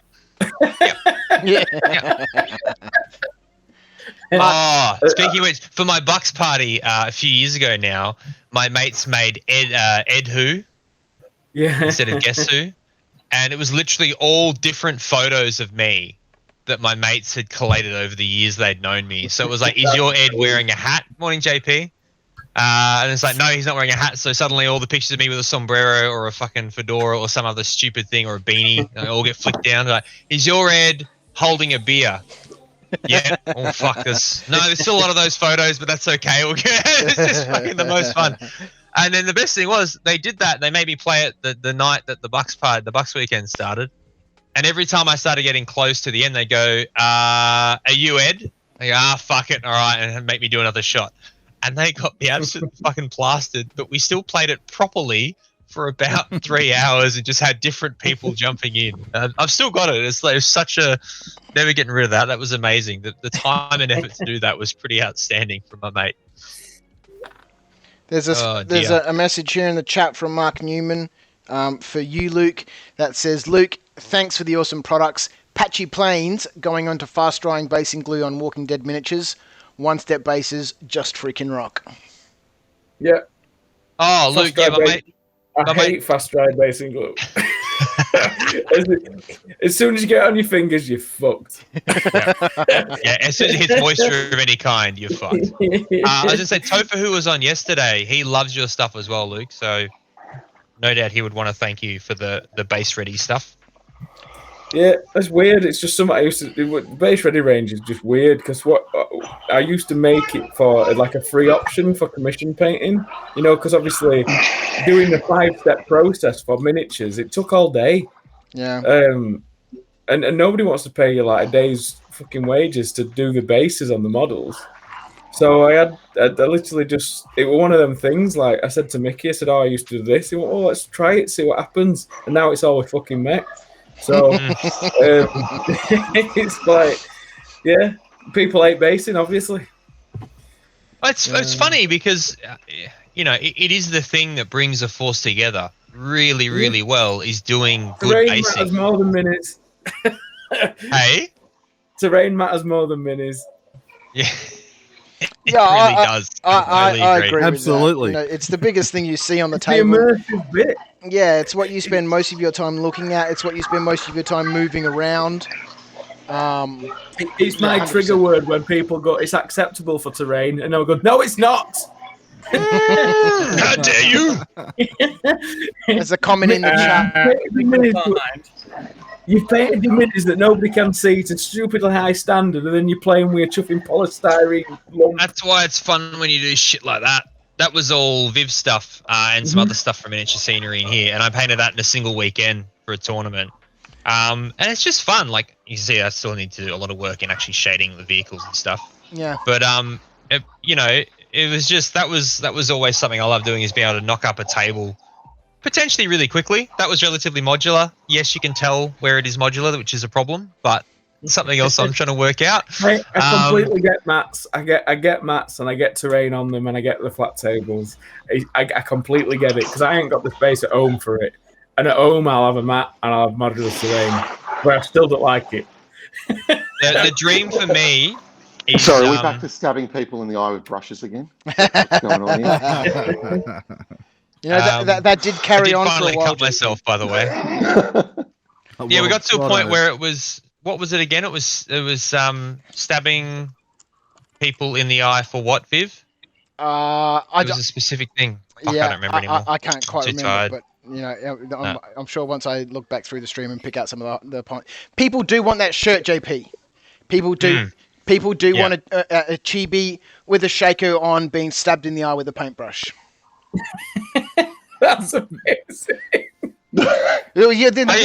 Luke's literally just come into this, as in learn about this right at the end. So that's probably a great time. Yeah, I've got no idea what. I've got no idea what. Steve's lost his beard. This is a good point to finish off the stream. I do just want to hit on a couple of these comments in the chat first, and then we'll be real close there towards the end. Nathan, is Steve still around? He says if Steve's he's in the background. He says if Steve's saying he's nearly ready for bed, this is a Battle Streams reference here. If Steve's saying he's nearly ready for bed, it's about time we looked at the magazine. I don't know if you can see, but I finally cut myself. I'm bleeding out of my fucking thumb. The Real Disco Boy says, I went to bed at 5 a.m. and was back up at 7:30. Today is going to be rough. Yeah, terrible. I told you, man. You got two kids at least. Yeah, that was maybe not the best choice, but we appreciate the support, mate. Thank you. My thing's just refreshed and lost all my points there.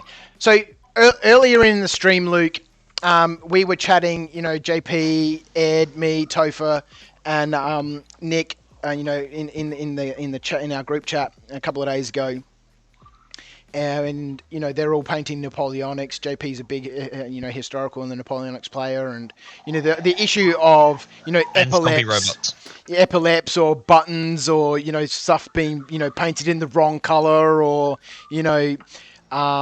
And JP was saying, if anyone's going to hassle you about your miniatures because they've been painted, with the wrong color, just stab them in the eye with a paintbrush, and it's just sort of carried through the stream, the first part of the stream. And, I was drunk, Luke. There's a lot to be said about not making statements like that on the stream while being intoxicated. I wasn't the stream, that was the problem. Then you got outed on the main one. I didn't want this to be a passing comment. I wanted it to be a fact. I wanted to start stabbing people in the eye.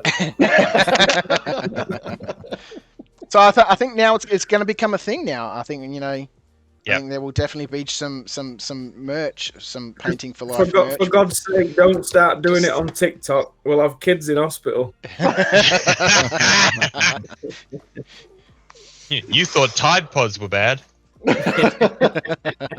right, do you reckon, because my hands are pretty stuffed for painting and things, I'm thinking I try and get a 180 before we finish this stream.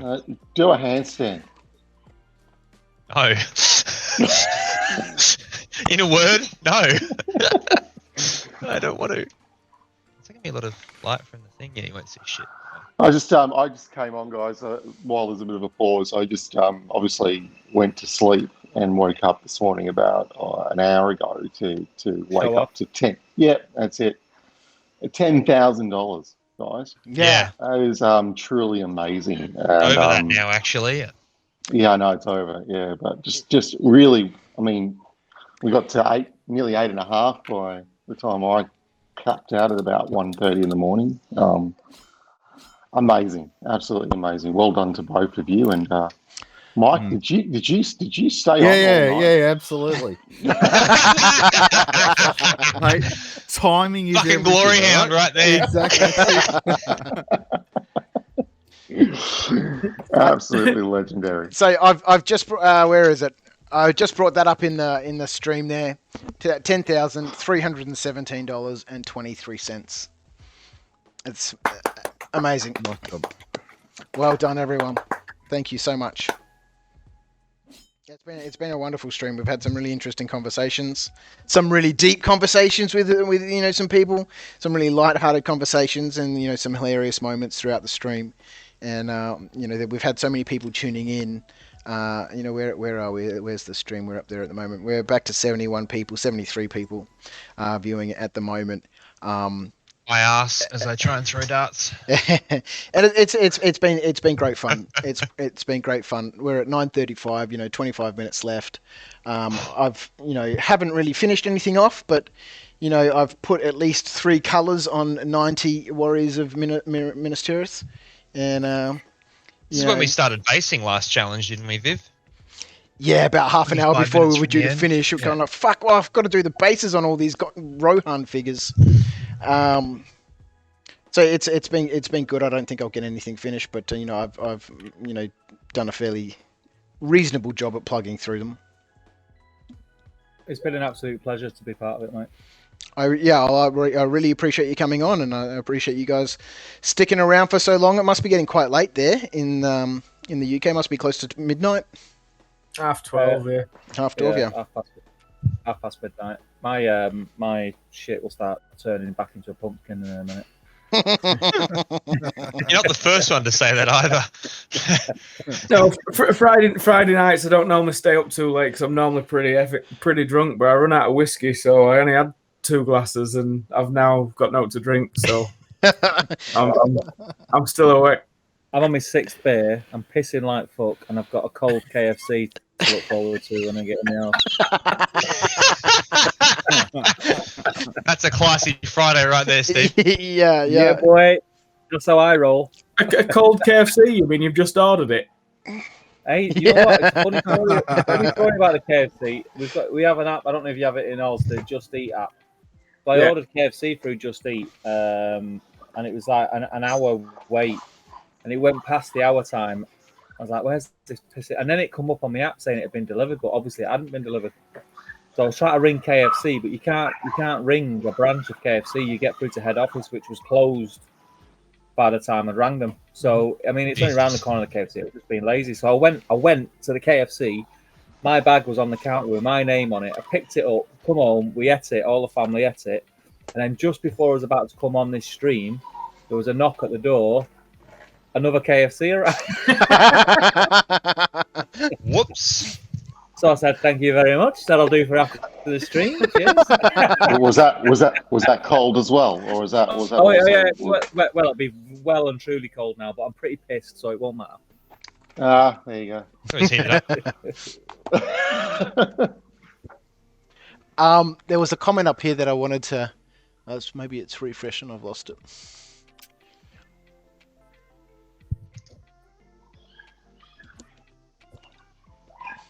It's been pretty active. Yeah, here we go. Chat, yeah, it's been great. Craig Titterton in the chat says, hope you're all up to doing this again tomorrow. I'm keen. Yeah, but you're a psychopath, Viv. No. I mean that in a loving way. Yeah, and supportive. Do you reckon you'll get a leave pass from Kim though? That'll be the big question. Yeah, mate. Yeah. Tomorrow's charity fundraiser is for his divorce lawyer. No, she's a bloody legend, Kim. You know, an absolute legend. Tomorrow, I've got to humour the missus by taking both of as Dashens to a Dashen meet. That's just it. Talk about a sausage fest. Yeah, totally. Oh. Come on, guys. I've been awake for a long time. Give me some slack. I just say I hate stuff like that because it's full of people that just it's as if they don't think any other dog exists. It's like it's a dog. I mean, I love my dogs, but I just doesn't mean I love your bloody dogs. Yeah, I just don't get it. Like, why are you talking as if nobody else's dog exists, Luke? It's not bothered. It's not mine, is it? I could happily eat your dog and it not offend me. You know what I mean? So I thought this type of conversation would have happened at around about 3 a.m. in the morning, but okay. Oh no, they have been. That's the problem. But no, it's in They're trendy now, though, aren't they? Yeah.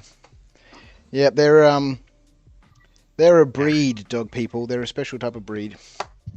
You know, that's the show dogs and stuff like that, and the shoulder pads, the power suits. I was about to say I represent those people, dog people, but I'm not the show dog people. That's okay. Yeah. We're talking power suits and fucking shoulder pads. You know.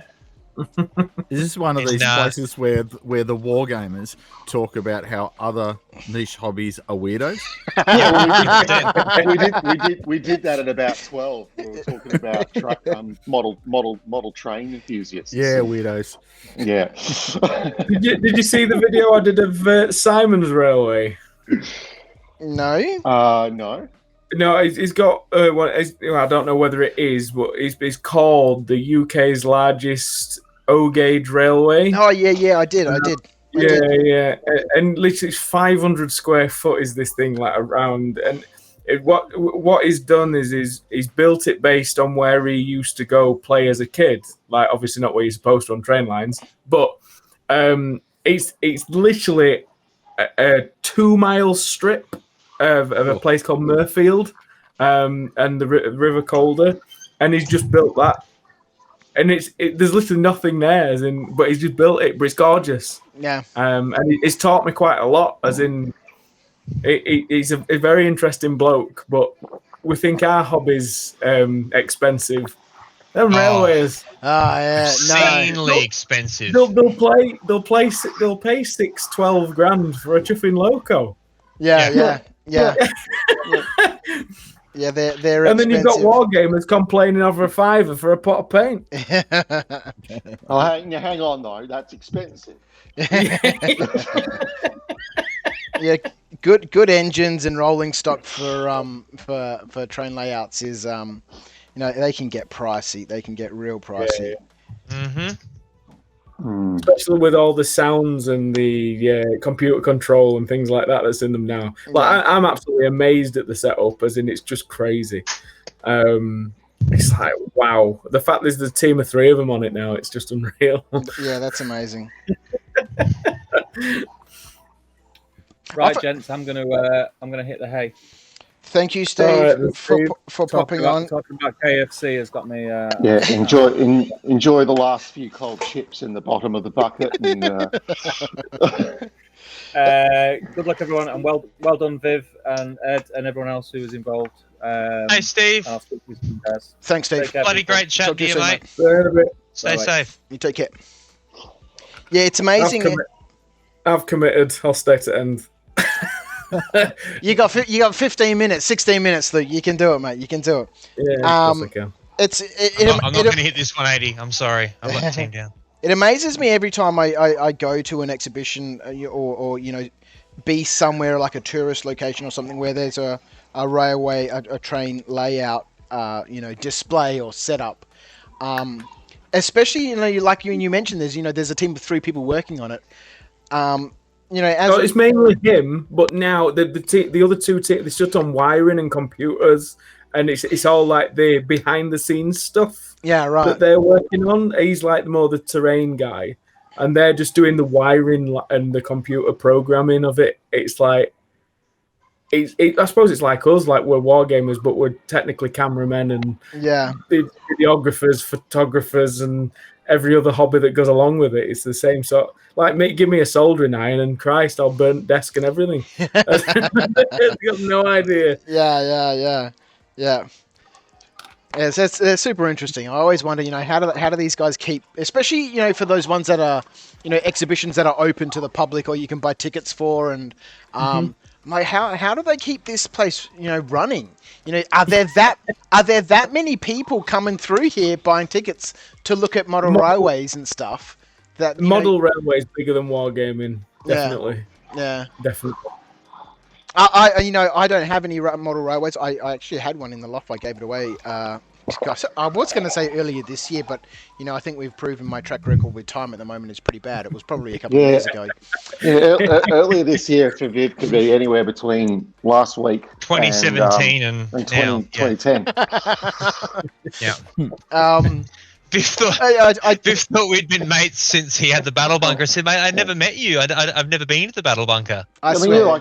Earlier this year when the last election was happening. I do love a good train layout and a good train exhibition.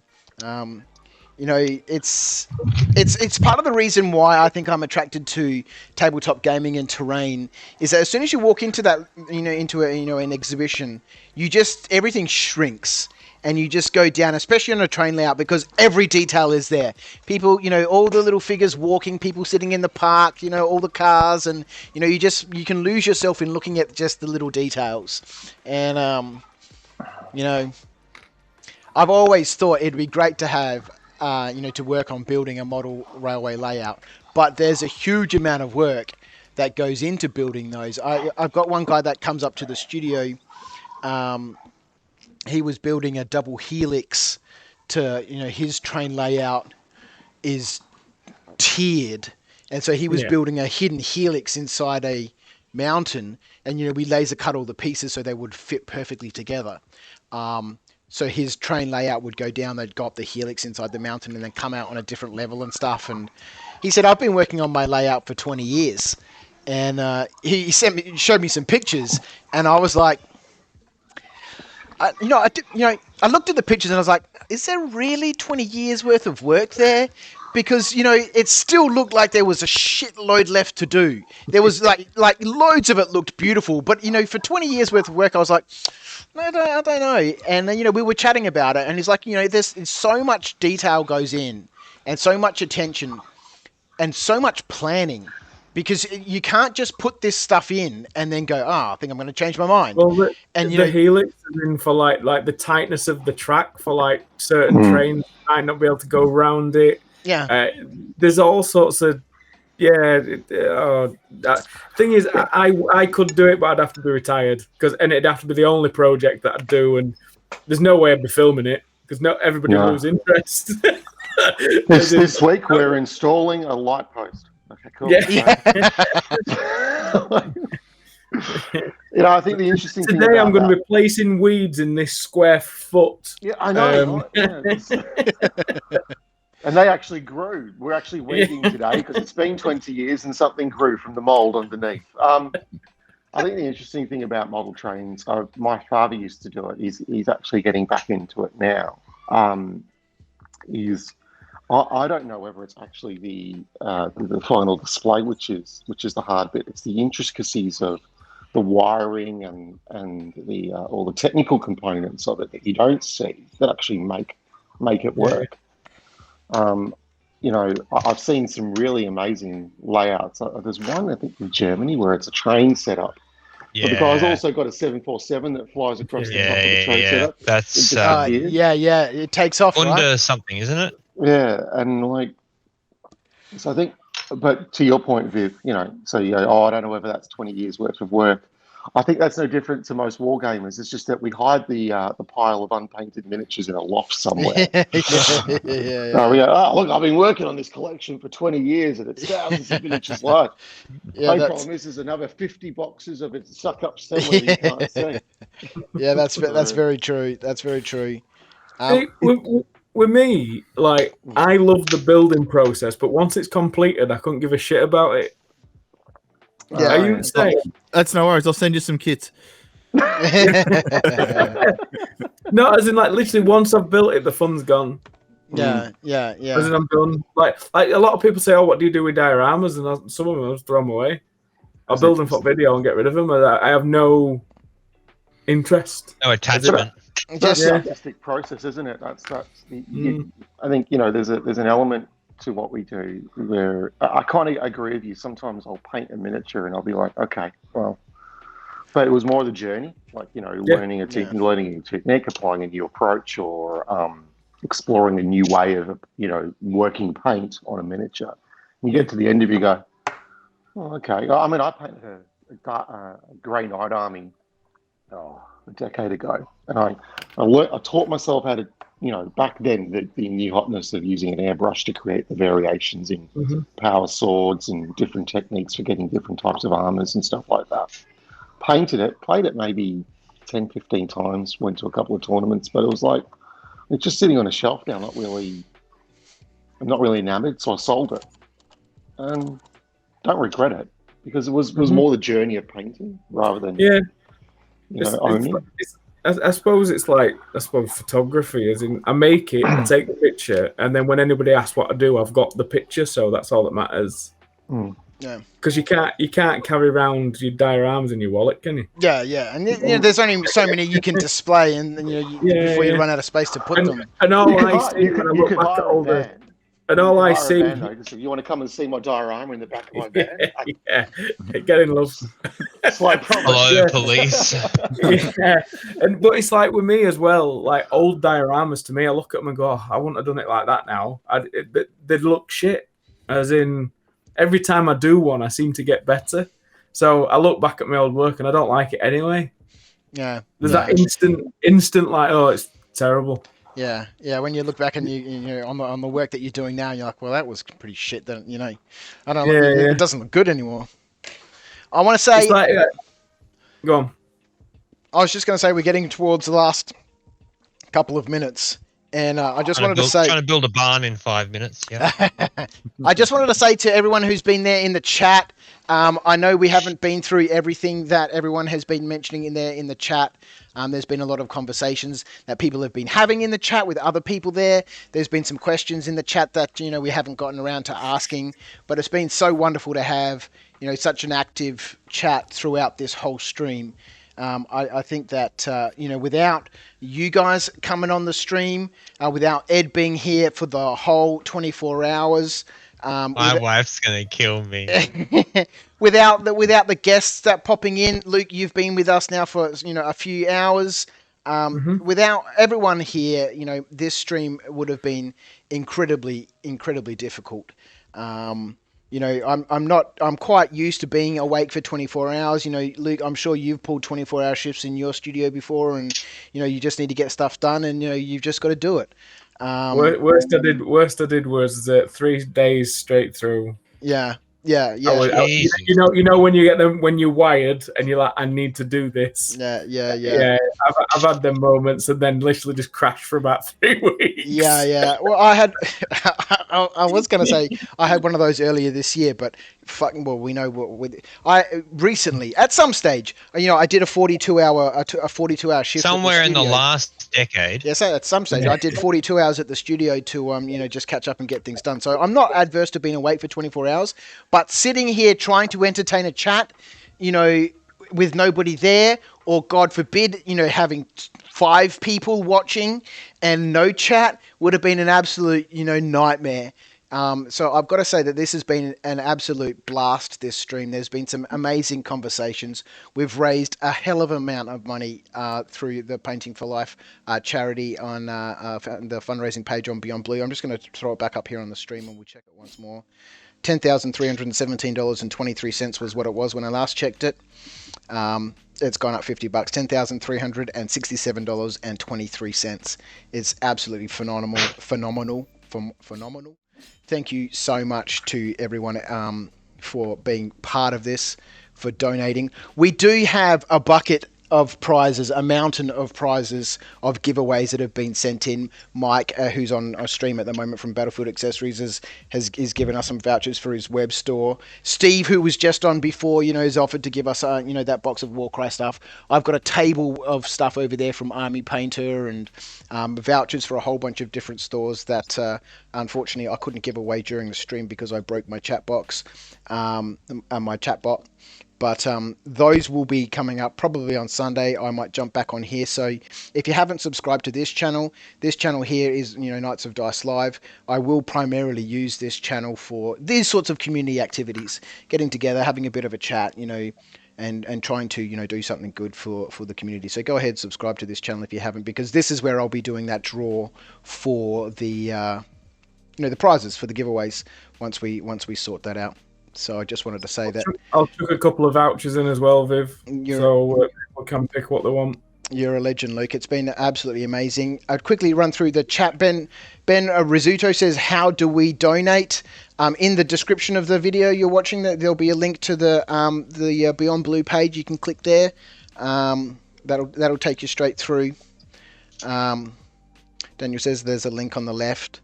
Albie says, best line of the day to Ed. I've stopped painting and started urinating. Robert Treble, great job, good cause, good entertainment. Ed could do some stand-up comedy. Thanks very much. Don't encourage me. Don't. My wife will not be happy with you. Do not encourage me. Daniel Nichols says, when the club is back, we should have a 24-hour streamed game-a-thon. We'll take over. Okay, well, here's one I want to do with you, Viv. I want to do build a table in 20. Okay, maybe that's too easy for you. Build 2 tables in 20. I'll take that challenge.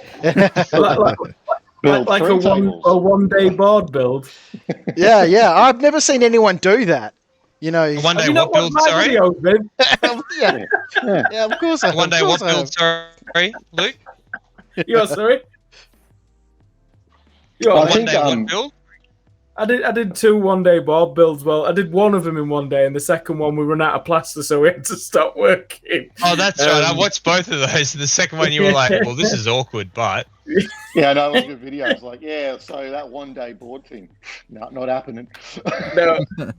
Yeah, you use it like an open bag of plaster, and I think we used about 16 kilo of plaster. All right. Yeah. Is that where you started that one with? Yo, it's your boy Lukey Apps. We done fucked up. We're out of plaster. Yeah. Oh, thanks, Darren. But no, doing something like a board building 24 hours, they're great fun because time flies, especially for Viv. It's like build it in 18 and then play a game on it right away. Are you guys watching? I just want evidence that Liz is maybe about to kill me. I just need you all as witnesses. Hello. Liz, how are you? Liz, thanks, darling. Everyone says hi. That's a brilliant knife. Just downward strokes. Yeah. Apparently downward strokes. Am I going to mow the lawn? In the eye. Viv is, so. In the eye. She's like, ha. You do the yard work now. Yeah, I reckon. I say build a board in 18 hours and play a what is it? What's the acronym? MESBG. What about Rapid rapid rule writing by committee? That's right. Oh yeah, that's it. And and the game is played by the chat. Oh, interesting. Guess who's still up watching whilst heating up KFC? Steve. Yes, and Steve, and he's apparently fallen an extra couple of beers on the way to the kitchen, no doubt. They were just in my way. I'm just trying to help. How long we got left? 2 minutes. 2 minutes. All right. Can I glue this in 2 minutes? Glue your fingers together. Steve says it was a pleasure to be a very small part of this, Viv. Need to get you on tabletop gaming stream soon. Anytime, mate. Anytime. Thanks for coming on. I appreciate it, Steve. Oh, I've bought the stuff to do streams. I've just not got around to trying it yet. I'm all wired up. Everything's plugged in, so I can do it. Just pack your stuff up the day before. That's the only advice I'd give you. I really enjoy sitting there in a stream. You know, like I said, a few times during the stream, that it's great to have that immediate interaction. You know, I'm a bit of a like and a bit of a comment junkie. You know, I'm one of those people that will follow the video for the first hour and sit there and just keep going refresh. Oh, there's 2 more comments. Yes, fuck yeah, whoa! You know, you get that little bit of dopamine, and I'm like, yes. And so a live stream is like that for me. The whole live stream, because there's other people there. The chat's rolling. It's happening in real time, and I'm doing a live stream next week because Oliver and Kira. She's going full time at his shop and stuff, so we're doing like a celebration live stream there. But it's something I want to try because I like painting at home. Yep. And it's nice to paint stuff I wouldn't normally paint. Yeah, sure. Because I 3D print like big stuff and I bring it home and just paint it. Yeah. So it'd be nice just to sit and talk to my fans because I just don't do it. Yeah. It's I enjoy just hanging out and talking because you don't have mates when you do this for a living, do you? No, well, we laugh about it, but it is. You spend so much time in your business, you spend so much time working on it that you do lose some of that social connection. Yeah. All right, congratulations, boys! It's just clicked over 10. Here we go. It's just gone 10, has it? Mm-hmm. Yep. We've been streaming for 23 hours and 55 minutes. So not quite 24. I think YouTube will kick us off before the 24 hours. It has a maximum, I think, of 24 hours. So it might just automatically disconnect us at some point. 23 hours, 59 minutes or something in it. Yeah. Yeah. So amazing. So we're waiting for the really awkward ending. Wait for the really awkward ending. Well, Mike would like to say something. I would. Right? Go, Mike. I'm using my assertive teacher voice here, right? Just a really big thank you and a shout out to the organising group.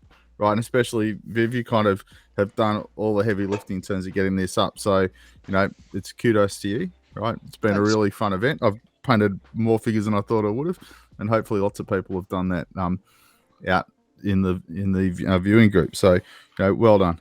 Thanks, Mike. I really appreciate that. It's been great fun to organise it, and I want to thank Ed for letting me, take the ball and run with his idea and turn it into, what we've managed to achieve here today. I'm just going to throw this back up on stream just one last time before we either decide to head off or it kicks us off. We're up to $10,449. I'll refresh this just once more. $10,499 is absolutely phenomenal.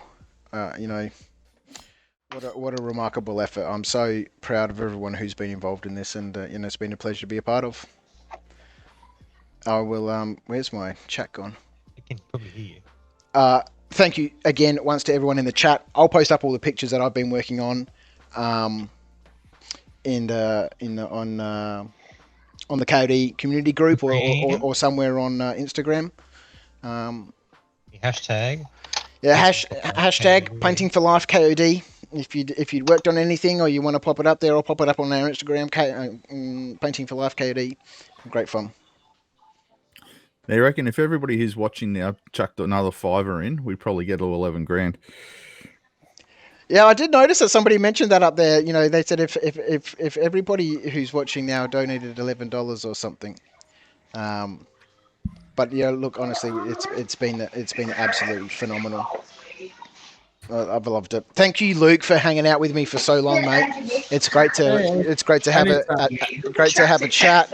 I need to ring and speak to you anyway about what we were saying the other day anyway. So yeah, I'm for sure. I'll ring and get that sorted for New Year. Yeah. It's been great fun. Yeah, I might have to have a chat with you a little bit later on too about 3D printers. Like I said, I do want to pick up a hobby printer. So might as well pick your brain, right? Yeah. That's great commitment there, Luke. Yeah, sure. People message me all the time like, "Oh, I'm thinking about buying a printer. I mean, I'm wanting a printer to do like props and stuff like that." I'm like, "Why the fuck are you asking me?" Yeah. Yeah. I print toy soldiers. You want to do props? I've got no fucking clue. Have a good sleep, Ed and Viv. Thanks, JP. And Mike, Thanks, JP. I'm assuming you just went to sleep and woke up and just looking like a legend. So that's, Thanks, JP, for being part of this, mate. You've been a legend. Thanks for joining in yesterday, and congratulations on being part. You're a legend. Yeah. Thanks, mate. Take care. See you later, man. Thanks, guys. I still get comments. I put up that video on my Rubbish In, Rubbish Out channel about spin casting in metal. Mm-hmm. 5-6 years ago, or whatever it was. And I swear to God, not a week goes past where I don't get some message from somebody somewhere saying, "Hello, sir, how much for equipment? I want to learn spin casting." From Sri Lanka, from Bangladesh, from India, anywhere in, the subcontinent. And I'm like, I don't know, dude. Have a look at my channel for a little bit, and then maybe you'll realize that, I'm a nerd, playing with, toy soldiers and spinning up little toys to play with. I don't understand why you're asking me these questions. Yeah, it's weird. Yeah. But, we put ourselves out there and we have created that beast. So yeah, it's just I get people like ask me like I build a diorama and then you get questions asking whether people say, "Will this be safe to use in your garden?" I'm like, I don't know. Yeah. What do you mean by that? That's a very strange question. Yeah, it'll be fine in your little model garden. It's not going to come alive and attack you if that's what you're talking about. Is this safe to use in my garden? I don't know. It will not become sentient. You don't say yes or no. You just answer with a line like that. Just ignore it. So it took a bit longer than 5 minutes, but I've built a barn. Oh, there you go. Thanks, Renendra. Is it Renendra one? Yeah. Yeah. I just figured I'd get it along with the Perry stuff because I need something to stick on a big grass mat. I figure it out. I was going to say before, the dream for me is when I have the proper man cave in the back corner of our yard we're gonna build.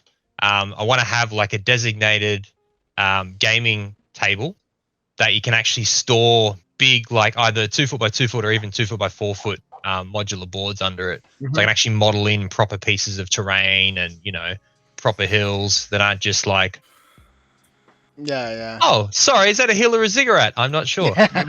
So, you know, so it'd be really cool. You get that space. You get that space to do that sort of stuff. Yeah. So, you know, this is all aboard. I love it how you guys in Australia go on about space, and there's me here in an 8 foot by 10 foot room. I couldn't even fit a board in there for Napoleonics, Luke. Like, let alone room to move around. Yeah, 8 by 10, and this is a bedroom apparently. Oh shit! Yeah, that came up in the stream earlier on. You know, when we were talking about things before, and that came up in the stream. I said, "This is the point where we're supposed to compare Australian hobby spaces to English hobby spaces," and I was like, "Oh, I'm gonna gloss straight over that." You can see mine. This is just a what is it? It's a 5 meter by 3 meter bungalow at the back of our house, made of asbestos. Ain't gonna burn down. Needs to be removed in the near future. That's why we're planning renos, because the whole back half of our house is just an asbestos shitbox. But this house is a big old house. It's a 4-bed house because it's like a Georgian house. So it's like it's master bedrooms like 20 by 14. The room that I used to do all my videos in, that's 20 by 14. And then like the downgrade. Yeah, no, but I've downgraded this because I've got a unit now. So I've got this little box room, which I don't mind. I like a small space. It means I put less crap in it. yeah. Well, you know, the more space you have, the more shit you'll get to fill it up. Yeah. All right, I think we're going to sign off here. YouTube has stopped counting the timer up here. It is now stuck on 10002. I just want to say once more, thank you so much to everyone who's tuned into the stream. Thank you very much for your active, participation in the chat. It's been so wonderful. Thanks to all the wonderful sponsors that we've had on, giving us all these prizes that we need to give away. I'll chuck those up there on the screen. Thanks to my co-host Edward Jones, Nick Thorne, Topher Streets, John Paul Adams. Thanks Mike Parker for sitting with us for so long. Luke from Geek Gaming sitting here until the end. I appreciate everybody tuning in. It's been absolutely wonderful. Thank you so much for your support and for all your donations to the Painting for Life stream. And it won't catch on. Stab him in the eye with a paintbrush. Well, I was trying to work out what the fuck you were doing. Hey, Viv, a massive thank you to you, mate. We couldn't have done this without you. Yeah, exactly. We've raised over $10,500. Yeah, it's pretty incredible. Blue. It's pretty incredible. That's amazing. For 2 weeks' work, that is absolutely incredible. Less than 2 weeks' work. 12 days, mate. 12 days. That's almost $1,000 a day, mate. Yeah. Jesus. Good rates. Like it. So yes, a massive thank you to you for helping us do this. We couldn't have done it without you. Legends. Thank you guys. I appreciate it so much. I'm going to go to bed. Let's get out of here. Right. Thanks, guys. Awesome to meet you, Mike. Awesome to meet you, Luke. You guys have been bloody champions. We'll stay in touch. Drop me a like on Drop me a friend on Facebook, whatever. We can chat whenever. Done. Sounds awesome, mate. Appreciate it. Thanks, Mike. Thanks, guys. Thanks, Ed. Thanks, Chuck. See you, everyone. Bye.